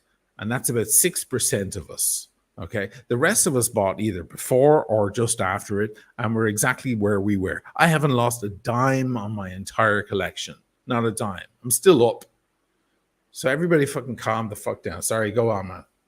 No, I was just going to say, I mean, speaking of disasters, Carolyn Martin has basically vouched to double up all the super chats that that people sent. Oh wow! And since then, we had Ticking Time sending $5. Thank you, Ticking Time.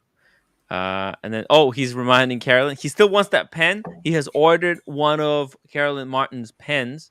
Michigan Actually, pen, nice. let me drop the link, guys. If you want one of Carolyn Martin's pens, I've got one right here. it's RGC Pen Makers on Instagram. I'm going to drop the link in the chat. Go subscribe to Carolyn Martin's Instagram account. I was just using it today. That's it. Beautiful. You painted the what's called the card for Mark, right? Yeah, I was writing down more cards today for stuff I'm shipping tomorrow. With this pen, I love this pen. It's beautiful. Love it. Beautiful. It's ballpoint, but it's beautiful. Actually, I mean that's my favorite ballpoint. I look. It's easier. It's like quartz. It's easier. Easy. Set it and forget it, right? Yeah, the simplicity. But it doesn't leak, or like I can put it in my Canali coat and not have to worry that it's gonna fucking leak out into the fucking coat. It's it's beautifully made. Yeah, it's wood. It's custom. It could be custom. She can. Is that the Oshin pen? Oshin? No, it's not. I actually don't. No, I actually don't own an Oshin pen. That's a limited edition for people who want to purchase it. I don't actually own an Oshin O'Malley pen. That's the one with the red breast and the speedy. Oh, really? Cool. Yeah, man. You know what we're gonna do? You know what we're gonna do? You want to get with Sean? You know what we're gonna do in the near future, Shane? Because I'm rebuilding my website, and I think I'm gonna carry Carolyn Martin's pens, and we're gonna have if she designs like an Oshin version, like up to your spec, we can put it there, and it could be very simple for her. She can just fulfill the orders. Here's a thought for you, gentlemen, and Carolyn. If Oshin comes in October before going to Vegas, or comes to Vegas, and Carolyn comes to Vegas, and Tim obviously going to be there, and we can sit down and have a round table talking about fine writing instruments with Carolyn. Yes. Oh, that would be amazing. And then you can put it on SWAT. Yeah, I mean, I'd be out of my depth, but I'll certainly stick it on the channel. We actually have quite a few people in the watch community who are super interested in pens. We can get them on for this kind of a talk. Hey, check this out. Look at this. America 5990, $200 super chat. Wow. My God. I mean, this is just freaking insane. Should I get 5524R or 5524G? Let me pull these up. 5524R. He's putting Carolyn on the spot here. That's God. I know, right? My God. And which is the better deal on the secondary? And pray for Carolyn. I know. Sorry, Carolyn. He said pay up, Carolyn, but that's he's pushing it a bit. Carolyn's looking for people to put in $10, $20. But look at this. Boston Collector said $200 as well. This maniac. Cheers to Carolyn. Cheers to Tim. Cheers to the watch community. Who hasn't saved $200 from the information that these channels provide? I know, right? Become a member first and just put a little back so that others can benefit. Cheers. Holy moly. Boston Collector. All I have to say is not only I have not money inside him, but he gets my appetite going every day, showing me watches, talking about watches, and I bought shitload of watches because of you, Tim. I think I think my wife's gonna kill you. I'm sorry. It's not on purpose. I promise. I just love watching. I really do. It's just so Carolyn, much fun. don't follow up on those are exceptions. Carolyn means the $20, the $10, $20 ones. That's Carolyn, I think said up to $500. I think she's. Darling, come on. Oh my God. She's too good. Look, we could. Well, I owe her money for the watch. We can take it out of the watch, okay, Carolyn? So let's just take it out of the debt for the watch. We could do it like that. We can save 30% from YouTube as well. How's that sound? Smart. Yeah. Smart. There we go. And you don't have Thank to you. pay income tax. Exactly. We save everyone. We're not giving money to, It's a to win-win YouTube. situation. Okay?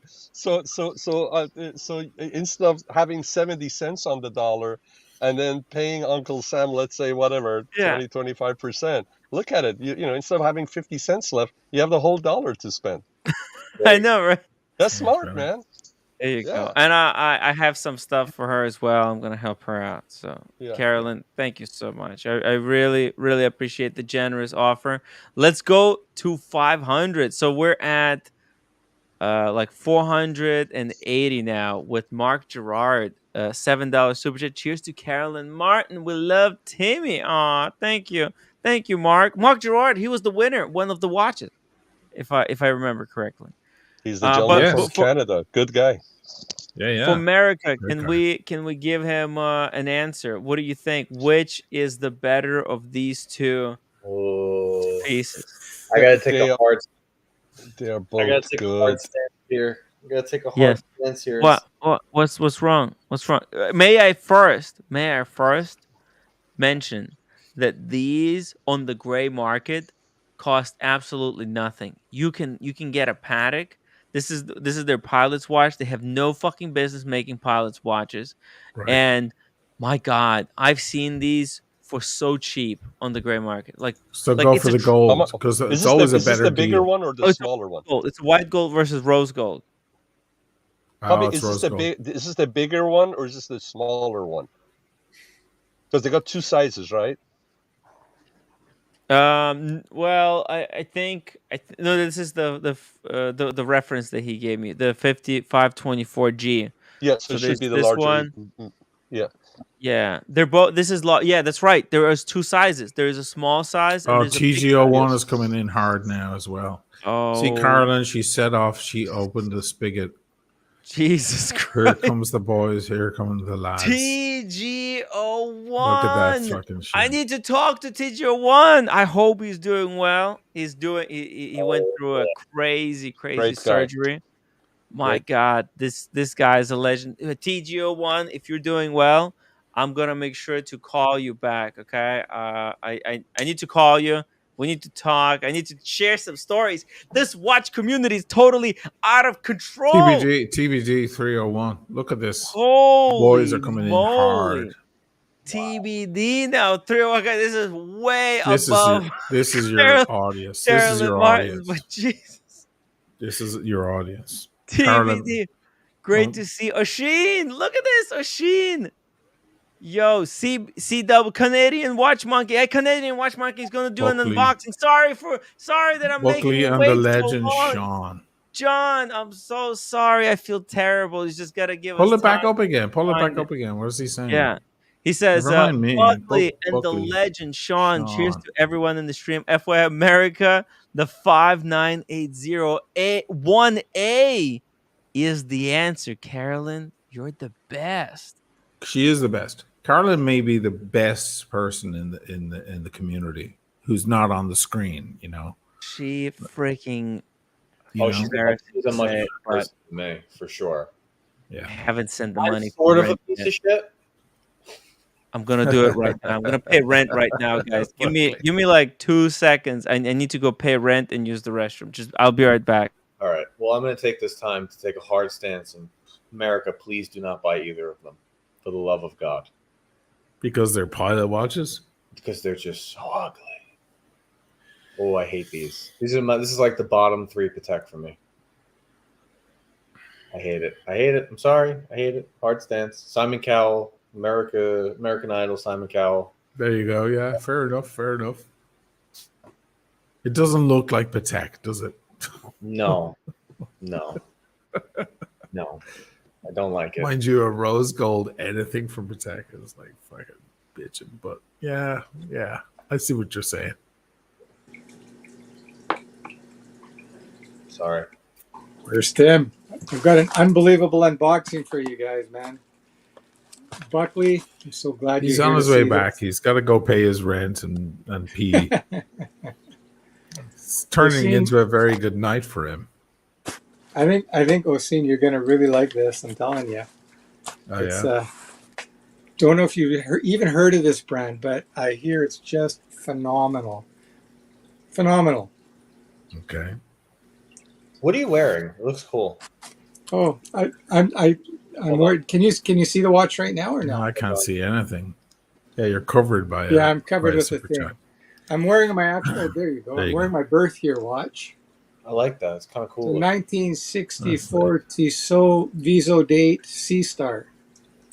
Nice. And it's a jumbo. It's 37 mils, so it's a really nice size. Yeah, I like that. Lovely. So, what do you think? Should I start doing this without Tim or what? What do you think, guys? I don't know. That's not my call. Hang on a minute. I don't want to get fired from Pride LLC. I'll get my pink slip from OC by email. Oh no. Okay. What I'm going to do is I'm going to start slowly. I just got this yesterday, and I was saving this for you guys, and I'm going to slowly start opening it up. I'm not going to pull it out Does of somebody the box. play soccer with a fucking box? It looks like Yeah, I it's know. It's destroyed. Yeah. That's Well, USPS, baby. I was going to say UPS nearly went on strike, so they're going to angry. Somebody gave it a good kick from the sidewalk over to your house. Man, I got a watch shipped the other day from the United States with USPS, first class. Never trust the words are. It's a battle of words, as Roger Waters once said on Dark Side of the Moon. First class sounds great, right? It's like their lowest service. The watch was coming over from the States, coming to here. It hit, I think it hit Switzerland or Germany or somewhere. Then it went to Johannesburg, South Africa. It's in South Africa, right? The fucking watch went all the way down there, like 18 hours down south. And it has to go back up again. This is like classic. Yeah, it's a disaster. Hey, I'm back, guys. Sorry about that. Right. I sent the money. I went to the restroom. I used the restroom, and I paid for rent. Look at this. It's Multitasking. That's that. I'm Boy. multitasking. See, I did both things. I paid the rent. My mom, right there, Ludmila. Hey, mom, I love you. There you go. I did it. You see it? August 1st. I paid Pay out. $1,500 a month to your mom. That's wild. I know it's New York. It's brutal. Yeah, it's price. New York. I forget. Brutal. That's Dude, cheap as shit. I would pay way less if it wasn't my stepdad. Because it's move to Venice, man. Move to Venice. 1,500 is You'll pay less, and I used to pay 1,000, Buckley. My stepdad told mom to raise the price. You're getting a closet for 1,000 in New York. Yeah. You're not even getting that here in Canada. You get nothing. I'm glad. I'm glad. Okay, so Tim, are we ready to do this? Guys, we're ready to do this. Huge shout out to Carolyn Martin for she said you shut me up. Community PayPal going to Timmy's way. Thank you so much, Carolyn. And she sent the PayPal. I already got it. Thank you so much, Carolyn Martin. She sent the $500 PayPal. Wow. Jesus Christ. To match all of this. You have the best supporters, man. You have the best. Hands Carolyn, down. Thank you so much for starting this. Thank you so much for, this watch talk is brutal, okay? Because I'm really short on staff, so I'm really grasping at straws. If it wasn't for Mark, I'd be freaking dead in the water, face down, not breathing. Okay, so hey, Canadian watch monkey John, dude, let's see that watch. I'm all right. Let's do it. Happy. Okay, so if it's what I hope it is, like I was saying, this is really an unbelievable watch that has gotten unreal reviews. Yeah. And you'll see why in a minute. This is phenomenal stuff. All right. So here it is in the box. And this is a real unboxing. I have not opened this up. You didn't check it yet. Yeah, we can tell. No, it's completely unchecked. So you're gonna get the real authentic everything full experience from beginning to the end. You got a little bit of wrap here around the box, which very is nice wrap. Whoever sent this, wrapped it nice. Yeah, actually, Dave watches. He's got a YouTube channel. All right, so I know. Oseen, you're gonna love this name. You ready? Spaghetti. Scametti. What the hell is spaghetti scametti? Jesus. Do you have to get rid of him? I don't know. All right, here we go. Here we This is a go. joke, right? Holy shit, this thing is beautiful. Take a look at that. Spaghetti. Scametti. Okay. Nice style. Oh, you got this. What mixed happened? somehow. Oh shit! Can you believe it? I mean, I don't know what happened. His internet blew out. No, I'm just there you joking. I'm just joking. Okay. Wait. What Okay. what So- is this? Let's read the card. Let's see. This is everything that comes in the box. All right. Oh, you're killing me with this. So it's Spaghetti Scametti International Warranty Card. It's a $60 watch. It's you've already looked it up. Did I D can see it recommend this here. brand to you? Did you Oh, buy it it? has it has a 30-second warranty, so obviously the warranty's up. 30-second warranty. Oh, It, John, it comes with can't a fridge believe- magnet. You this gotta is- like that. This is cruel. This is And- straight up Horrible. cruelty from Apparently, John. people were killed in this. You know what this is? Maybe. I know what this brand is. I can tell you guys right now. Oh my god! It's it got a has dead finger in there. Why does it have a finger in it? You'll have to check out Spaghetti Scametti. Yo, All right. Let's check out the watch itself. Okay, you know what? The box isn't actually bad quality. I got to give it to them for that. Their website is actually quite funny. It's like a big piss take in the whole watch world. It's It's actually exactly this is what tongue it in is. cheek. It's big tongue in cheek shit going on. Yeah, Yeah, exactly. It's got that guy, Spaghetti that bald guy. What's his name? That he's Dave. got a big channel. Dave. Is it Dave's Dave watches. or Yeah, Ben's? Dave's watches. Ben's Watch Club? No, Or Dave or Ben's? Yeah, it could be Ben's. because Ben's Watch Club says it's better than Rolex Patek and Omega Oh, combined. 100%. It's light. It's nice and light. It's jangly, which is always a good thing to warn people that you're coming. Oh, yeah. This is a big piss take. This is kind of fun, actually. oh, Oh, Jesus. you see, it's even got the little protector there for the Psychological so you don't push the crown in by manipulation. accident to save the Dude. battery. It's this dude, the guy you're showing. He has I've it's seen a this tongue in guy. cheek channel. Yeah, it's a big channel actually. He hates on a lot of other channels. This guy, he's very angry. He's opinionated and angry. This fella. Really? Yeah, he's So- been around for a while. I need the link to this channel. Somebody needs to drop a link in the chat. This is Hang on. spaghetti. Spaghetti Scametti. I This is think this is Parmigiani Fleurier coming to this guy and saying, "Hey, can you make a brand to take attention away from us?" There you go. Okay, take a look at how beautiful that dial is. Like seriously, amazing. Let's Yeah, see the here. dial's not a bad color. Look at that. You know, Fantastic. It kind of reminds me of a Laureato. Is that a Bulgari? I just came back, so Yeah. It's a I could say Bulgari. congratulations because I think this is the only congrats you're going to get from the panelists. But I really like it. Congrats, man. It's a big piss take. Scametti, by the way, is not a word at all. Well, it stands for a scam. So this is like a spaghetti scam. It doesn't even hit the mark. You spaghetti know what? scam. It doesn't hit the hour markers, just like they promised. Well, So because that's it's a nice very hard feature. to do. I mean, hitting the hour markers is very, very tough to do. Well, to be consistently missing the hour markers is just as difficult. Like How much? How This much is this watch? $60.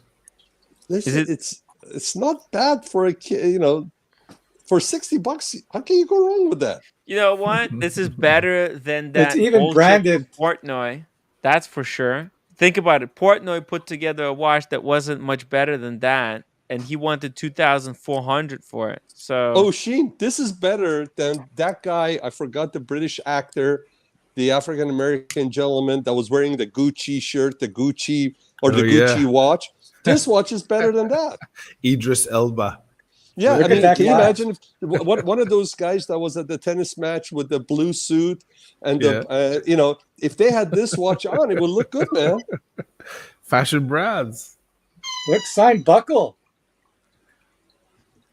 You got signed buckle, signed case back. Where did you buy this? Is this on his like Facebook page, or how did you get this? It's on his YouTube channel. It's kind of a spoof. It's a spoof, yeah. Kind of a spoof. It's a total spoof, but it's kind of cool. But you know what though? It's not bad looking. It's all right. You know, it is. Granted, it is a piece of shit. But you know, for 50, $60, you get a little bit of history. You know where I would rank this with? Yeah. The Swatch watch, the MoonSwatch. It's right there with it. Yeah, but it's way cheaper. It's not big. It's not as big of a scam as a MoonSwatch. Ray Pad said ragu. We should make a ragu watch. You know what, Tim? You should make a watch. You got to make a watch and sell them. That's what you got to do. Liz. Look, somebody send $50 to get rid of John for the night. I mean, I can't take this anymore. Please. So bad. It's just... John, you have to realize within minutes, he just made $1,000 on Super Chat. So now his nose is up in the air and doesn't want to look at this watch. I'm too snobby for this. Actually, my definition of going down market is buying a Zodiac and a Tudor. You know how many of my Tim? You know how many of my buddies found out that I bought that watch off Ryan off of your show? They want to buy that watch off of me. I'm not selling it. I like that watch, the Oris, the green one that's going to be arriving here in a couple days. I thought that was what you were gonna unbox. Okay, so guys, I'm so sorry for this fuck up. Okay, I should have never allowed. I should have never trusted John. I should have never trusted you. Okay, I knew you're gonna pull some shit like this. I should have known better. I learned the lesson. Okay, Jesus. I learned the lesson, and you better believe it. I'm gonna apply it in the future, John. I thought he was an Oris. John has balls to do an unboxing like this, not just on your show, but with Oshin on. Oh my God! You know what? Hey, Oshin, if you like, I'll send this watch to you. I will send it to you if you do a review on it. No thanks. No thanks. I swear to God. No, come on. Oshin, you can give it away to like a home. Actually, in Venice, there's no homeless people. Not a red cent. I'm going to send it to you for free. I want you to do it. Give it away to someone on the street. I don't want it. I don't want it. Do a video. Give it away to West someone. Video, man. Do that kind of quality stuff. No. That'd be awesome for shits and giggles. Actually, some fairly decent YouTubers have already done reviews on it. They're pretty funny. If you go to YouTube and check out Spaghetti Scametti, you'll be surprised. Some of them are pretty funny. Yeah. Don't. I was just talking to two brands today who were like, there's one in Australia and one here. And I'm just trying to let them know like what it is. Like they're like, you know, what do we need to do to be on your channel? It happens every day at this point, but today was a little heavier. It was 2.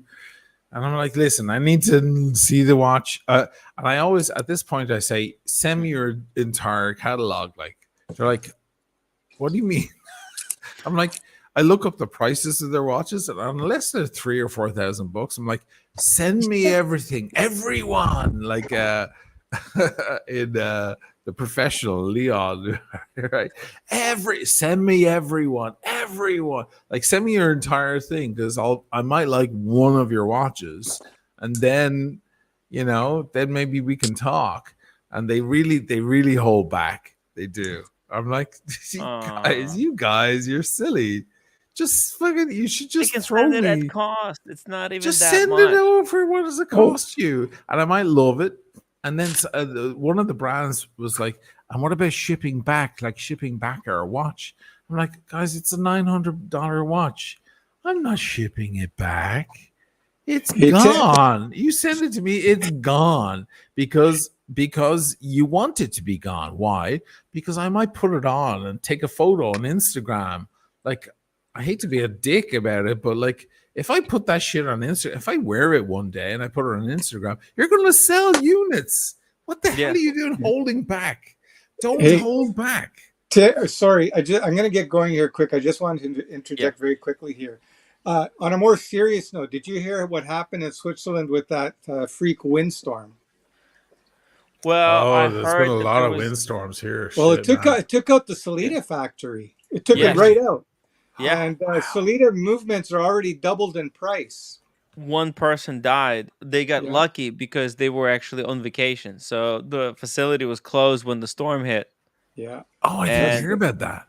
Yeah. Oh shit! It was big. The Salida building got hit The hard. hurricane. It wasn't. Sorry. It wasn't a hurricane. It was a tornado. Tornado. That ripped. Yeah. Of We've all had a few here in the north here. tornadoes And hailstones the size of fucking Dude, I baseballs. thought tornadoes was like exclusive thing to Midwest United States. I didn't know they put an expansion to put tornadoes up in Europe.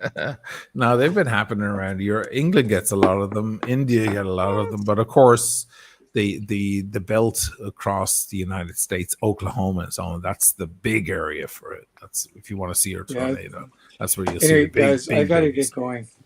Take care. care. Take it easy, man. Congrats, my man. Take it easy, man. Okay. Bye, guys. Bye. Do you know what's crazier than what you guys were just talking about? As was the windstorms. There's still there are people out there that they say there is no change in the climate. This is all bullshit. Oh, non-believers. That's crazier and actually scarier. It's scarier than what you guys are talking about. No, but it's the psychology of human beings. Once you're sucked in to believe a little bit of it, you have to believe the whole thing, or then your entire reality is going to shatter.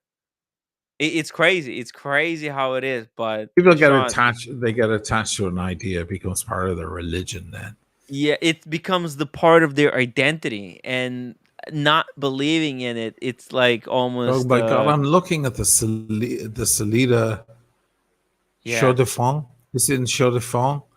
They're. Oh my god! I'm looking at the news right now. Tornado hits Salida factory in Switzerland. Holy god! Look at that! It got messed up, man. That's crazy. Wow, that's crazy. Well, I mean, years ago when I was dealing in computers, but this was way back at the beginning when RAM was where the money was. Selling sticks of RAM is how I made my money when I was 20, 22 years old. Mm-hmm. And 1 gig of RAM, 4 gigs of RAM. Oh my God, that was so much money on that.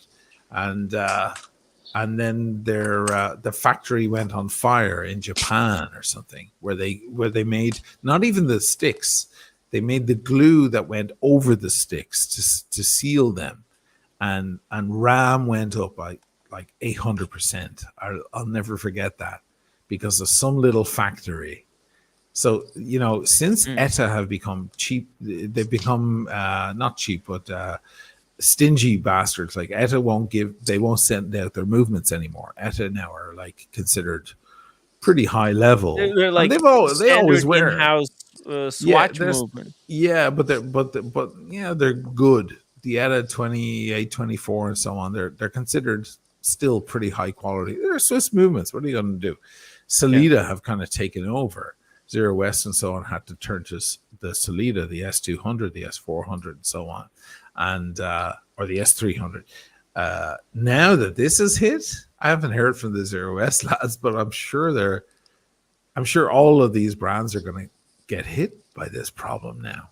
Yeah. Oh yeah. Because it's destroyed. Like if you look, just do a simple Google search, you'll see the factory there, the headquarters is destroyed. The cars outside completely destroyed.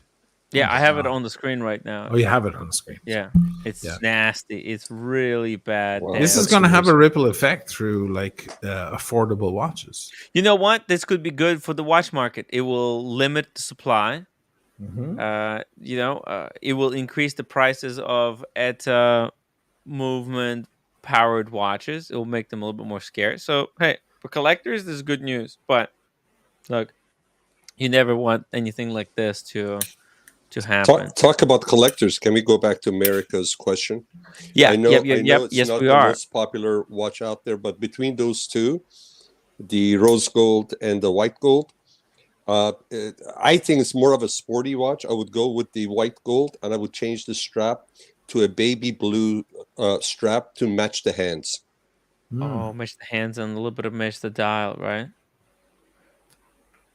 In fact, this watch in the 37 mil size is the roommate's Grail watch.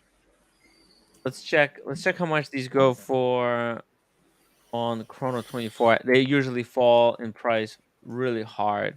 So here we have one at retail, the rose gold one. How much? They're 57 at retail. Right? On the gray, they go for 36. There's one right here. Oh, this is Hong Kong. Yeah, Okay, leave maybe aside Hong Kong. yeah, let's go to US. Anywhere US far is east. Yeah. yeah, here, but you can suggest the price. And this is I think a little bit too expensive. 38.5. I've seen this now this is at the bottom, like kind of bottoming at the market. 57 to 38. What is that? 20,000 discount? Maybe more. Maybe more. It's like 30%. I want deeper. I want deeper discount. Deeper cuts. We can get it cheaper. We can get it cheaper. Moda and actually America, if you're interested in one of these, we have a friend who's like a Moda specialist, and he can source you one at the cheapest possible price. So you're actually, if you're have active, Diego go for it, man. Diego can find you a deal. Diego can find one, and then there's another gentleman who helps us out with Moda. Okay. He helped already many people. He even helped Diego. So once Diego found the watch, the guy sourced it for him. So Is it dual time or GMT? it's it's a kind of a weird way of doing GMT. So these pushers, they're half turn locking. So you see it's a GMT, but it shows both time zones in 12 hours. And So it's a where it dual says time. home, see, it shows there's a day and night indicator. So it tells you whether I it's see. AM or PM with the day and Oh, night it's dual indicator. time. Yeah. Okay. Yeah, and it's got a date at the bottom. So home time refers to the skeletonized hand, and local time Mhm. refers to the regular hand. And then when you're That's kinda traveling, you cool. can just quarter turn these, or like half turn, and then you press them and you jump the hour, either 1 hour forward or 1 hour backward. Hmm. Fucking insane. It's so well done. It's the same movement in this thing as in Diego's 5164. Which But is a dual time. Yep. But The it doesn't same have the movement. home. He Yep. doesn't have the. It does. Oh, Yeah. his has the home indicator.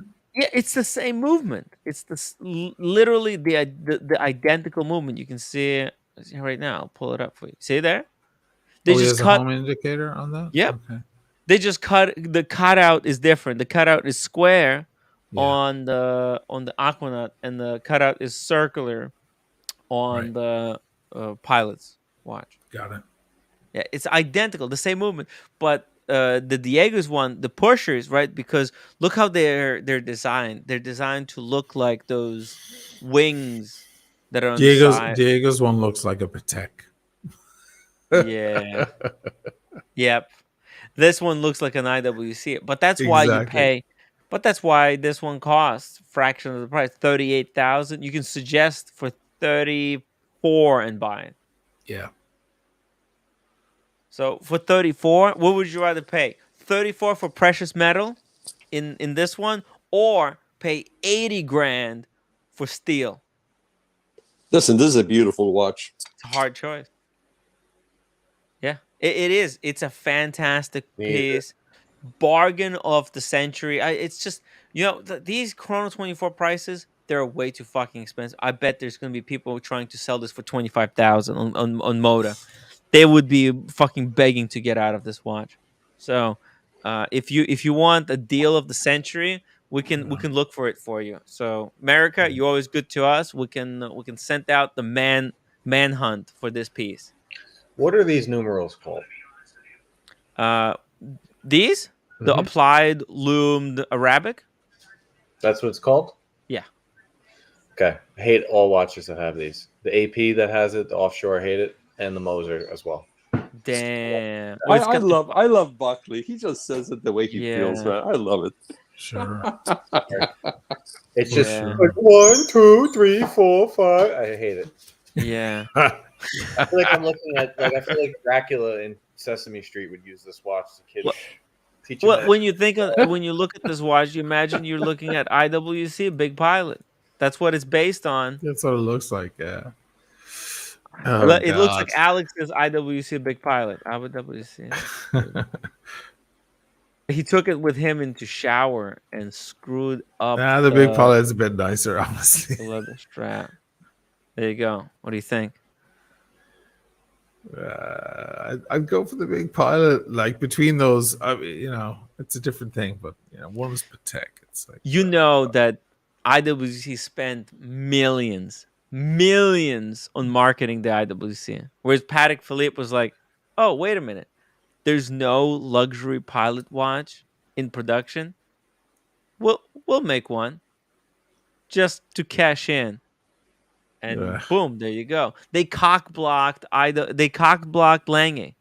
Lange actually had Lange used to make pilots watches, Asheen. Do you understand? Yeah. And then IWC pumps this thing out just so that they're first before Lange does it. So that they can say, "Hey, listen, look at this. We're done it. What are you doing?" Hey guys, all you have to do is just find this watch on Watchbox.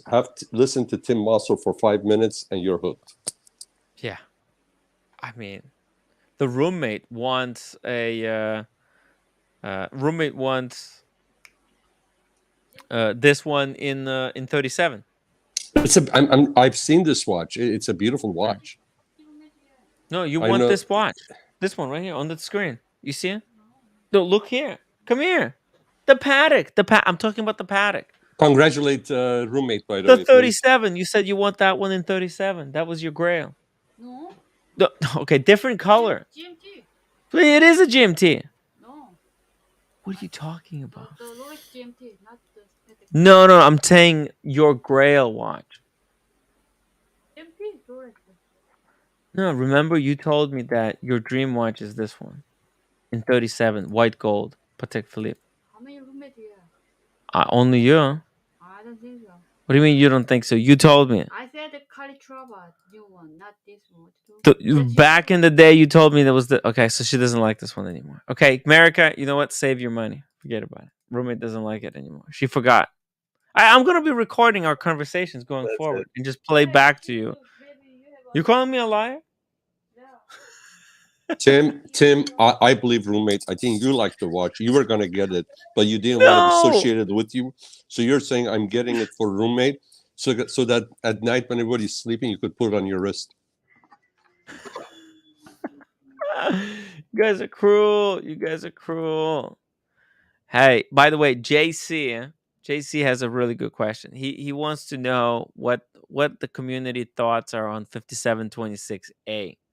So this is a Patek Philippe. This is the Nautilus. Oh, sorry. Yeah, Nautilus. I always, mix up Nautilus and Aquanaut. But anyways, this is Nautilus. Okay. Annual calendar. It's class. Love it. But it's on a leather strap. I like it on the leather. It's sexy in the leather. Are you kidding me? Fucking beautiful.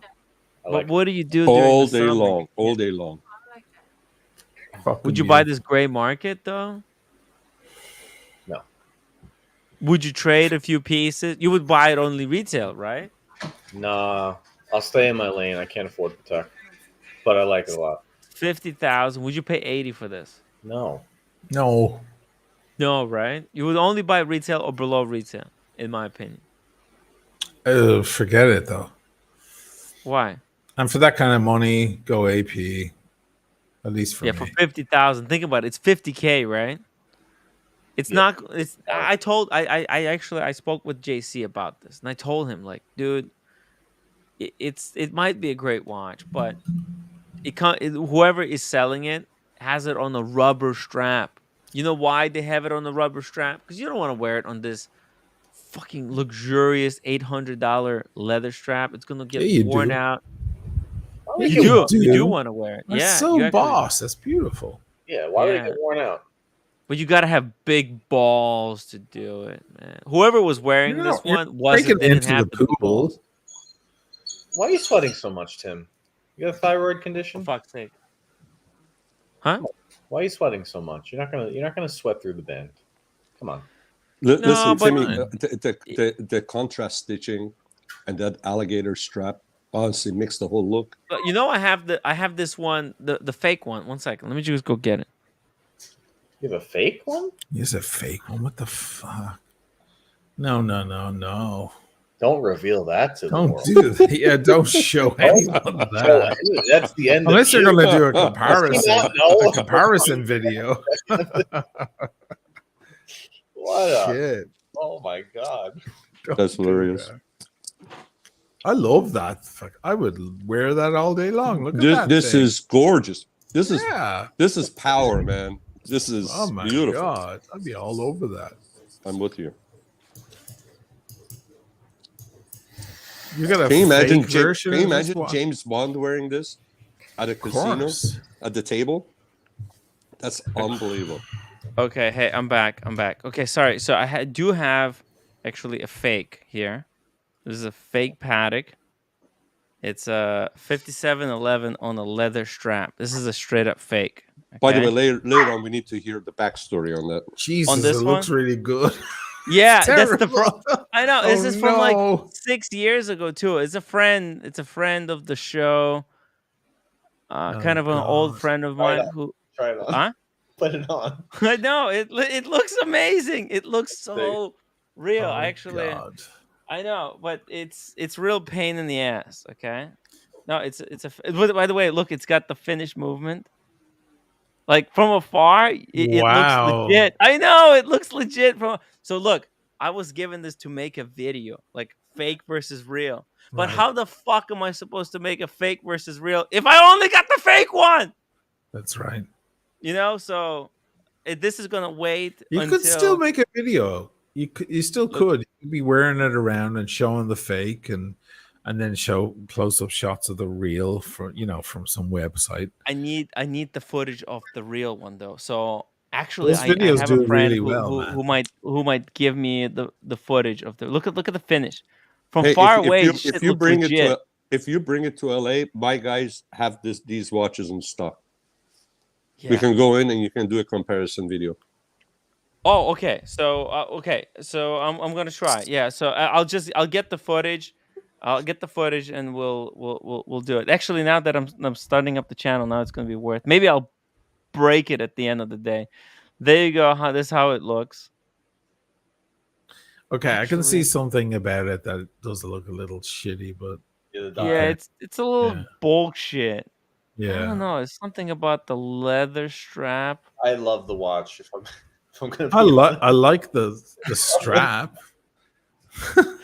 Yo, God, this it's is so awful. ridiculous. I depressing. know. I don't show this watch. I don't wear it. I don't talk about it because it's gonna put my entire collection under suspicion. Here, try to compare it. Once people know you got one fake, then the people are gonna go like, "Oh, wait, maybe Tim's entire collection is fake." Diego's trying to flex right now. Diego's Hey, flexing. there you go. There's the Timmy, real the deal. the strap is the one that looks Oh, the okay. most fake. Yeah, on yeah, that yeah, one. yeah. Look at that. Nice. Shit. There you go. You don't need to do a video. This is it. It's hard because of the strap. 1 second. Beautiful. I'll show you. You'll see that this is a fake one. 1 second. Can you put them side by side? Can you put them side by side, Timmy? Can you do a split screen? Yeah, 1 second. Look at the effort they put in, though. That's amazing. Even the strap. The strap is the. They have the logo on the strap and everything. God. See that? You so can see funny how that whatever mine it is the leaves, fake you just one. can't hear There it. is something about it. You see, it doesn't look right. You see that? It's a completely different movement. It's a completely Well, hold different on. movement, but the rotor and the rotor. Look, the rotor is is also different. Flip yours over 180. No, the movement. Oh, sorry, the movement. Okay. Yeah, let's get the hairspring on the same side. Oh, okay. So they tried. Look, they tried. tried the their bridge is best. the same.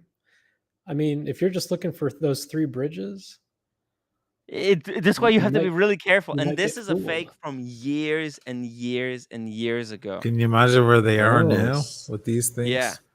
That's And scary. if they Fake if they gotten change the crazy rotor, good. if they change the rotor, that would look almost the same. And look at the second sand. The second sand was pretty smooth, right? Yeah. But by the way, the movement on this thing is freaking janky. It's first of all, unscrewing this thing is pain in the freaking ass. I had to unscrew it with pliers. Oh, so like a lump of yeah, shit. Okay. Yeah, it's pain in the ass. And then when you wind it and the whole thing, you can tell that something is going on.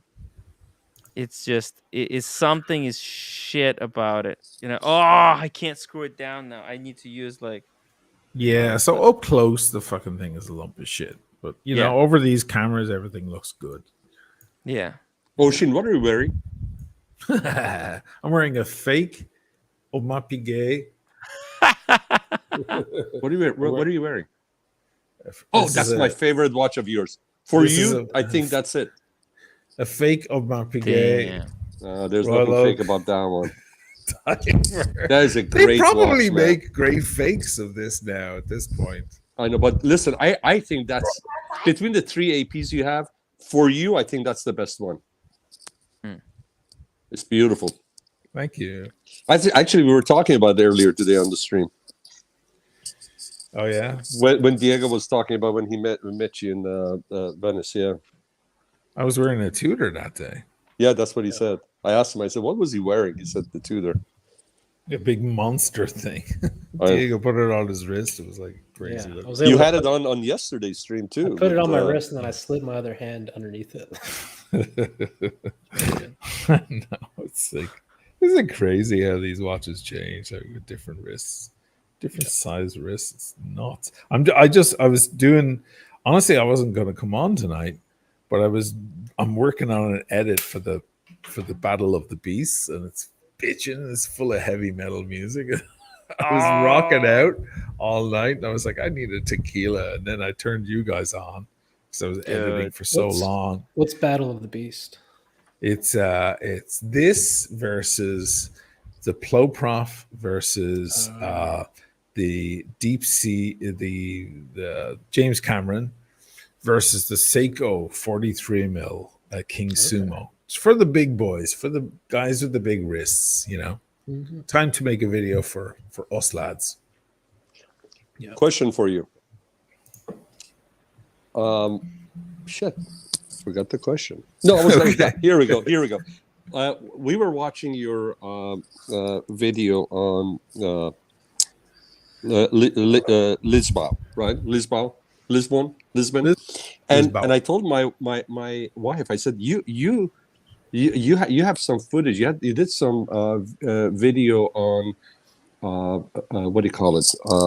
Austria, Vienna. That yes. When is that? When is that? I know. It's been a while, man.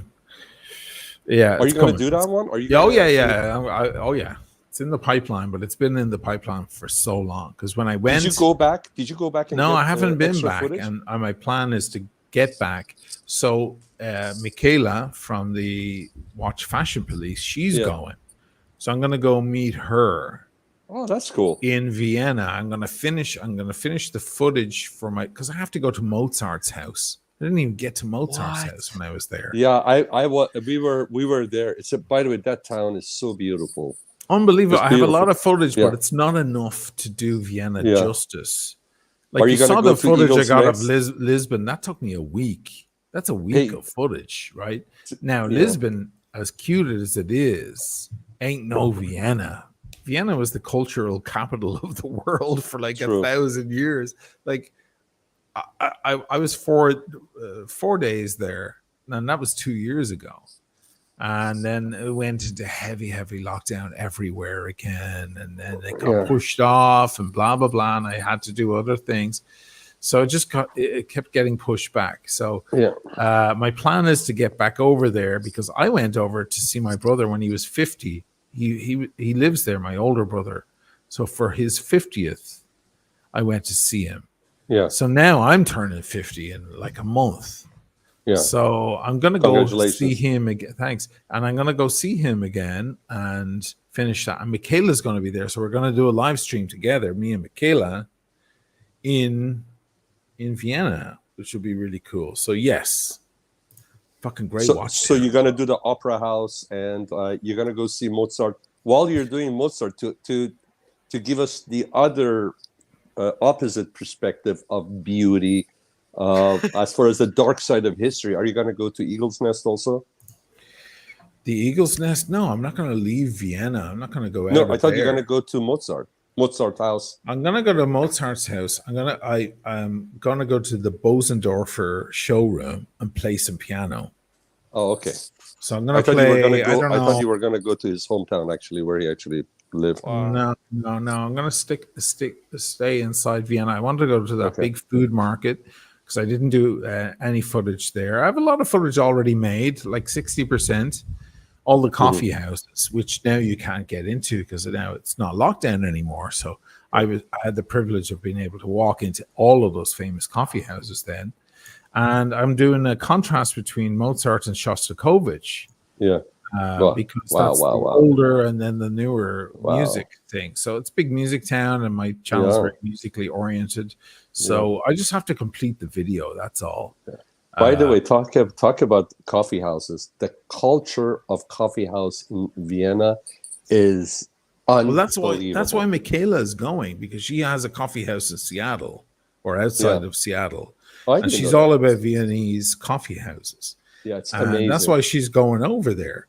So I want to go do an excerpt of the video with Michaela in the coffee house. Yeah. And her with a watch and drinking coffee, and that'll give all the boys something to look at, right?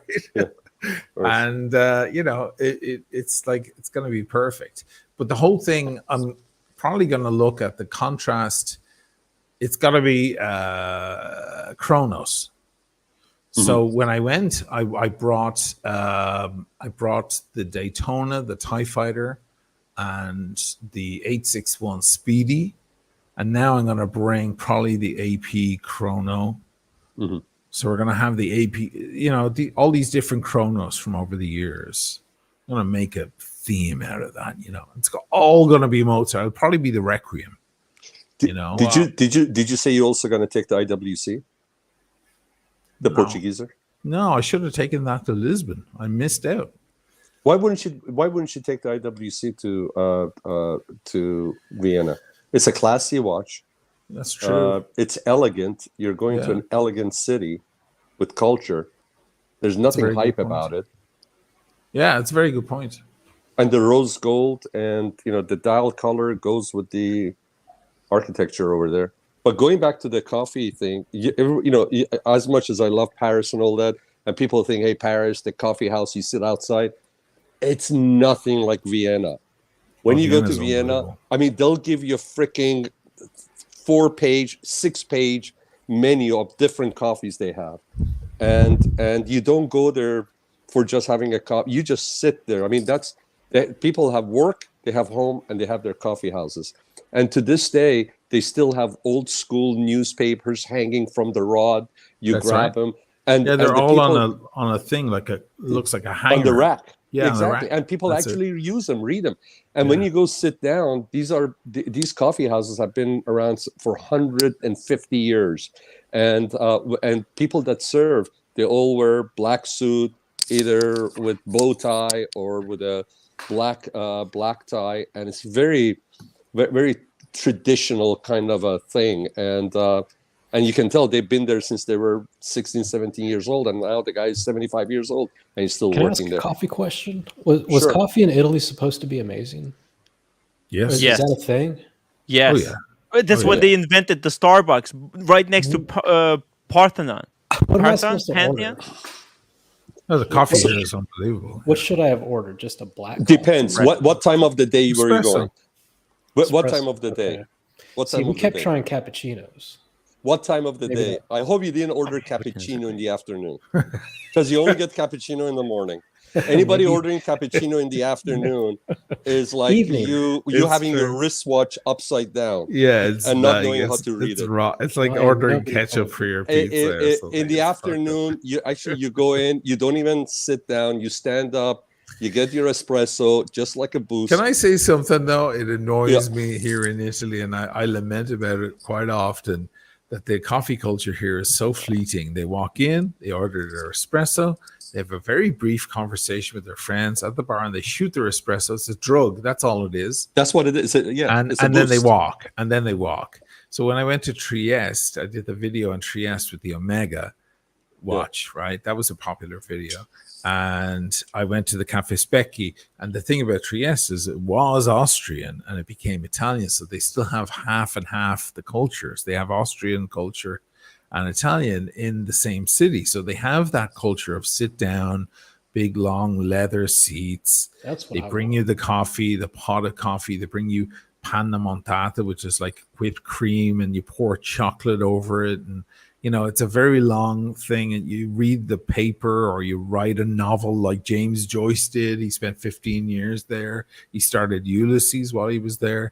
Like, it's a coffee culture. And I think that the modern American idea of Starbucks, of sitting in Starbucks like for half the day while you're reading a book, that comes from that kind of culture, not from the Italian thing. The Italians don't.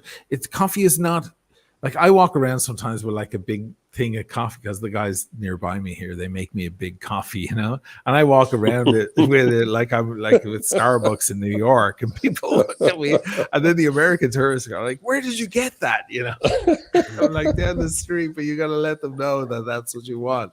That's right. Most people in Italy just get in at the bar. Espresso. They get a shot of espresso. Boom, they're done. They're not wasting their fucking time. It's a by drug. the way, It's a drug. cheaper It's too. a It's drug. cheaper That's too, all by it the is. way. When you stand, if you stand and you instead of sitting down, it's also cheaper, right? €1. It's €1. Yeah, that's it. At the bar, it's yeah. Diego, if in the afternoon, just get your espresso or macchiato, or just get an Americano. And the coffee is so good, you don't have to add milk or anything like that. Just get an Americano, and you'll be fine. The Americano is they just add water. They just add water to the espresso. That's it to espresso. That's exactly. I'll know next time.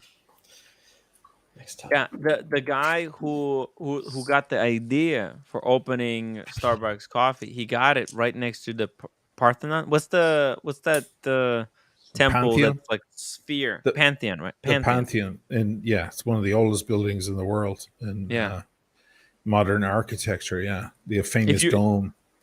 If you turn left from the fountain in front of the Pantheon, you can go to the coffee shop where that was there for like forever. Yeah, and that's where the guy was like, he got the idea. It's like, I'm gonna start a coffee. I prefer the American idea, like the long coffee. Yeah, because I come from Ireland, long big cups of tea. You know, it's like it's like, especially when you wake up in the morning, like you don't want, you want something nice and slow. But the Italians, they do not function without coffee. Do not speak to them before they have coffee. That's my wife, guys. She is a coffeeholic. Where is she from? What's her culture? Well, she Iranian? just like me. She's Iranian, but just like me, she left when she was a teenager. Lived in Amsterdam with her mom, and then lived in Italy for a few years in Firenze. So, but she loves here. When I met her, I used to go to Starbucks and get a mocha. And she was like, "What are you doing? That's not coffee. That's chocolate. That's melted chocolate." So she made, to this day, she makes fun of me, and she was right. But she has to have her coffee before anything in the morning, and it's really important to her. Listen, aside from Vienna, also, the culture being you go sit down. It's a third place other than work and home. Germany's like that too. When you go to Germany, you sit down, you take your time when you're having coffee, right? I like the idea of third place. When you say third place, it reminds me of the French that in the Bordeaux and Burgundy region, they have a third place. There's a name for it, I can't remember in French. The third place. So they have home and they have work and they have the third place. If you read, there was a great book about Starbucks and their whole business idea, and that was their thing. They wanted their places of business to be the third place where people go in, they work, they do whatever they want to do, they meet up with friends. It's home, work, and it's the third place. And the third place. And that's why they're successful. And that happens when the vintners always have a third place. And they go and they sit and they taste each other's wines. And they bitch about each other and they talk about business all day long and so on. It's the third place. It's very sacred. And if you go to and this is back in US where where you would go places, and if you sat there for more than 45 minutes and you hadn't ordered anything for half hour, they would give you a dirty look. Whereas in Starbucks, it was expected for you to go sit for 2 hours after you got a little, tall Now, that's coffee, how it is in Vienna. That's how it is in Vienna. If you Yeah. sit in the third place in Vienna, they never bother you. Yeah. You can literally sit there all day long. No, yeah, and it's like, and by the way, guys, their coffee places is opulent. I mean, you got beautiful, walls, Oh my beautiful God, it's seating. Yeah. It's just fantastic, very opulent. Ooh, is this Maldives? I don't know who this is, but what a Guys, look at that blue. Look at that blue banger one. collection. Look at that strap. That's what I was. Yes, but maybe even a little bit lighter. But that was the idea. Have the strap match the blue hands. I think, especially a little bit lighter. Just imagine That's if you're the wearing 37, white, by the way. Just imagine, Oshin, guys, in the summer, you're wearing your white jeans with loafers, and you got a light blue or a navy T-shirt on, and you put that bad boy on. Oh, just beautiful. Nice. Freaking just beautiful. Valid point. It's a very valid point. I need to get that like Lieutenant Pete Mitchell outfit where it's like the white shirt and the jeans, the sunglasses. Mitchell. Now the thing is, though, this watch, the 37, these are actually cool. They hold value a little bit better than the big ones. But America, he's got big fuck you wrists, so for him, he should definitely go for the full sized one. That is going to look incredible on him. And by the way, that 5326 is Diego. With the white pants, try to have a contrasting shirt, and I love white pants. By the way, one of the two of the pieces that I ordered at Chiffonelli in Paris, which I'm gonna go before the year end for the fitting. One of them is white pants, and I have a double-breasted medium blue jacket to go with it. And I've ordered some vests because Chiffonelli does awesome vests. So the white pants and the blue jacket. Oh, Sean, what would it take for us to get a closet tour? Live? Oh, fuck yeah. We need, look, you're flying. Hold on. Hold on. You're flying to fucking Paris to get pants. Okay, that tells me you have a crazy closet. No, you know what's crazy? And actually, my wife didn't know. But when the call came, there was a call that came in about 2 weeks ago. No, actually, it was just last week. It said Paris, and I'm going, oh shit, it's Paris. Probably my friend that lives there. It was Maison Bonnet, and I'm talking to him, and they called. They said, "Yes, your eyeglasses are ready, and we would like you to come in so we can fit them to make sure everything's okay." And then I told my wife. She goes, "You ordered eyeglasses in Paris, so we have to go back over there so they can fit your eyeglasses for you." Oh, we have to go back to Paris. Oh, yeah, yeah, because they have to. They already measured and everything. They're handmade, but then they're just gonna have to do some tweaking to make sure it's okay. But I told her, I said, "Baby, I don't have to. I'm not gonna go there just for the glasses. I have to go for the suit, the vest, the pants, and also the shirts from Charvet." And she gave me the dirtiest look. Damn. Hey, and she hates brings you to France.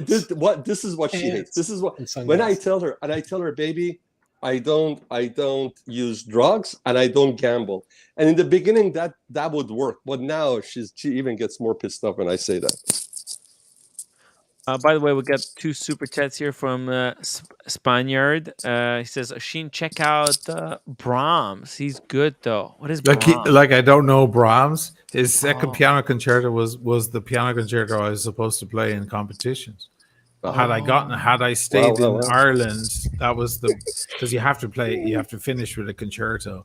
The concerto number 2, which by the way doesn't sound like a piano concerto for the first 10 minutes. There's no piano. For the first 10 minutes, it's all orchestra, and then it quietens down, and then the piano comes in.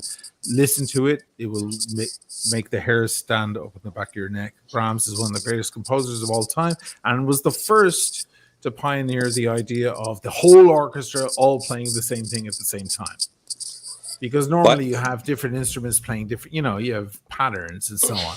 But Brahms would go hard. Brahms was like he was the Oppenheimer of he just like doubled out. It was like explosions through the orchestra. I know Brahms well, man. Of course, love him.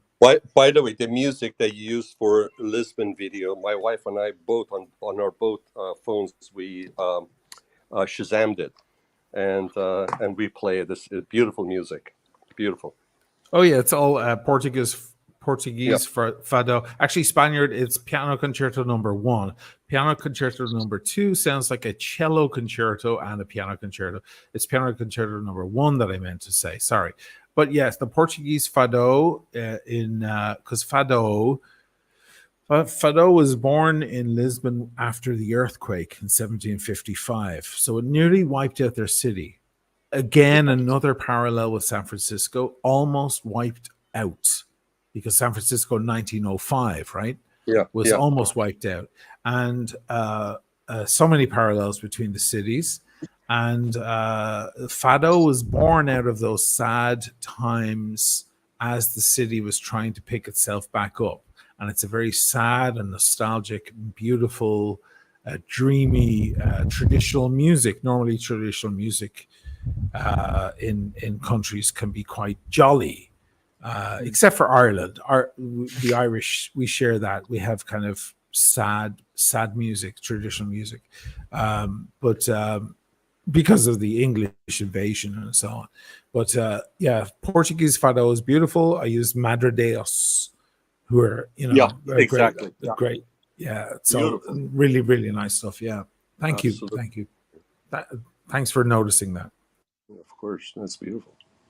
Very interesting. Yeah, it's a very interesting state watch affair. So can we ask America which one he wants to get? It's a good question. Yeah, which one is he leaning towards? America, which one are you leaning towards more? The rose gold or the white gold? Do you want to show him the one with the blue strap, the white gold with the blue strap again? That's the 37 though. This one. No, yeah, that one. Can you zoom in on the blue one a little bit? Yeah.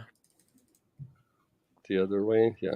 There you go. Yeah, doing it like this. They don't offer the blue in the big one though, right? You have to go custom. Oh, there it is. Yeah. Okay. Yeah. Oh, by the way, look at that. It's kind of somehow matches the side of the case over here. How did I line it up like that by accident? I know. That's crazy. You should go white gold. It looks so trippy. So it's like, whoa. Oh, it's actually the other watch. Look at that. It's funny. But yeah, I'm curious. Which one does he think is best? Or what's going on? Yeah. Oh.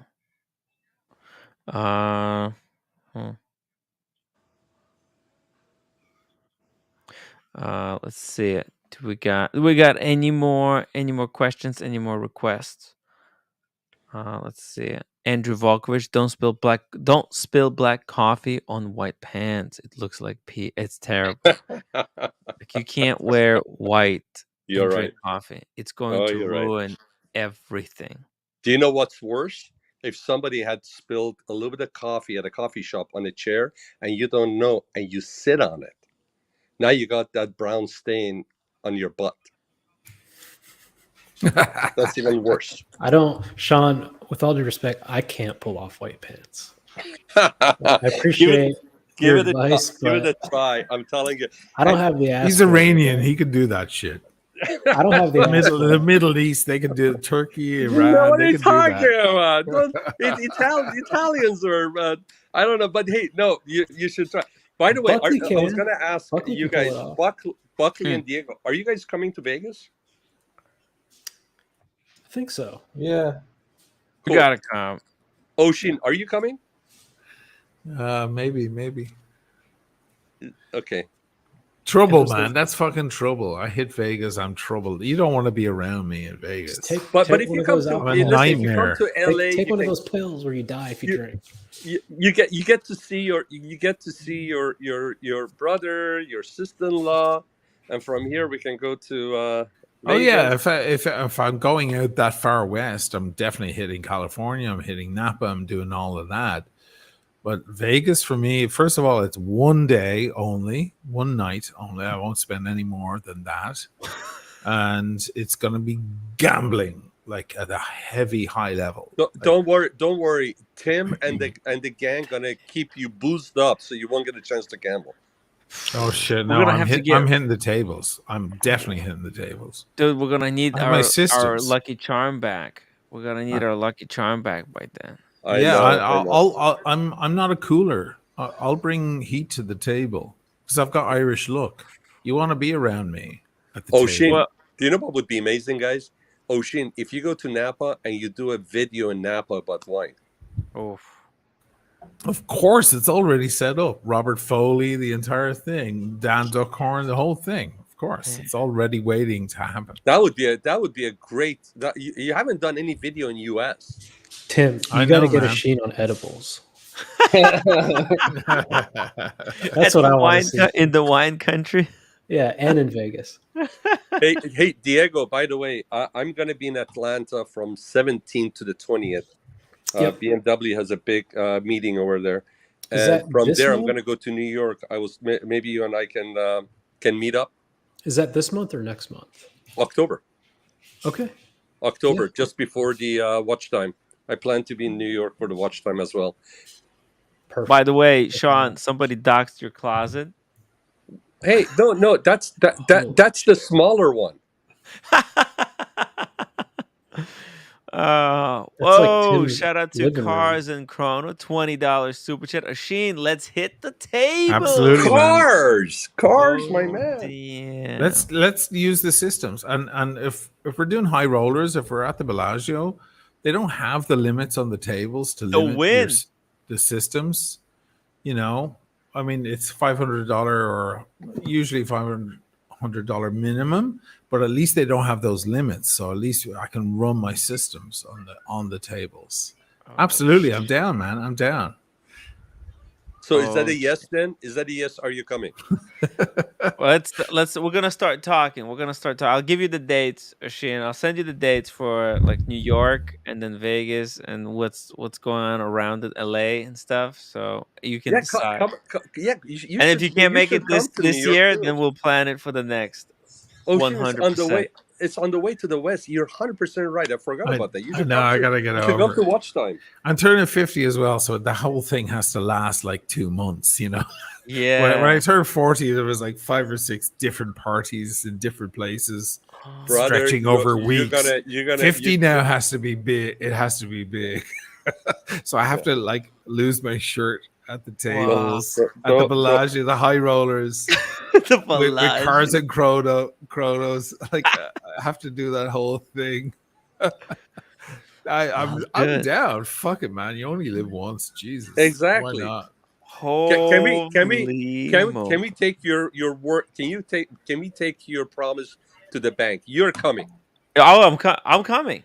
All right. He's asking me, I think. Yeah, I'm asking. Yeah, Oshin. Is that who was that? Was that Timmy answering? Yeah, that's Oshin. I'm asking Oshin.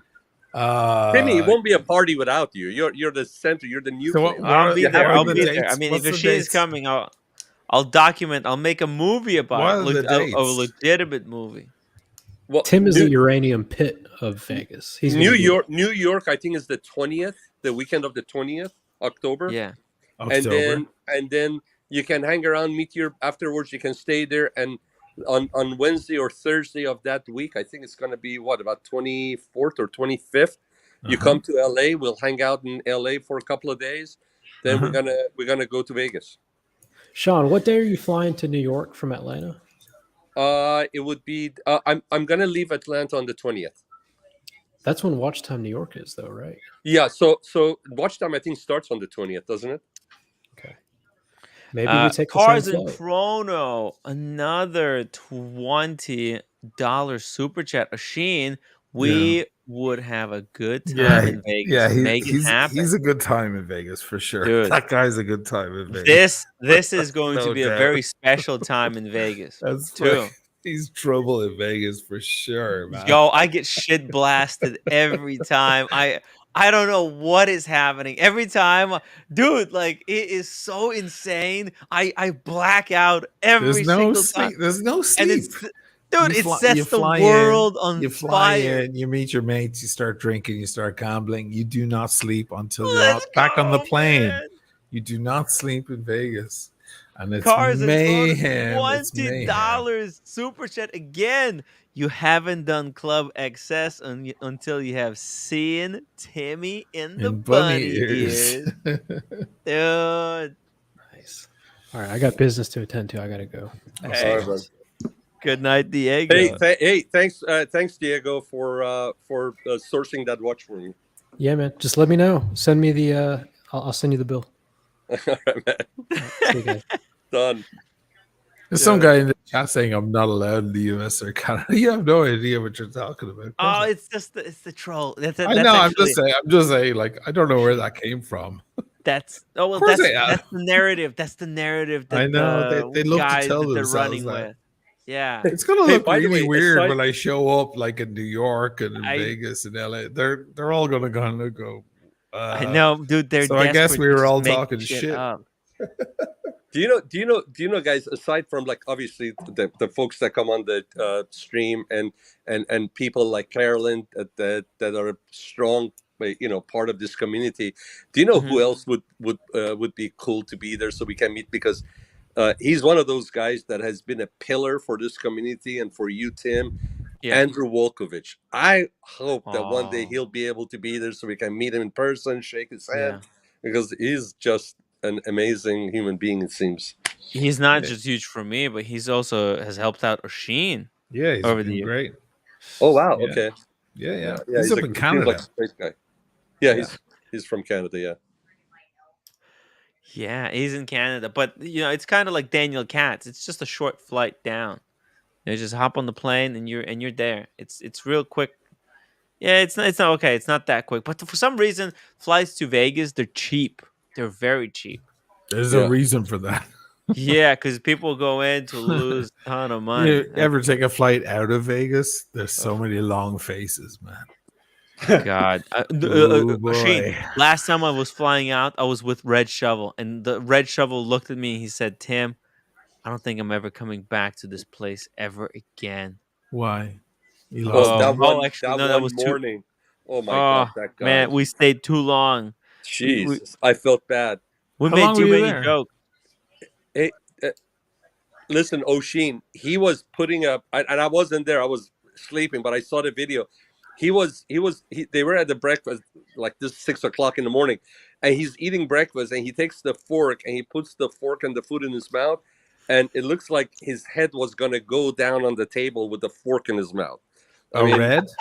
Red, yeah. He didn't sleep. No, Well, he didn't. He was on the wasted. live stream with me until 9 o'clock in the morning. Then he blacked out and started walking in the completely wrong direction. So I ended the stream and took him home. He needs to be there. It's Red has insane. to be there, man. We can't party this hard this time around because it was just way too hardcore. Everyone was we just pushed it way too far. Wait a second. Ocean's gonna be there.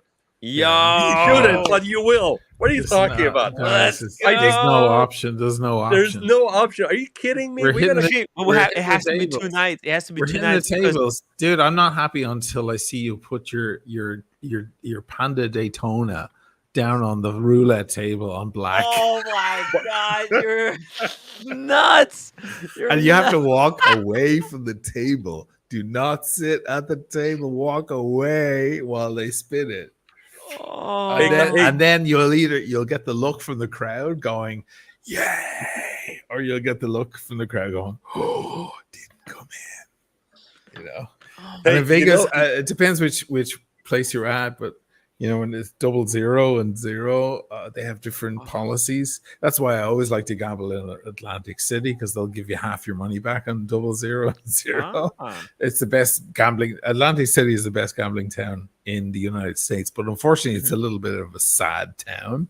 But for the odds, for the rates, it's actually really, really good. I lived in Atlantic City for 4 months. I lived in a casino.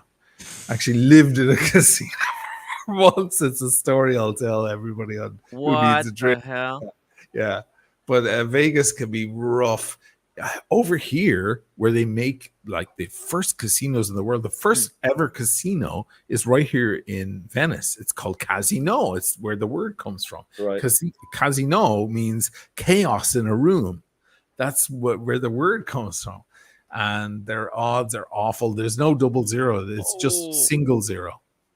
And if you'll lose your shirt on that stuff, they'll destroy. They're gonna take everything. They'll take everything, yeah. But I love it, man. O'Sheen has checked all the 3 boxes. He's a smoker, he's a drinker, and he gambles. Perfect. I will gamble to like an insane level. If I'm there at cars.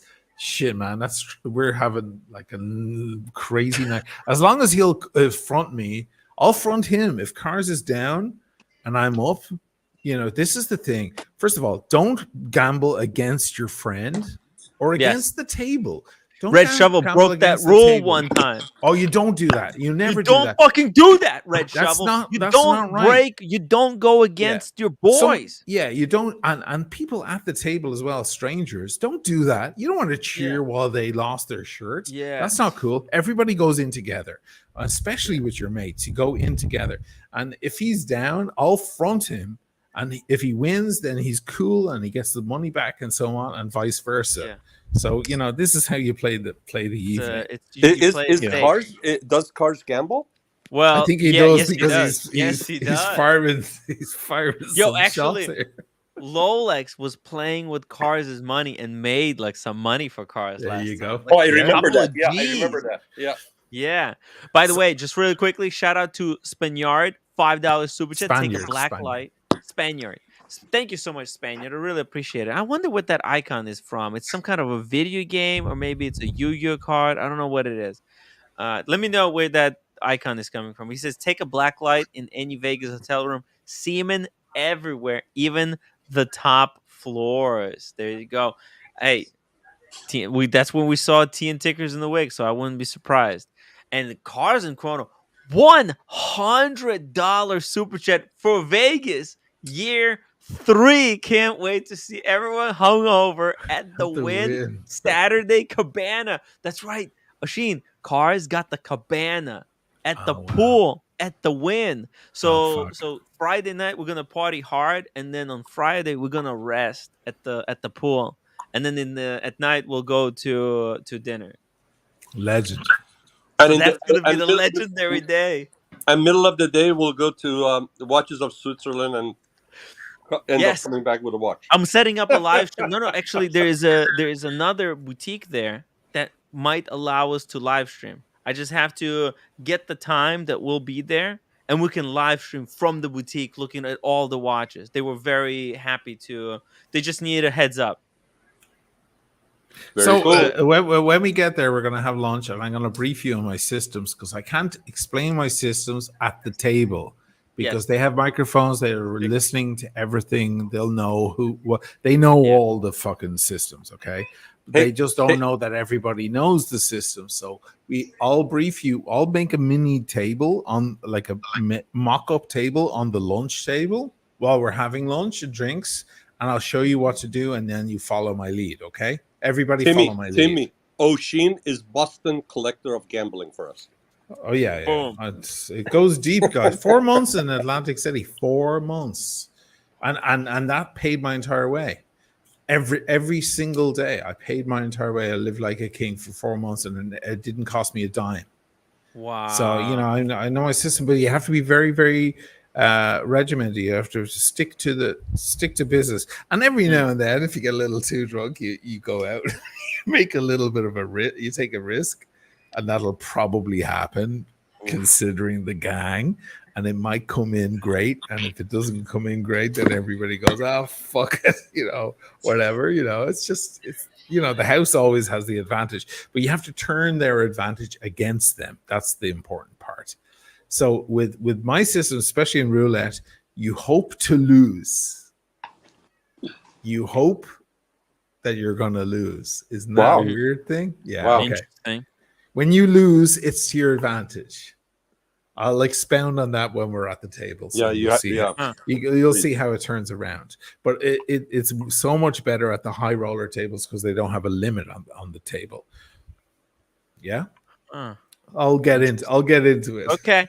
You'll share the secret, or maybe we'll do a special live stream when we're in Vegas where you describe all of it, and we send you can't members live only. stream that shit at the tables. They won't allow it.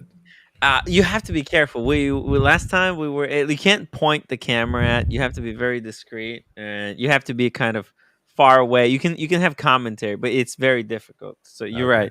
We're probably not going to be able to. But when we go for drinks, kind of sit down. Yeah, you can do it at the bar. Yeah, but not at the tables. Yeah, because that's the fun. That's the fun of Vegas. Is the internet there's good. There's plenty of bars. You can always sit down and like update people on. And you sit down for half hour, have a couple of drinks, tell people what everybody's been up to, or whenever we sit down for dinner or something. It's so fun.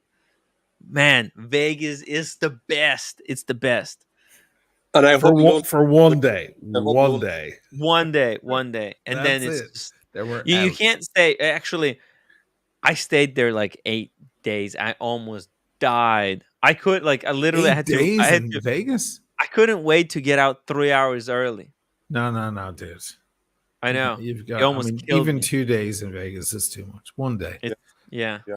We're gonna be there 2 nights. Like Friday night, it's like a half a day because we'll come in on Friday like around 11. We'll meet up at like 3. We'll have like kind of a snack or something like that. Then we'll go. We'll do our stuff whole night until fucking 4:00 in the morning. Then we'll all go to sleep. Wake up like 11 or 10. Go to the pool, rest. Go have nice dinner. Nice. Go to possibly go somewhere else. Maybe there's some classic old-fashioned places in Vegas to have, surf and turf, to have like a nice steak, and shrimp and stuff like that. Like there's some beautiful places. From the old days to have great meals in Vegas off the strip. Off the strip. Yeah.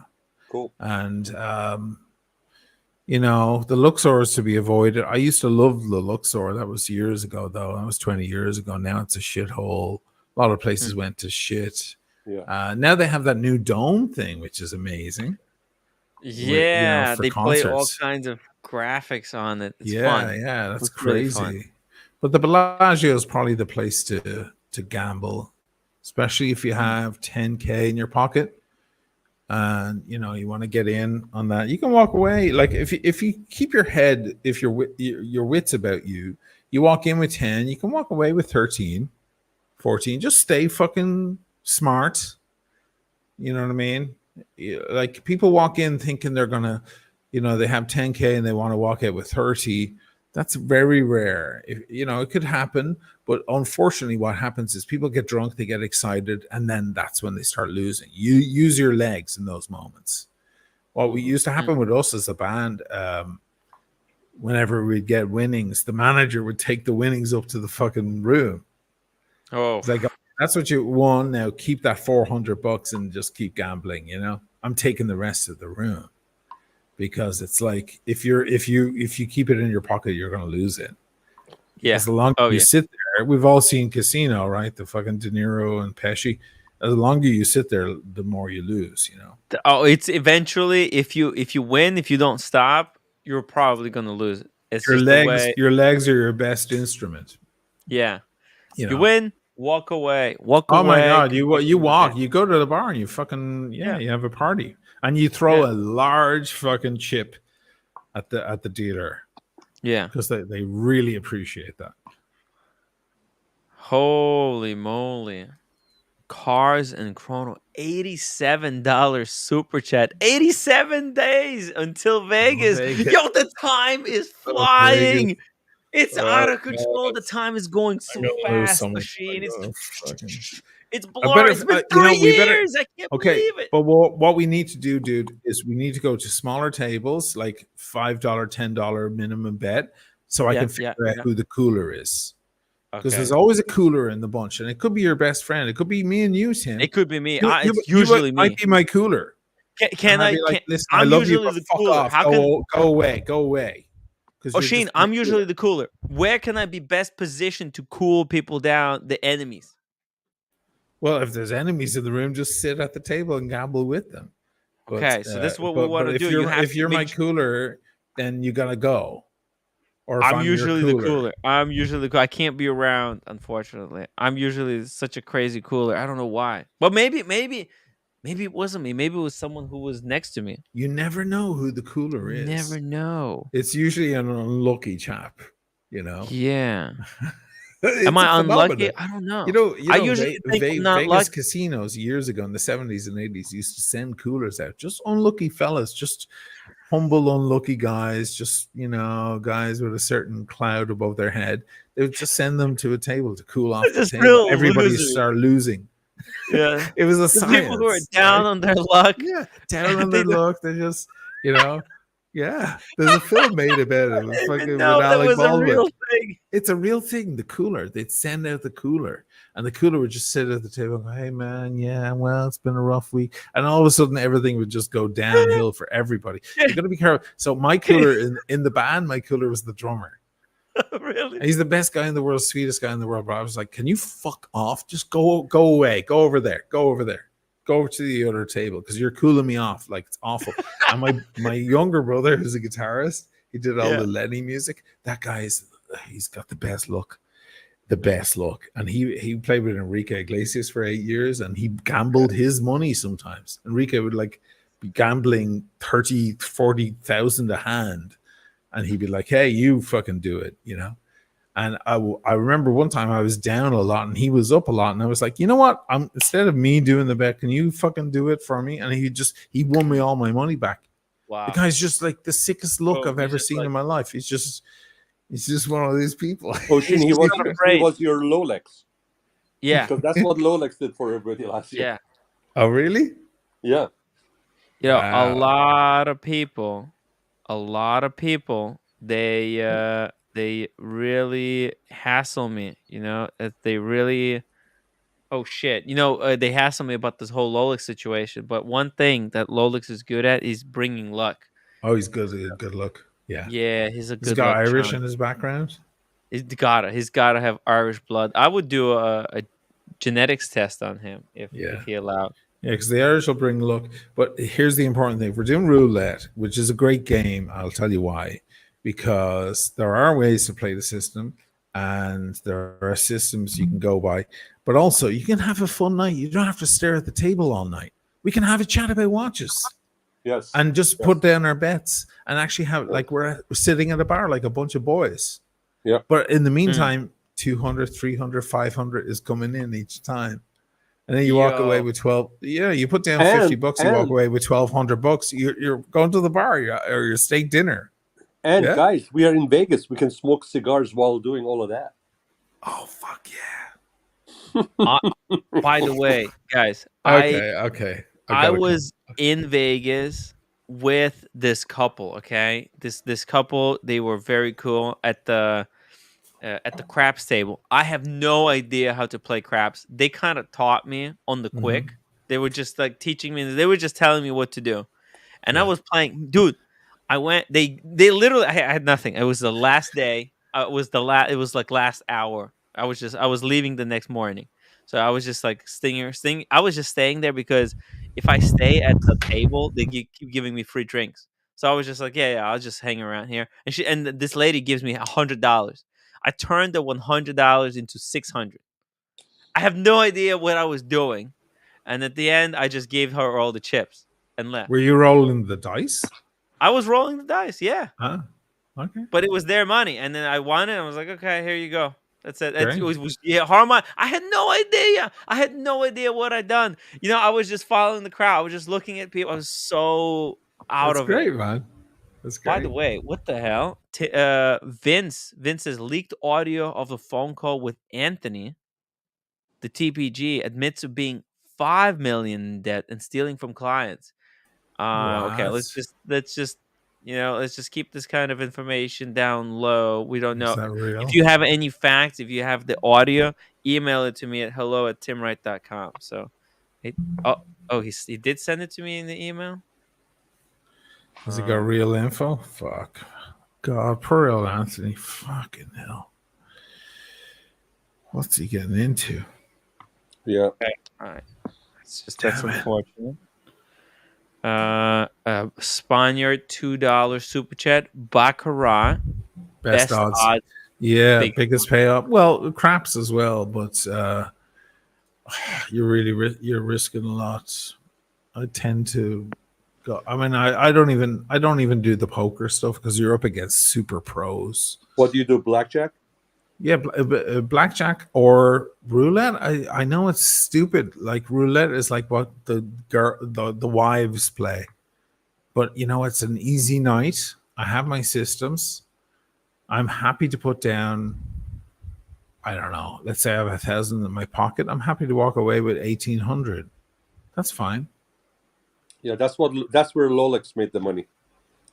Yeah, I mean, and you get to sit with your friends, have a good chat, have a good laugh. Everybody's relaxed. Exactly. There's always a couple at the table who's like they're betting their newborn child's birthday or something, or whatever, and you just go along with them.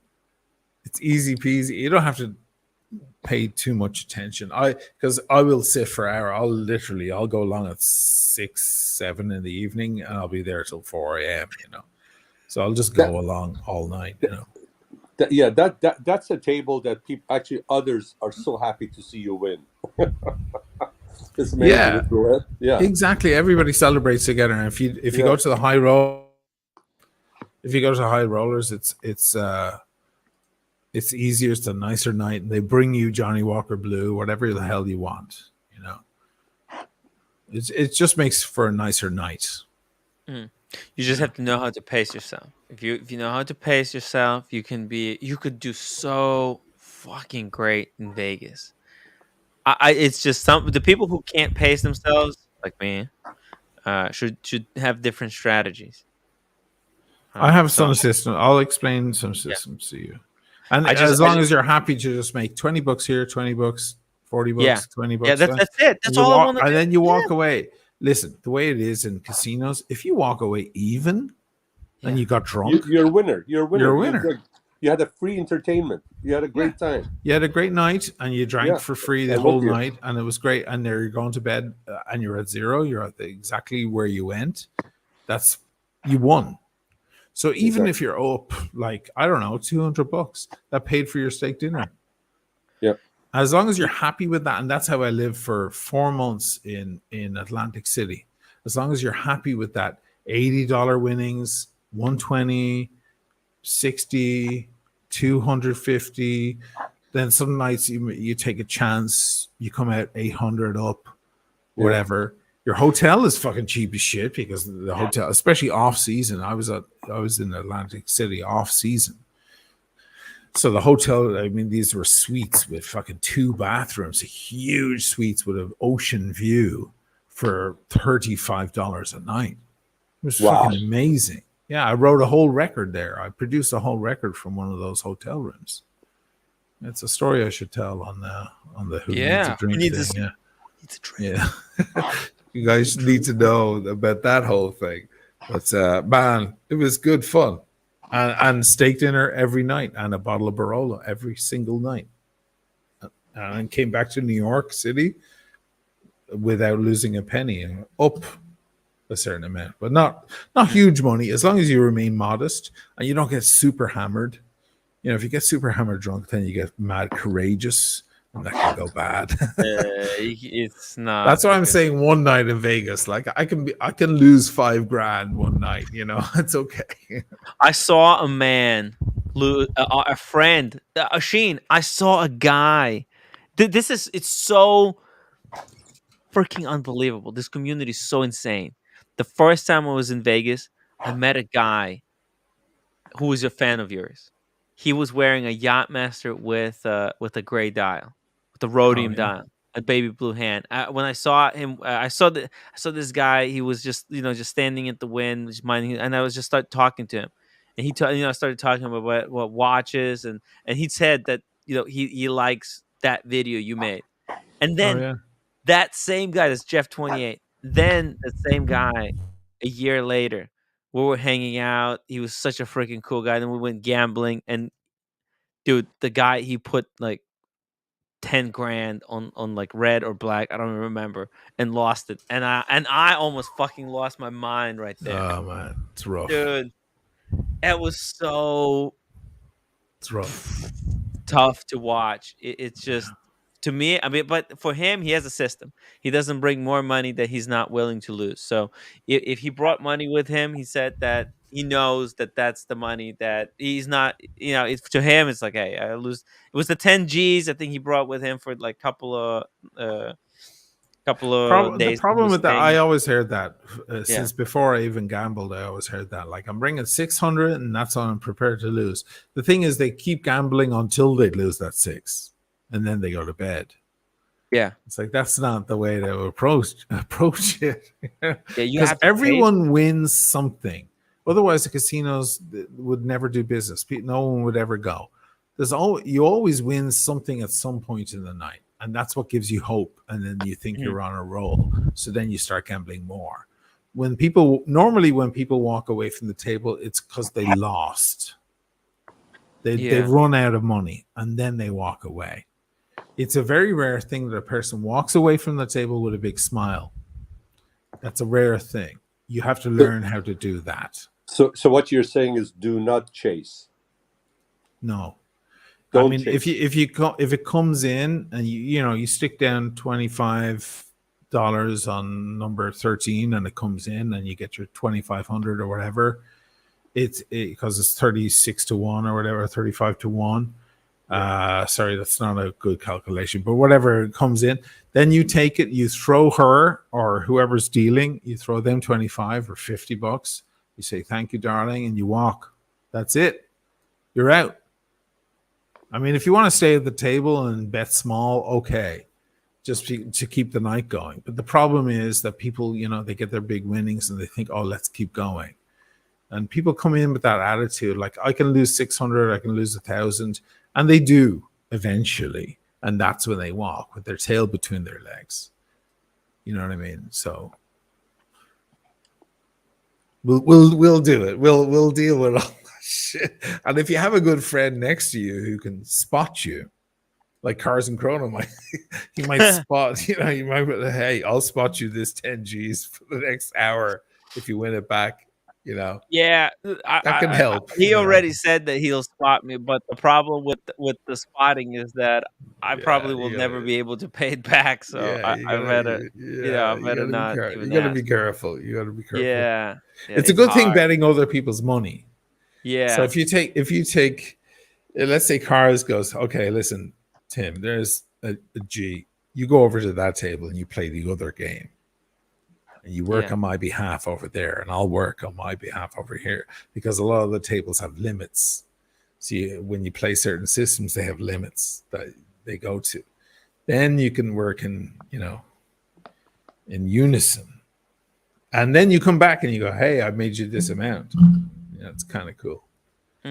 Anyway, by the way, shout out to Daniel Katz for $2.79. I'll cough up 50 cents Canadian to break even. I checked, by the way, guys. I've been working also, Asheen. I've been working to try and get this audio. Unfortunately, the guy is using TikTok, and it says video currently unavailable. Discover more on TikTok. Just send me raw audio. Don't send me the link. Sorry, it's he's trying to send me the link. Maybe he posted it on his TikTok, and the TikTok is just not working. How did this leak? Sorry, buddy. I don't know. Send me raw audio. I'll point it back. I'll point it back in the comment section if you want to be credited for the audio, Vince. Dr. Bob's nightmare, but quit gambling. Cold turkey won't kill you. That it definitely won't. It definitely No. won't. Oh, it's a terrible drug. Yeah, especially, I mean, it's only terrible drug if you're like very lucky. If you win back to like in order to get addicted to gambling, you have to be winning, right? You Well, have to be a winner. the people that get most addicted are the losers because they just keep losing. Vegas is a very sad town. Atlantic City, I saw very, very sad people. Any money they come across, they put it down on the tables in hopes. Yeah. And a lot of people have a lot of debt. That's why I'm saying get in and get out. Those odds, and the only way out for them is making those odds. Speaking of the odds, Daniel, you're back. You're still alive. Yeah. Against all odds. Yeah. Yes. I have a dumb question to ask. Well, not dumb if I know the answer to it.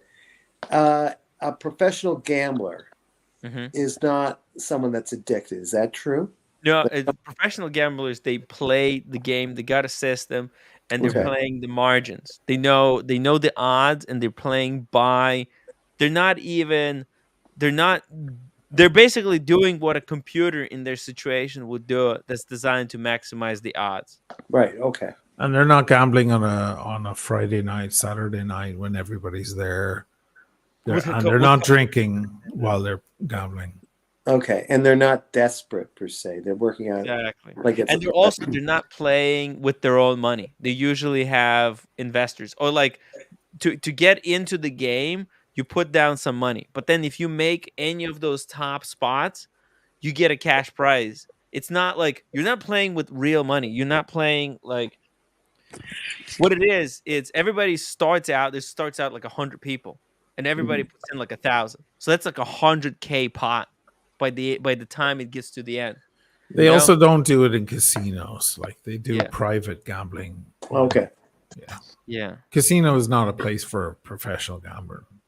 Casino is just for the laughs of the lads. Professional kind of tournaments, but that's right. Yeah, I've seen those the TV version.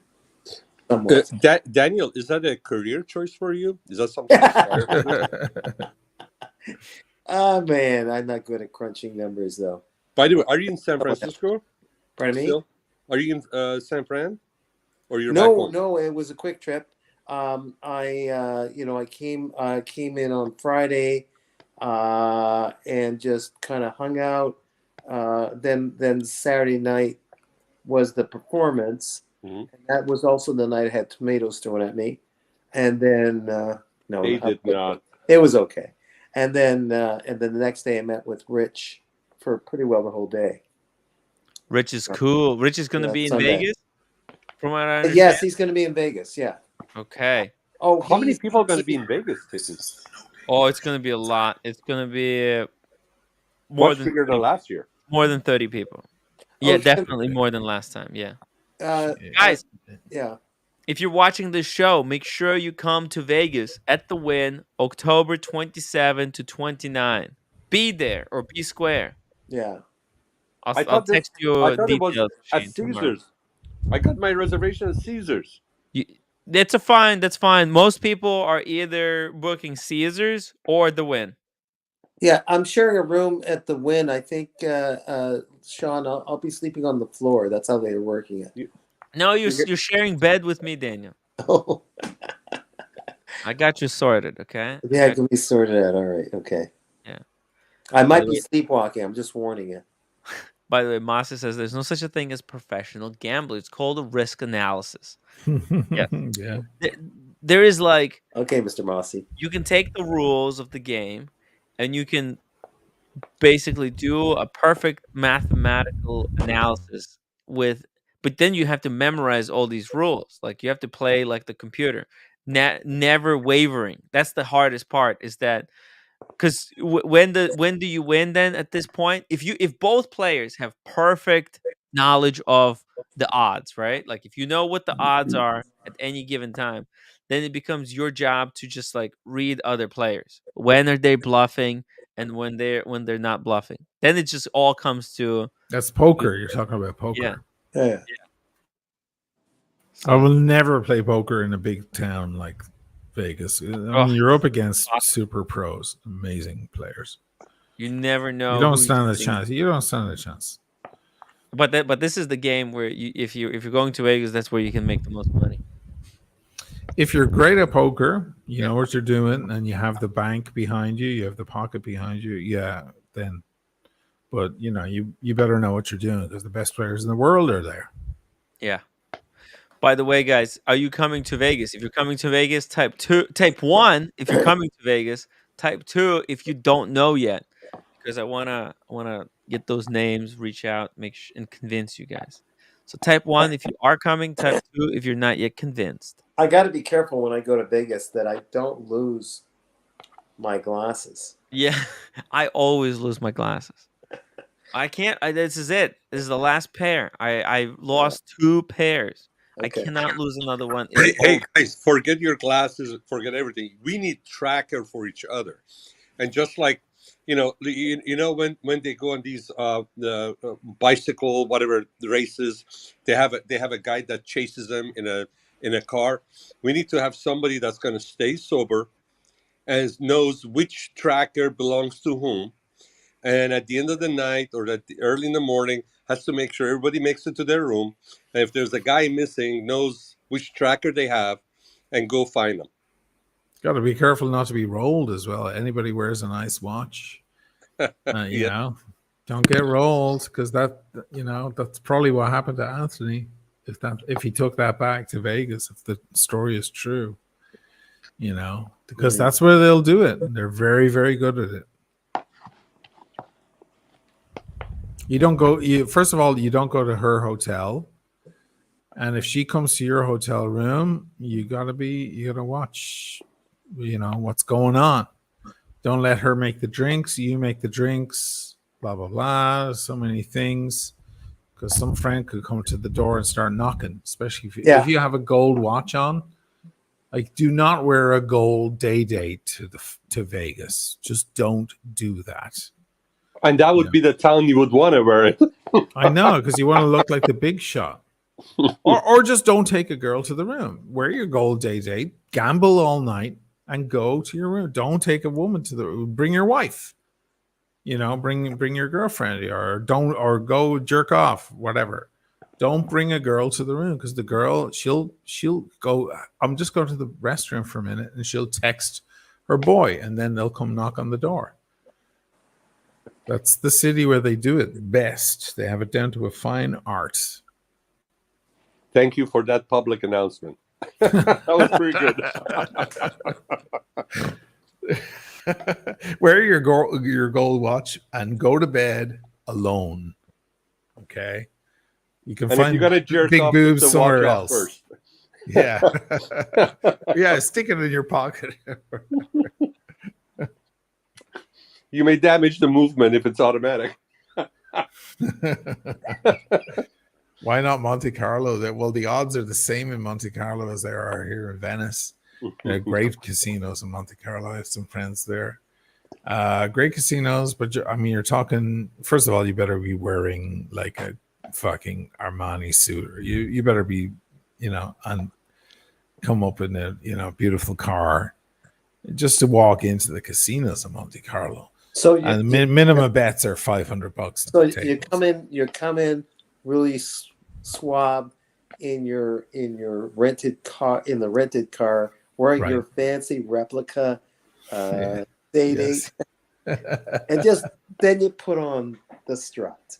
Hey, you could wear a replica. Sure you don't crash into a telephone pole. That's what you can wear a replica. I mean, just get rolled for your replica. Big deal. You bring your watch, Timmy. Bring your Patek. Oh shit! Monte Carlo is like the kind of place where you'll win $1,000 at the table, but the bill for drinks is $1,000. Yeah, so it's like much of a muchness. Okay, guys, just to get. I got this video for you. What's you found it? Yeah, the audio. I got it. Let me read these super chats. Pan-seared ribeye, $2. Which watches will you wear in the pool? I'll be back in a second, guys. Hang on before you read the thing. Pool? Yeah, go grab something. We're gonna play I'm not gonna this. bring my Steinhardt. I'll bring my Steinhardt. Grab no, Daniel. Vegas, you're not allowed. If you get rolled, you get rolled. It is what it is. You just live with it. Bring something worth it. Bring the Panerai. Bring the Panerai, Daniel. Put it on a rubber strap. Okay. It's a watch community gathering. It's like going Yeah. to Concours d'Elegance on a bicycle. Yeah. Okay. Rubber strap, Daniel. On the Panerai, in the pool. Come on. No more. No, none of this Steinhardt. I don't want to hear you about that. In fact, bring the Steinhardt. I'll take it off of your hands. I'll just keep it. And Spaniard, thank you so much for $5 super chat. Guys, why not go to Monte Carlo in Europe? Why come to Vegas? I don't know if you know, but Vegas is filthy here. It's disgusting. Nothing fun about it. No, there's ways. When you know where to go, you can have fun. Well, in there is Vegas. But you can't stay too long. There's an underbelly of Vegas, like any city. So I guess. No, the only honestly, the main reason we are going to Vegas is not just for the gambling and all that. It's because it's one town.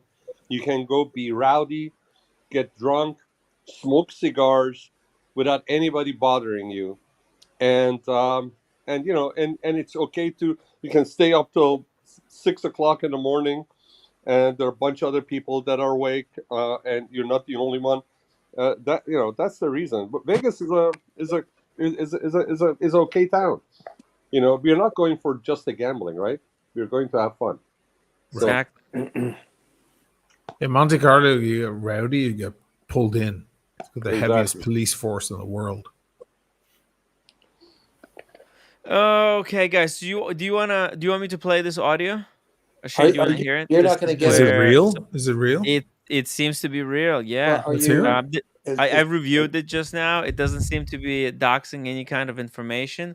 It's a guy. It seems to be one of the clients that purchased one of the watches from Anthony. And so they're on the phone talking to each other, and Anthony admits that he's got more than $5 million in debt. But like he says, he wants to get out of it. And the guy's like, "Hey, listen, if you're humbled, that's what's important." Oh shit, it's above 200 megabytes. I can't play it. That means, wait a second. Why can't Tim? Maybe that's a blessing, guys. I don't know if it's good to play it here. I don't know. Why not? This is news in the watch world. Okay. Post it to a YouTube video and play it off of. You know what? I'll upload it to the Watch Community channel. Yeah, post it to like a separate video. Yeah, I'll just upload it to the Watch Community channel and I'll play it from there. Oh, it's such a mess. You know, it doesn't surprise me if this is the case. My goodness. What's that scene in Carlito's Way with Pacino? He goes to see Ron, the nightclub owner. He goes, "How much you in debt?" And he goes, "I don't know, 40, 50 so." And he goes, "Okay, that means about 100." Just, you know, because people tend to underplay or overplay. So if you're in debt of 2 million, you might be really in debt of 5. You know, Oshin, it is really sad if that's the case. You don't want to wish this to anyone. But my question would be, is this 5 million since he moved to Rodeo, or some of it is from when he was at the penthouse? God knows. I haven't been following his story much, honestly. Because that would be scary if that's after he moved to Rodeo Drive and rack up that kind of a debt. I mean, when he started ramping up operations, the watch game started going downward. Yeah, I know. The timing was awful. Timing was really, really bad. Yeah. Would have suited so much better had the thing kept going the way it was going, but that was literally impossible. And you know, this guy hasn't screwed anyone to this point. I mean, when he says he wants to pay people back, you know, you have to believe the guy, right? But if he owes that kind of money, that's a lot of money. Okay, so the video is now processing. So just give me some time, guys. I'll play. It's a 2-minute video. I can see him not looking at this, and this goes accumulation from way back in Dallas, and he wasn't really looking at how far it was. Yeah. And he thought he had backing all the time from investors, anyways, and he was going to pull out of it. So my question is, what is the purpose of this person that taped this conversation? If he's saying I'm going to pay you, and this just happened, I bet you this recording is just recent. And why would you out this guy? Why would you share this with the public? Why would you let it leak out? I think matters like this, they're gonna leak out. I mean, the guy, he's already posting it on the Reddit. Everyone's gonna see this, so we're just having why would he the do it? opportunity to have the first. Yeah, but this guy owes him money. Don't you want your money first? I think. Well, he's worried. I think this guy, he's worried that maybe he won't get the money back. Well, he's not going to get the money back. He won't be the first one to get the money now that he's out of them. No, if he didn't, I don't know if he would have told him, "Hey, listen, I got this recording. I need, if you're gonna, I want to make sure I'm the first one to get it because I have this recording." Then he had to play. But if he's already outed him. Why would Anthony pay this guy first? He's already been outed. That's why I'm saying. What's the motivation for this guy to come and out him if he still is owed money? I mean, they're not. I listened to the audio, and they're not really sharing anything that crazy. Let me double check here to make sure that it's also posted on the Reddit. Vince says the recording is from 1 hour ago. Yeah. Wow. Yeah. So this is breaking news. Wow. I mean, it's already there's going to be 5 parts. It's really. I mean, look, there's nothing really. Let me just skip it here to this thing. So as you can see here, the timepiece gentleman on the phone, and then you can see his voice. Way out of it. I'm not able to convince my way out of the fact that I owe people money. But that's what got me in this position was fame and a little bit of success. So I need to go through it the hard way, but you know what I'm going to commit to right now is I'm just going to fucking tell everybody straight up. I'm $5 million in debt. I've been a complete fucking degenerate, and I was focused. I got a little bit of taste of success in the stars, and I thought that would never end. I mean, it's really not much here. It's just an admission that that's a lot. Are you kidding me? That's a lot. Well, you just said he's 5 million. No. I mean, I'm just saying in the video, there's not much. Besides that, there's. Is there a reason you don't want to play the rest? Is something sensitive? No, it's just there's the other guy talking. I don't want to play whoever the other person is because I don't know who the other person is. Maybe it's Vince. Maybe it's not Vince, and I just want to be careful here. Once the video is public, then I'll play the full video. But that was the most important part, where Anthony says that he's in deep trouble. He is more than 5 million out. I mean, in the letter said it was 2. Yeah, but I'm not sure. It's The still letter was very confusing. Wait a minute. The letter was the 2 million lost in that exactly in the bag, Tim. Exactly. You're right. He clear. didn't say that's all that he owes. No, that 5 million is a different story. Yeah. Mm-hmm. Oh, so the 2 million, maybe 2 million was for just the bag, the consignment pieces. Just the bag. And the total. I get it. Okay. That's accumulated probably way back in Dallas too. Okay. Yeah. Okay, I see. Okay, look, I'll play it one more time if you guys want to hear it. For those who didn't hear it. There we go. I'm going to talk my way out of it. I'm not able to convince my way out of the fact that I owe people money. But that's what got me in this position was fame and a little bit of success. So I need to go through it the hard way, but you know what I'm going to commit to right now is I'm just going to fucking tell everybody straight up. Like $5 million in debt. I've been a complete fucking degenerate, and I was like focused. I saw a little. I got a little bit of taste of success in the stars, and I thought that would never end. I mean, that's horrible. That's sad. Diego says 5 million means 8 to 10 million, but he said 2 million, so maybe 2 million means 5 million. Yeah, mate. Let's hope that, Diego. Yeah. Maybe it's more. That's also sad for the. That's also sad for the people that lost their money too, right?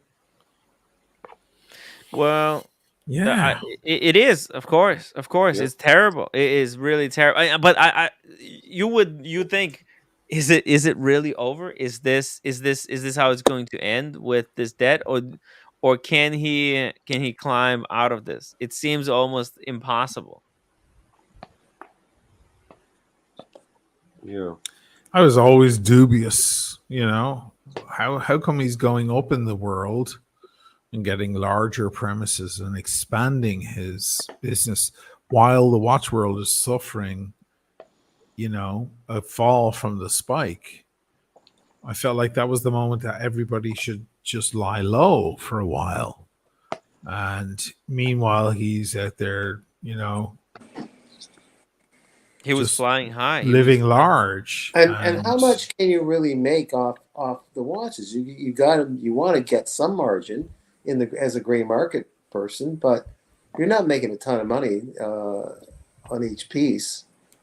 Yeah, I mean, it's funny how he says success. Like he got 100,000 subs very quickly. I remember, we all watched it in real time. Yeah. Took him a few months, and he hit 100, 120, whatever it was. On the grand scale of things in the YouTube world, that ain't success. I mean, success in the YouTube world is 1 million, 2 million subs. Oh, but you know what? Like with his 100,000 subs, he was probably making because he was in the watch flipping business, the kind of revenue. Like now, he wasn't making his money. He's getting more customers. Exactly. So the YouTube was bringing in the viewers who would buy watches from him and flip and trade, and that's how he was making money. I would say 99.9. The YouTube revenue probably just paid for the cameraman. Maybe didn't even, because I mean, I'm running a YouTube channel. I know how difficult it is to fucking make money on here. Oh, come on! I got videos that are 100,000 views, and it's not much money, Right. So think about it. For they were making one video, 2 videos a week, and they were getting 100K views. Yeah, it doesn't add up to much. It's all about the aftermarket. The how he was monetizing. If you're some young girl that running a thing out of her bedroom and chatting to gamers, and you don't have overhead, then you can make a living off 100,000 views. Britney Pierce is probably making, a little bit of money to help, do her thing. She's got her little simple setup there and whatever. But if you're doing the Ferraris thing and the Salt Bay thing and the living large shit, like YouTube, unless you're getting 1 million views for every video, it ain't paying for that. Paying jack shit. That. No. Even in the watch world, which pays pretty high next to music and other, film reviews and so on, we earn more money. We have a higher CPM than other channels. That's right. But you've got to be looking at, big numbers to really report anything home. You really have to report on the luxury yachts to make any money. Diego says, just redid the numbers. If he sells 15 watches a week valued at 20K each, it will take 5 years to make. It's not how. I mean, that's, how does someone even get into it? Is beyond my comprehension. Whenever I get down to like 50,000 in debt, I just start working extra hard. What is this? What is this? I reckon he was playing. I mean, if it's true that he was rolled or he was robbed or whatever happened in Vegas, he was playing. These are the dice he was changing hands with, right? I don't even know Where how. most of Where us were these? will Who are these fuck people around. who were lending him this much money? Yeah, most of And us will first fuck around with 5-10 grand in our Yeah. each hand, moving it from one hand to another. This Yeah. guy was, moving in $1 million, $2 million as he went. Then the bag gets robbed. If that really happened, if we're supposed to really believe that happened, maybe it All the did. profits. Then he's gone. Then it's all the potential money to earn back to pay off the guys. Then it's gone. Now he's left with his dick in his hands. Jesus. Right? That's terrible. It's really terrible. The fault was there for a long time. Only we're seeing it now. He's admitting it. Well, it's not even that. Like, right? Like, so why wasn't anyone able to help him? Like, people were giving him advice. It seemed like amazing advice. Don't spend money to outfit the shop. Don't spend money on this. And he didn't follow any of it. Why weren't people able to break through? Where was the fault? Like, was the advice wrong? Was he just not ready to grow into the next phase of, I don't know, what the hell? Well, Timmy, I think you it was on your own stream that you said, when people say, hey, give you advice, hey, don't spend so much money, put it, save it, don't waste it. That's not a good advice, because the recipient's not going to listen to it, is not going to follow that advice. Right. So that's your own answer. You can give the best advice, but if the guy's not going to listen to it, he's not going to take it, that advice is wasted. The best advice then is subtle. It is in such a way that it's able to penetrate through this whole kind of exterior, right? Like, you have to get to the heart. You have to somehow, like, but how do you get through to someone? Listen. How many times when you were doing the Gonzo streams would you go out and pass out, and you would come home, and roommate would tell you, "Don't be drinking again," and you would be drinking up. You would take those 3 bottles and just down them like there's nothing, right? You would have Negroni with the 3 bottles. You were just downing them, right? The good thing is that nothing really terrible happens to me. Wait a minute. I thought that roommate was taking the wine bottles away from you and pouring it down the sink. Now I'm finding out they were pouring it down your throat. But listen, it's he like he said, more than likely, he had some wins, and he thought it's not going to end, and he was on this big high that he's known, he's becoming in his own head celebrity, and he was being recognized. The people around him, listen, he had people leave Dallas and follow him here, get these apartments by the ocean, buy these nice cars. Hey, there's a high involved with that hey, I'm impacting these lives, and these guys are looking at me as if I'm their god. They're depend on me. There's a high about that, right? Every time he walked into that store or their office, all the eyes looked at him and said good morning, right? So that's that's an ego booster, right? And then he's got some money coming. Hey, no matter how much I make a mistake, the watches I buy today are worth more next week. My grandmother could get out of her grave and come out and make money on watches tomorrow if the market stayed like that. So there's something to be said about that. And as he said, he thought that thing's going to keep on rolling. Who's the next domino to fall then? Who's the next big prominent domino that's going to fall in the gray market? I have no idea. I just know this guy because he ended up being a local guy. And again, one of his managers, one of his key guys actually came in and did business, and I talked. So even made it more professional. I saw these guys on the sidewalk, and I have to tell you, they were the nicest people, including Anthony. They didn't give you the roll of the eye, or they didn't act like they don't want to spend time. If I stayed there for another 5-10 minutes chatting, these guys would have stayed there. So on a human level, I'm sorry that this has happened to the guy. At the same time, I'm sorry for those those people that supposedly have lost $5 million in this thing, because some of those guys, I'm sure their lives are impacted. Even if that money or the watch that they gave him was not a life-altering event for them by this guy losing it, it was a hit in their happiness, and in their 2023 may be ruined. Maybe the wife finds out they're gonna have a relationship issue, because the wife's gonna say, "Hey, I told you don't send that watch out," or whatever it could be, right? I feel bad for those people as well. It's just a sad situation. And why is it sad? Because we had a unusually, quite frankly, unsustainable, not healthy, normal watch market, and there were people that let it get to their head and they lost control, and they were riding the wave.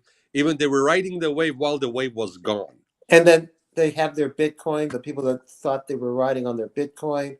Like there's a bunch of Anthony's that have been out there. Oh yeah. What you're hinting I at. saw a recording of some guy like losing $100K on his Robinhood account in like 4 minutes. He just put a couple of bets, and then he's like, he doesn't even have any money. He just like he just put some bets, and he lost the money he didn't even have. Straight to negative 100. There's one person that's happy in this thing. Do you know who it is? Who? The Wizard.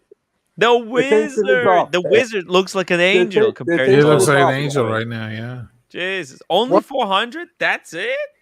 Yeah. No, the heat is off of him for a while right now. Let's hope America is wrong about this part here. Yeah, America. How was he getting access to $5 million in credit? On what income or what assets did he falsify bank rate, falsify financial statements? Those are big boy federal pound me in the ass prison crimes. Yeah. It's not looking good. It's not looking good. But if Anthony can find somehow a way, a documentary about him, like big time documentary. It's a funny thing to just to reflect on. I spoke about it on Who Needs a Drink on Friday. The film American Beauty, remember, with Annette Bening and and so on. Kevin, what's his name? I think Kevin Spacey. Yeah, he was just cleared of his charges. Great film, and she's having the affair with the other real estate mogul guy, and business ain't going so great. But he pulls up one day in a new car, and she goes, "Oh my God! Like, I thought business was slow. Like, is this a new car?" And he goes, "To be successful, one must project an image of success." And she like totally buys into that, like it doesn't matter if you're not doing so great, doesn't matter. Keep up the appearances. And that was a Sam Mendes film from like 20 years ago. And all I've ever seen on social media was that Dan Bilzerian, the same guy, exactly the same thing. Like hire 20 Instagram models to sit with you in a pool. And rent some fancy house. Dan Bilzerian ran. Huh? Dan Bilzerian ran at the end of his scam. Do you think TPG is going to run? Or do you think he's actually going to try and make good on his promise? I don't know. It seems to me that these guys think that this is what you have to do. It's a gamble.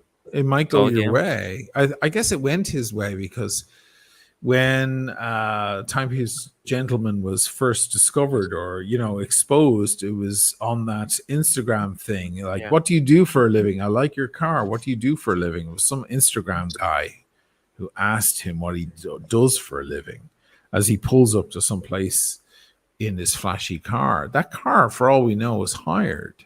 He was projecting an image of success, and it worked for him in that moment. So I guess he thought, I'll keep running in this direction.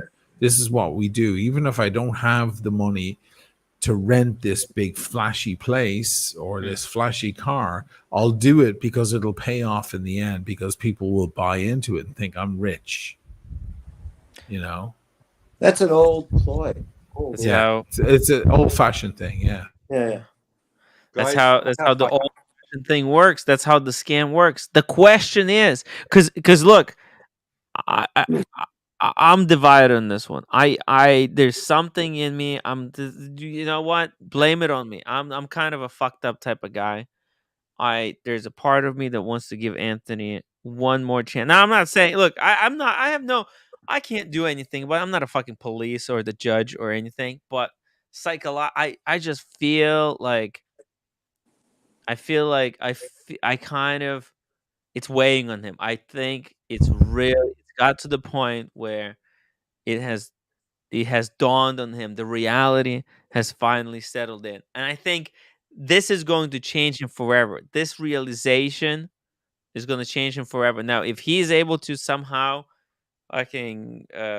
break through this, I think there's going to be no Okay. stopping. Okay. So He's at. Let me just add this. Yeah. He's at an AA meeting, or he's supposedly going Yeah. to AA. The whole understanding of AA meetings, whether it's of the addiction to alcohol or something like what he's involved in, whatever it's psychological, is to admit you're not going to eliminate that. It's about managing the thing you got so Understanding imprinted in your yourself, brain. because he has shown that he can make a lot of money. He just needs someone to tell him, "Shut the fuck up! You're not spending a jack shit." I Okay, told you, you somebody just has need a to take the boss. checkbook away. Somebody has to Yeah. keep the checkbook away. Yeah. Sean is right. That he needs someone because he's got the brain, he's got the energy to put in the hours, and he just needs someone who's gonna watch him. So there's someone, he needs a partner. He needs a girlfriend or a boyfriend if he's gay. I don't know. Hey, Whatever. Timmy, you're saying he probably gonna learn from this one, but only till the next time he's too comfortable again. When you're comfortable, No, you put your arms he down. can never. And I'm gonna share something with you guys. You think I'm crazy? I've been trying to lose a little bit of weight, and guys, I have to confess. While we were talking earlier today, I went and took a quart of French vanilla ice cream that my wife had just gotten yesterday, put in the freezer. She's at a friend's house tonight. I put it on the counter. It started melting a little bit. I popped the lid off. I started eating, and I finished it, and I feel guilty. Oh my god! Yeah, you're right. It says serving 6 servings per container. Each serving 330. I just consumed 1,980 calories. Oh no! What have you done? No, but Sean's point is excellent. I'm sorry he had to consume 1,000 calories to prove it, but it is excellent. At this point, this zebra isn't getting rid of its stripes. This is the nature of the man. I think he got lucky. Now, this guy could have taken advantage of some old friends of mine, as it happens. A guy like Paul Thorpe and a Spencer Dryer and people like that could have advised this guy in very many great ways, because these are very money oriented men, but they're very safe and very wise as they make their moves. And I think they were very impressed. Certainly Paul was very impressed by Anthony and his pizzazz and his charisma and his channel as it exploded. But I think a guy like Anthony could have used a little bit of advice from an old timer who's been trading watches for years, and could have had that guy on the phone. And I'm saying this as an outsider. I don't speak to Paul Thorpe anymore. I think he could have used a little bit of like good old fashioned knowledge about how the game goes. And I said it before. I said it last week actually, that Archie gave good advice, like run a smaller operation out of your bedroom. Stop doing this big showman shit. or That at would least But is you that could, a practical advice? It's not very practical. it could be practical in many ways. Like I people think I live the life of Riley. I do. I live a nice life. I'm in Venice and I drink wine and all, but I'm not spending millions, and I'm not taking flashy yachts around the world. You know, there's a certain humility to my living at this. I go to the supermarket every day and I buy Yeah, well, vegetables and I it cook doesn't dinner. stop people from saying, "Look at Sheen, look at him Yeah, he's flexing on us. pretending he's a Look at him flexer. flexing that lavish Where lifestyle in our faces." I spend my money on a nice bottle of wine and some nice cigars, and that's it. Everything else is my vegetables and my chicken that I cook in my own oven here. So I'm living kind of, and I big spends are on my watches Wait a and minute. things like Wait a that. minute. You forgot to admit the other thing. You're helping your daughter with school, I guess. Yes. And your son.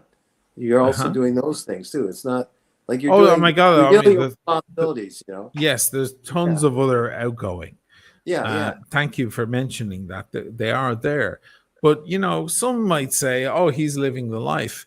I could get some flashy yacht or some big boat or whatever and go around and sail the islands here and go down to Croatia and all that. And I could get living large in a big way.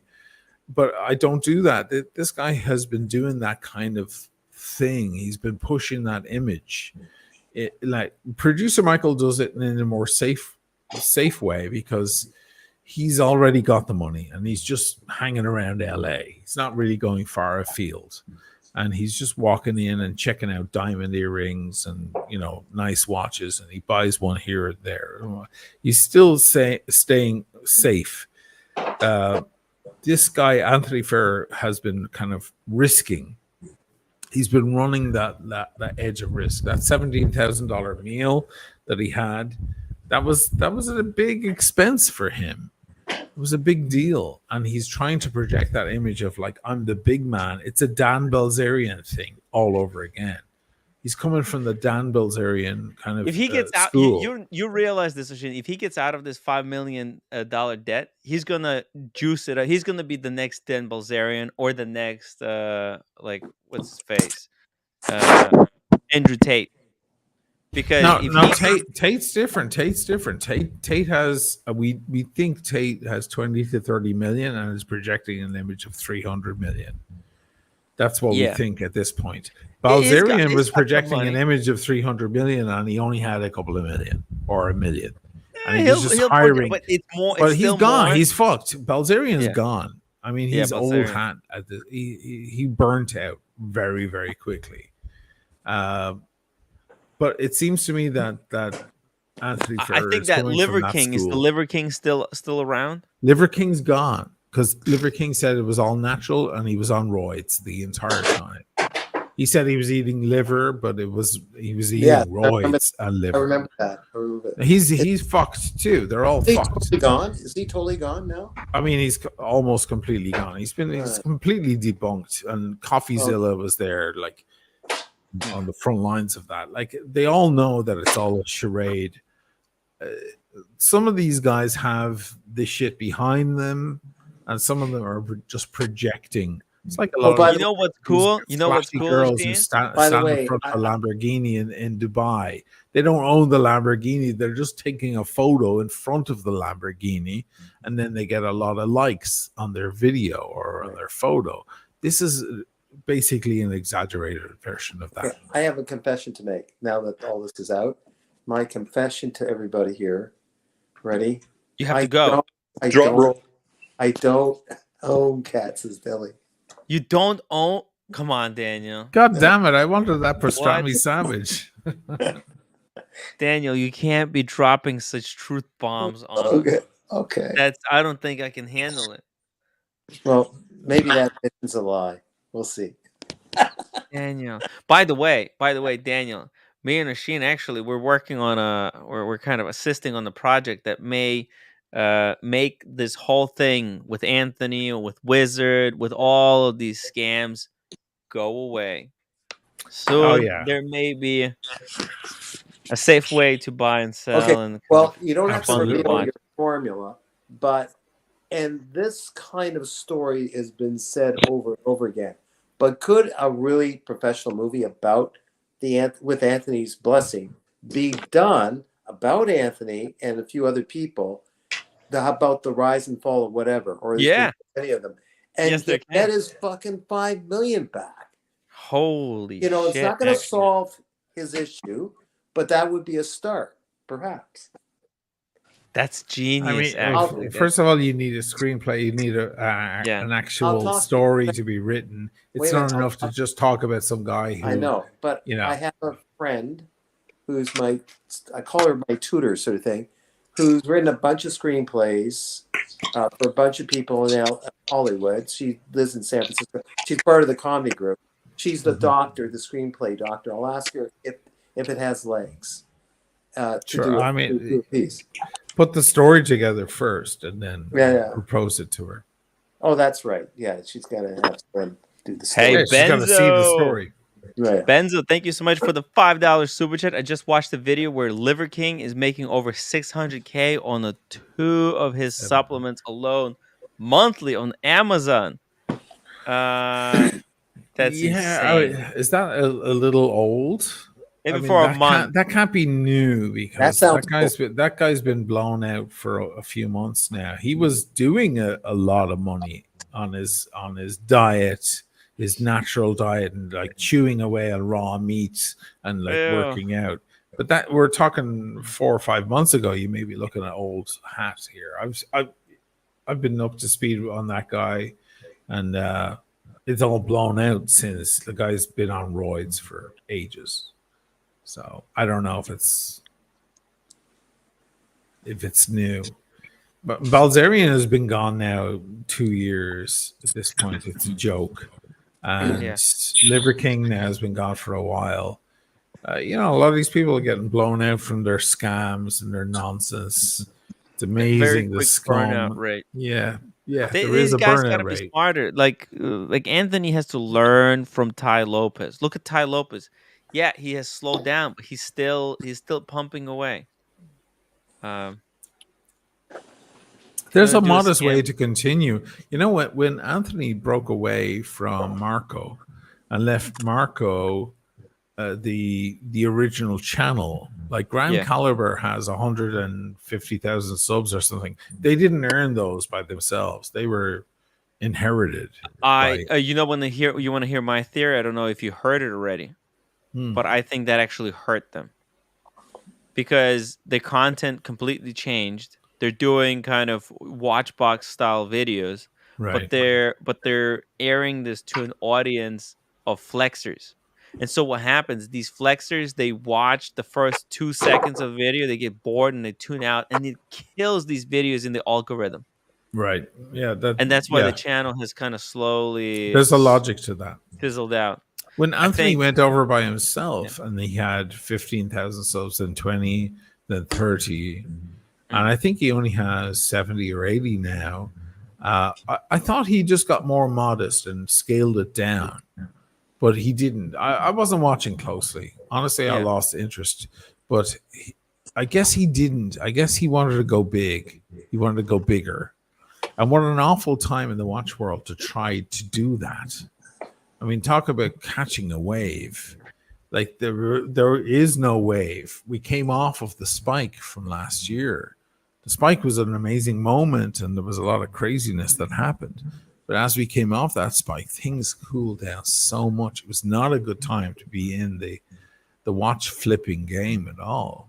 So he really he disconnected at a really bad moment. There's no way he could have known, but I feel like the guy's just been riding that, like, I want to project an image of success thing.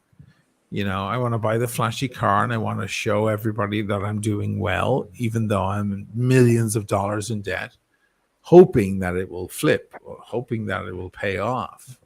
And then he loses a bag in Vegas. There's a number of hits that just bring him down. Next thing, he's fucking in the shitter. He lost and got robbed a number of times, and we don't know. And also, he just spent money recklessly on stupid shit, like. And he spent a lot of money on the image, and just luxury stuff that you can't recover money from. Hmm. It's a total disaster. Okay, I'm just rephrasing, I know, but there might be just a little bit of a silver lining that he might challenge that imprint that he's got in his head or in his heart that he can't get rid of, is joining AA. But it's got to be a commitment with that community and with a different set of friends, and to rewrite his own story. Casey Jones, Brooklyn, thank you so much for $2 super chat. Best watch for a flexor, RM, Hulk, or Batman? Definitely RM. RM. The only watch for a flexor. I mean, for a mega flexor, yeah. Yeah, you gotta look. You're gonna flex. You gotta bring out. I mean, Hulk or Batman big are gun. about 20 grand or less. RM, you're looking at 100 grand up to Yeah. $1 million. I mean, Hulk. That's not much of. It's like a humble flex. It's like a humble. It's the greatest watch ever made, but it's not flex. Hulk is, as far as watches go, is a humble man's. It's a hard working. It's been a while since a Rolex was a flex. Did you hear Unless you have Negroni got a sermon? rainbow. Who? Negroni. Negroni got a Starbucks? Yeah. From Just the like as his authorized first dealer? watch from this AD. Yeah. Look at this. Him and his kid. Oh wait, wrong His screen. first watch from an AD? What about his olive dial That was from a date? different AD.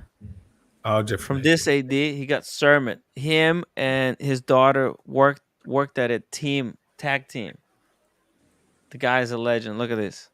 Tag team, father and a daughter. That's great. Mission accomplished, successfully bringing home the sermon. It's unbelievable. Oh, He look at unboxed that. it last night. Good for him. Dude, Negroni, the freaking legend. I love that guy. Yeah. It's a good. He's just a sweet guy. Sweet guy. You know, working, Happy little kid. providing for the family. Yeah.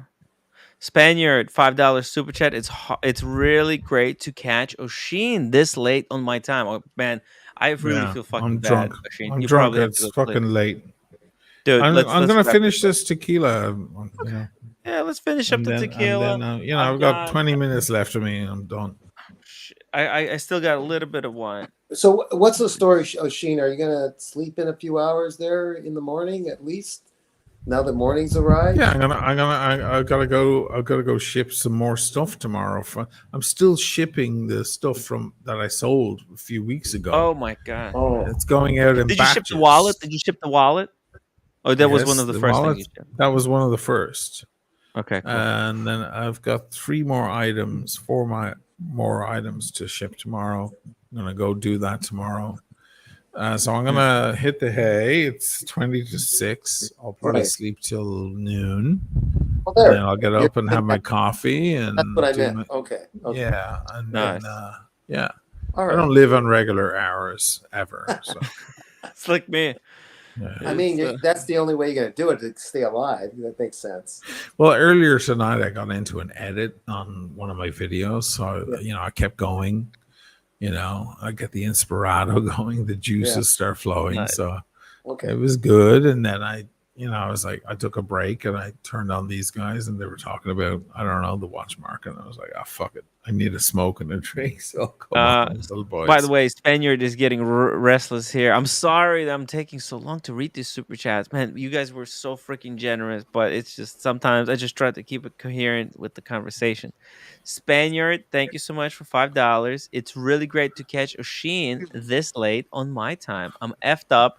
Always too early for me to drink during Who needs a drink? Yeah, I do. Who needs a drink at 10 p.m. here, which is 9 UK time. I have a lot of UK viewers, which is 4 p.m. Eastern. So where are you, Spaniard? You're probably on the West Coast. On the West Coast. Probably West Coast at 1 p.m., which is exactly what my thoughts are every time you have one of those episodes. Yeah, sorry guys. That's the way it is, By the way, can't do Shane, anything is about it. Josh and you good? It's like kind of Josh medium. are okay. They make a nice red. It's very sugary and thick. And you have the Sauv Blanc.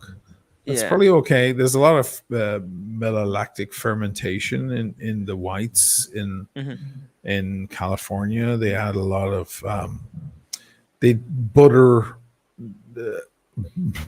up their wines because they can be quite acidic as they ferment. So they do a secondary malolactic fermentation, which adds a lot of butter. So you wind up with these big, thick, buttery whites in California.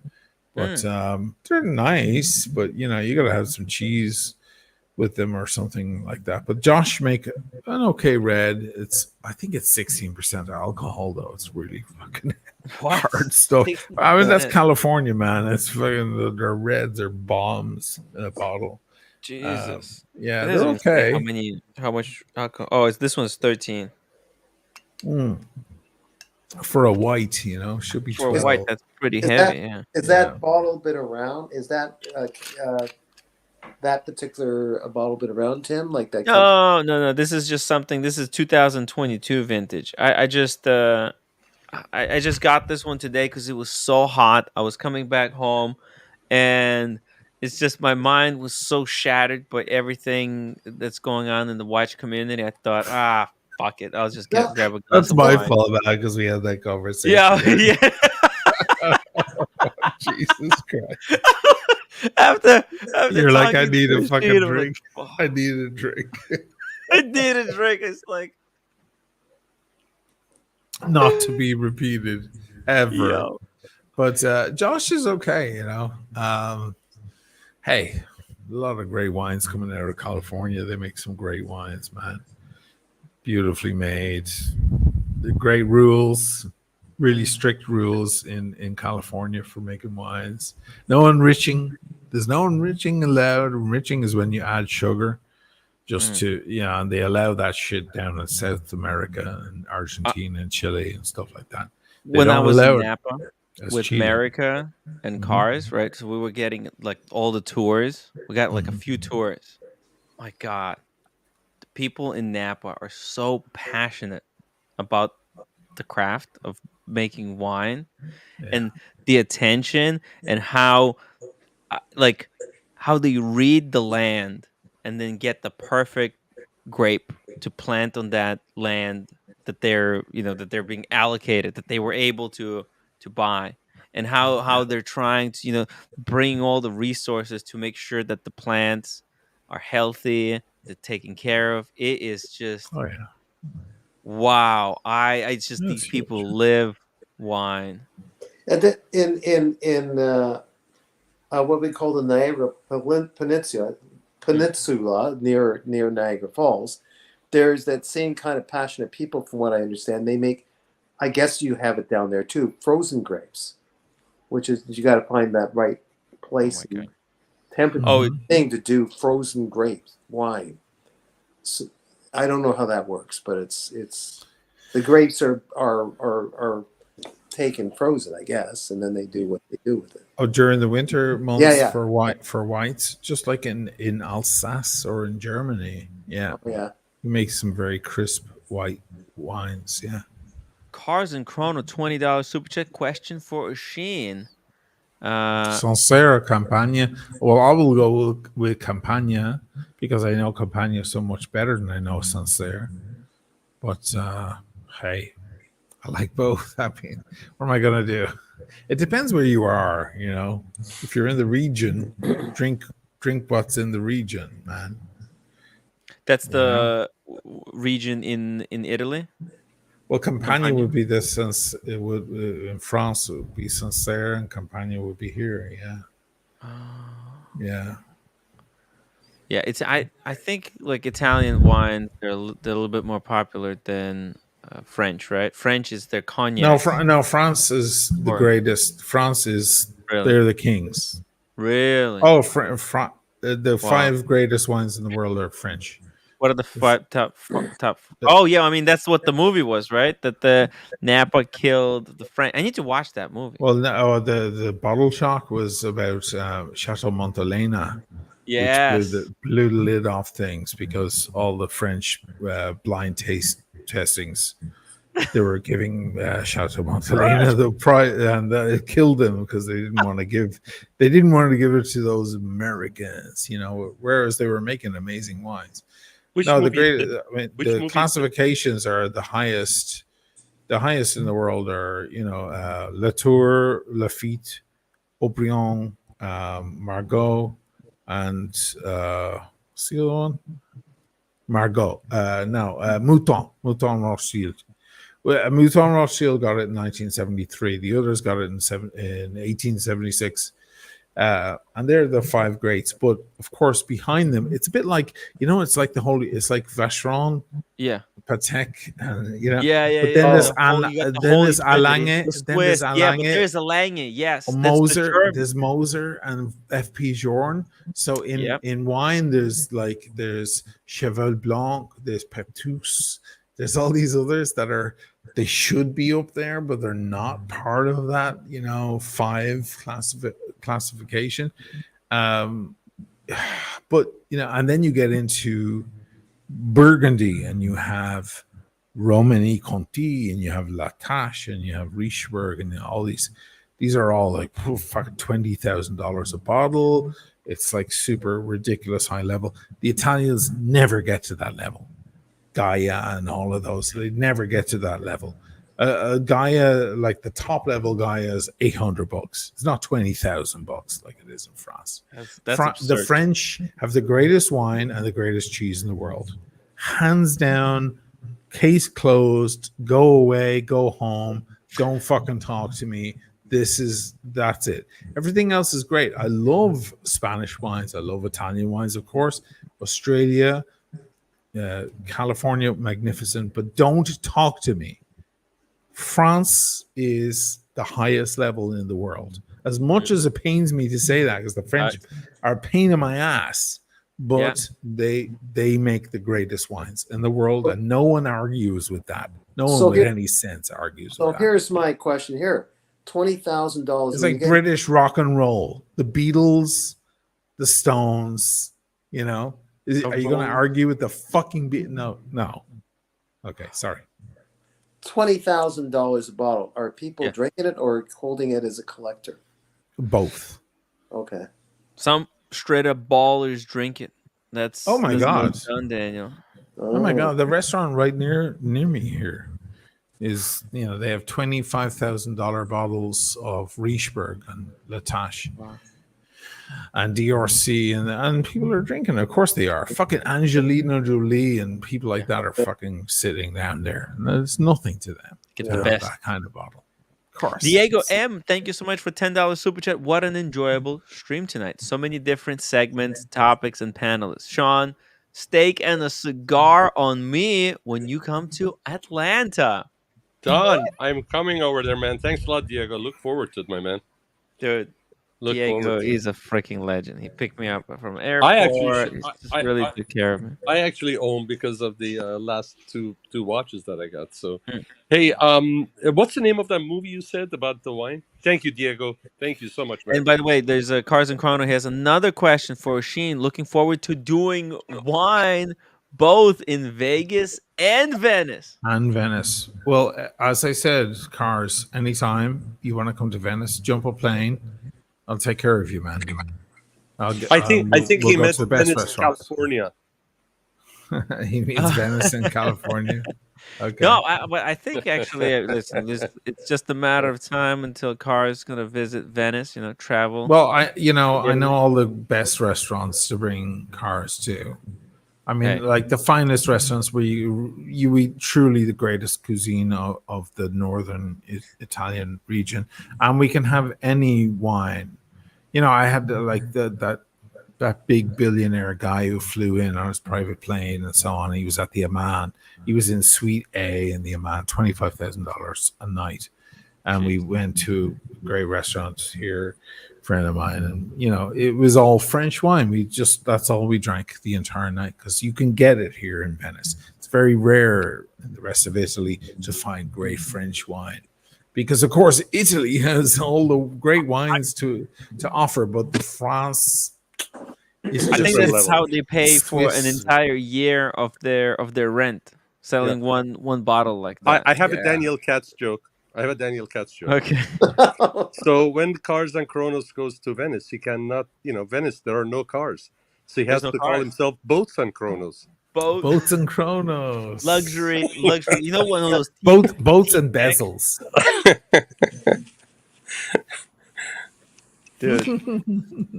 It's too much fun. Hey guys, what's the name of that movie about the wine? Oh, so there's a number. There's Bottle Shock. Bottle Shock, which has Alan Rickman. Remember Alan Rickman from Die Hard? Oh God, He's a big he's a big enophile, that guy, and that's why he made that movie. And I met him in New York down in the meatpacking district, and we shared a bottle of 1967. What was it? Haut-Brion? I think it was an Haut-Brion. Amazing man. But big enophile, and he made Bottle Shock. Then there, of course, there's Sideways, which everybody knows in California, right? The Sideways Effect. Sure. What was the other great wine movie? Yeah, Benzo mentioned it too. Yeah. Bottle Shock is a big one because it's all about Chateau Montelena and how they broke the rules and how they introduced California wines to the rest of the world. Chateau Montelena was the beginning. Then, of course, we have, so many great wines. There's Robert Foley, there's Dan Docorn, there's Farniente, there's, of course, Opus One. Everybody knows that because it's it's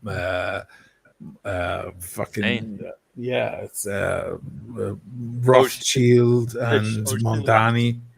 Last month there was a gathering, and there was a gathering because there was a contest. Viator is another great wine. Sorry, go ahead. No problem. But there was a thing, as far as volume and performance level, and our dealership from BMW got the challenge of the champions, and when that was at the end of the dinner and all that. Actually, when they started serving dinner right before they give it to us, they opened up bottles of Opus One. And listen, beautiful wine, absolutely beautiful wine. But there were other wines that we were drinking that there were probably 1/5 the price, and they were really. Better. I can't say they were better, but they were close to the Opus One. Well, Opus One carries a name. It's got that whole the people behind it are very important. But there are better wines in Colgan and Screaming Eagle, for example. But you have to be on the list for those. You can't just go buy those bottles. You have to be on their list, and then they announce the bottles that are available, and then you tell them what you want, and they ship them to you. It's like and you're talking $750, $800 a bottle, new bottles, so futures, not bottles you should be opening today, but in 15 years' time or 10 years' time or something. They have amazing bottles. You have to buy early. You have to buy the case when they come out. Then you store it, and they become, because you never know which case is going to become extremely valuable. It's futures. That's happens like in the watch world. Ning, like people think Ning in the years might be something great. You don't know. Yeah, people those bronze FP Journes, the early FP Journes, they're now millions. Yeah, that thing that I gave you, Tim. That one is worthless. I mean, priceless. Hey, Oshin, how about this for some future project for you? Pick out a few wineries in France, in Italy, and in California. And before you go to these places, first stop by, let's say, Davidoff of London. Let them know what kind of wine you're going to be tasting. Let them pair up and suggest you some magnificent cigars. Get those and then hit those places, and then do a wine and cigar, tasting and and video. How about that? Sure, man. Yeah, that sounds like fun. I mean, yeah. strictly, I wouldn't drink wine with a cigar, but you know, it'd be more to cool the palate. So We it did would it. be We did it rum. at We did it. We do it. Orion. We do it all the Oh, time. We do it so all the good. time. If I'm gonna pair, I mean, I've done it, but because Yeah. you got to do it. But you know, it's Ideally you want to do the whiskey. drink. I mean, rum. Normally rum, chilled rum, because it's you're supposed to cool the palate from burning. You're burning your palate with the smoke, so you heat up your palate and then you take a sip of the rum. Now, rum can be extremely sweet, so if you're not into that heavy, sweet treacleness of the rum, you can go a lighter edge and go for whiskey. I would recommend an Irish whiskey. Because if you go with Scotch, you have an aromatic argument between the smokiness of the Scotch and the smokiness of the cigar. Or you could go for rye or bourbon, which are very, very good ideas.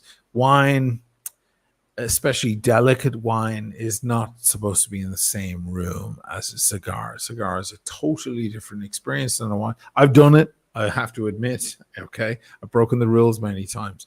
But a wine, there isn't much room in the nose and the palate while you're tasting a great wine to pollute that with a cigar. Unfortunately, that's just the way of it. Especially if you're drinking like a really expensive wine. Yeah, you don't want to be fucking around with that shit, you know? Yeah. So, but, you know, I would say some wines could probably handle it. Probably a Cabernet from California, right? Yeah. Cab, big fucker. Or even or Shiraz from Australia, like a Penfolds. Something that can handle the breath and the brawn of a fine cigar, but a very delicate French or Italian or Spanish wine should not be paired with a cigar, I would say. Bad idea. Scratch the idea. Scratch the idea. It just needs to be tweaked. No, wait a minute. The idea is good. You just tweak the. We never talk about Spanish wines. I want to talk about Spanish wines on the channel at some point. The flavor notes are scorched orange peel, okay, and buttered popcorn. Spanish wines are part of the old world wines. Prince Charles, now King Charles, the King of England. This guy has the greatest wine cellar in the world. In the world. He has bottles going back to 1750, okay, in the palace. And his favorite wine is Vega Sicilia Unico. And there are shots in my recent Lisbon video of Vega Sicilia Unico. It's one of the great wines that I need to feature on the channel because the Spaniards made great wines for so long. And they, unfortunately, the French gobbled the whole industry up because of Jefferson and because of John F. Kennedy with his Chateau Lafite and so on. The French won it all. And, you know, the Spaniards make great old world wines. So I need to talk about those guys. So question for you. Would you agree that when it comes to cured meat, Spanish have the best? Jamón. Jamón is superior to prosciutto. Absolutely. Yeah. 100%. Yeah. Jamón is way higher than even the finest of prosciutto. San Daniele prosciutto, San Daniele, which is the greatest we have here, is magnificent. It's one you can live on that shit for the rest of your life. But jamón, especially, it's a slightly higher level. Why is that? Why is it? What softer? What is it's softer. I think I hate to say it, but I think they kill their pigs a little sooner. That sounds terrible. Or is it aging like what Marcelo does? Is there aging involved before? Actually, the ones that are really aged and dry and where they're chewy, they're unbelievable. Yeah, though they're all aged. They're steeped in salt water and then hung. But jamón has an extra softness to it above prosciutto. So as much as the Italians love, it's like the Italian olive oil, olio di oliva. It's wonderful, and especially as you go south in Italy, it gets even better. but the Croatians have better, and the Istrians have better stuff. Everybody in this country loves prosciutto, crudo, which is the greatest stuff, the crude stuff, the stuff that's just been aged in salt water. But the Spaniards do it better. Gotta say. It's just the way it is. Look, take French cheese. French cheese is like miles above every other cheese in the world, and they have amazing cheese in this country, amazing.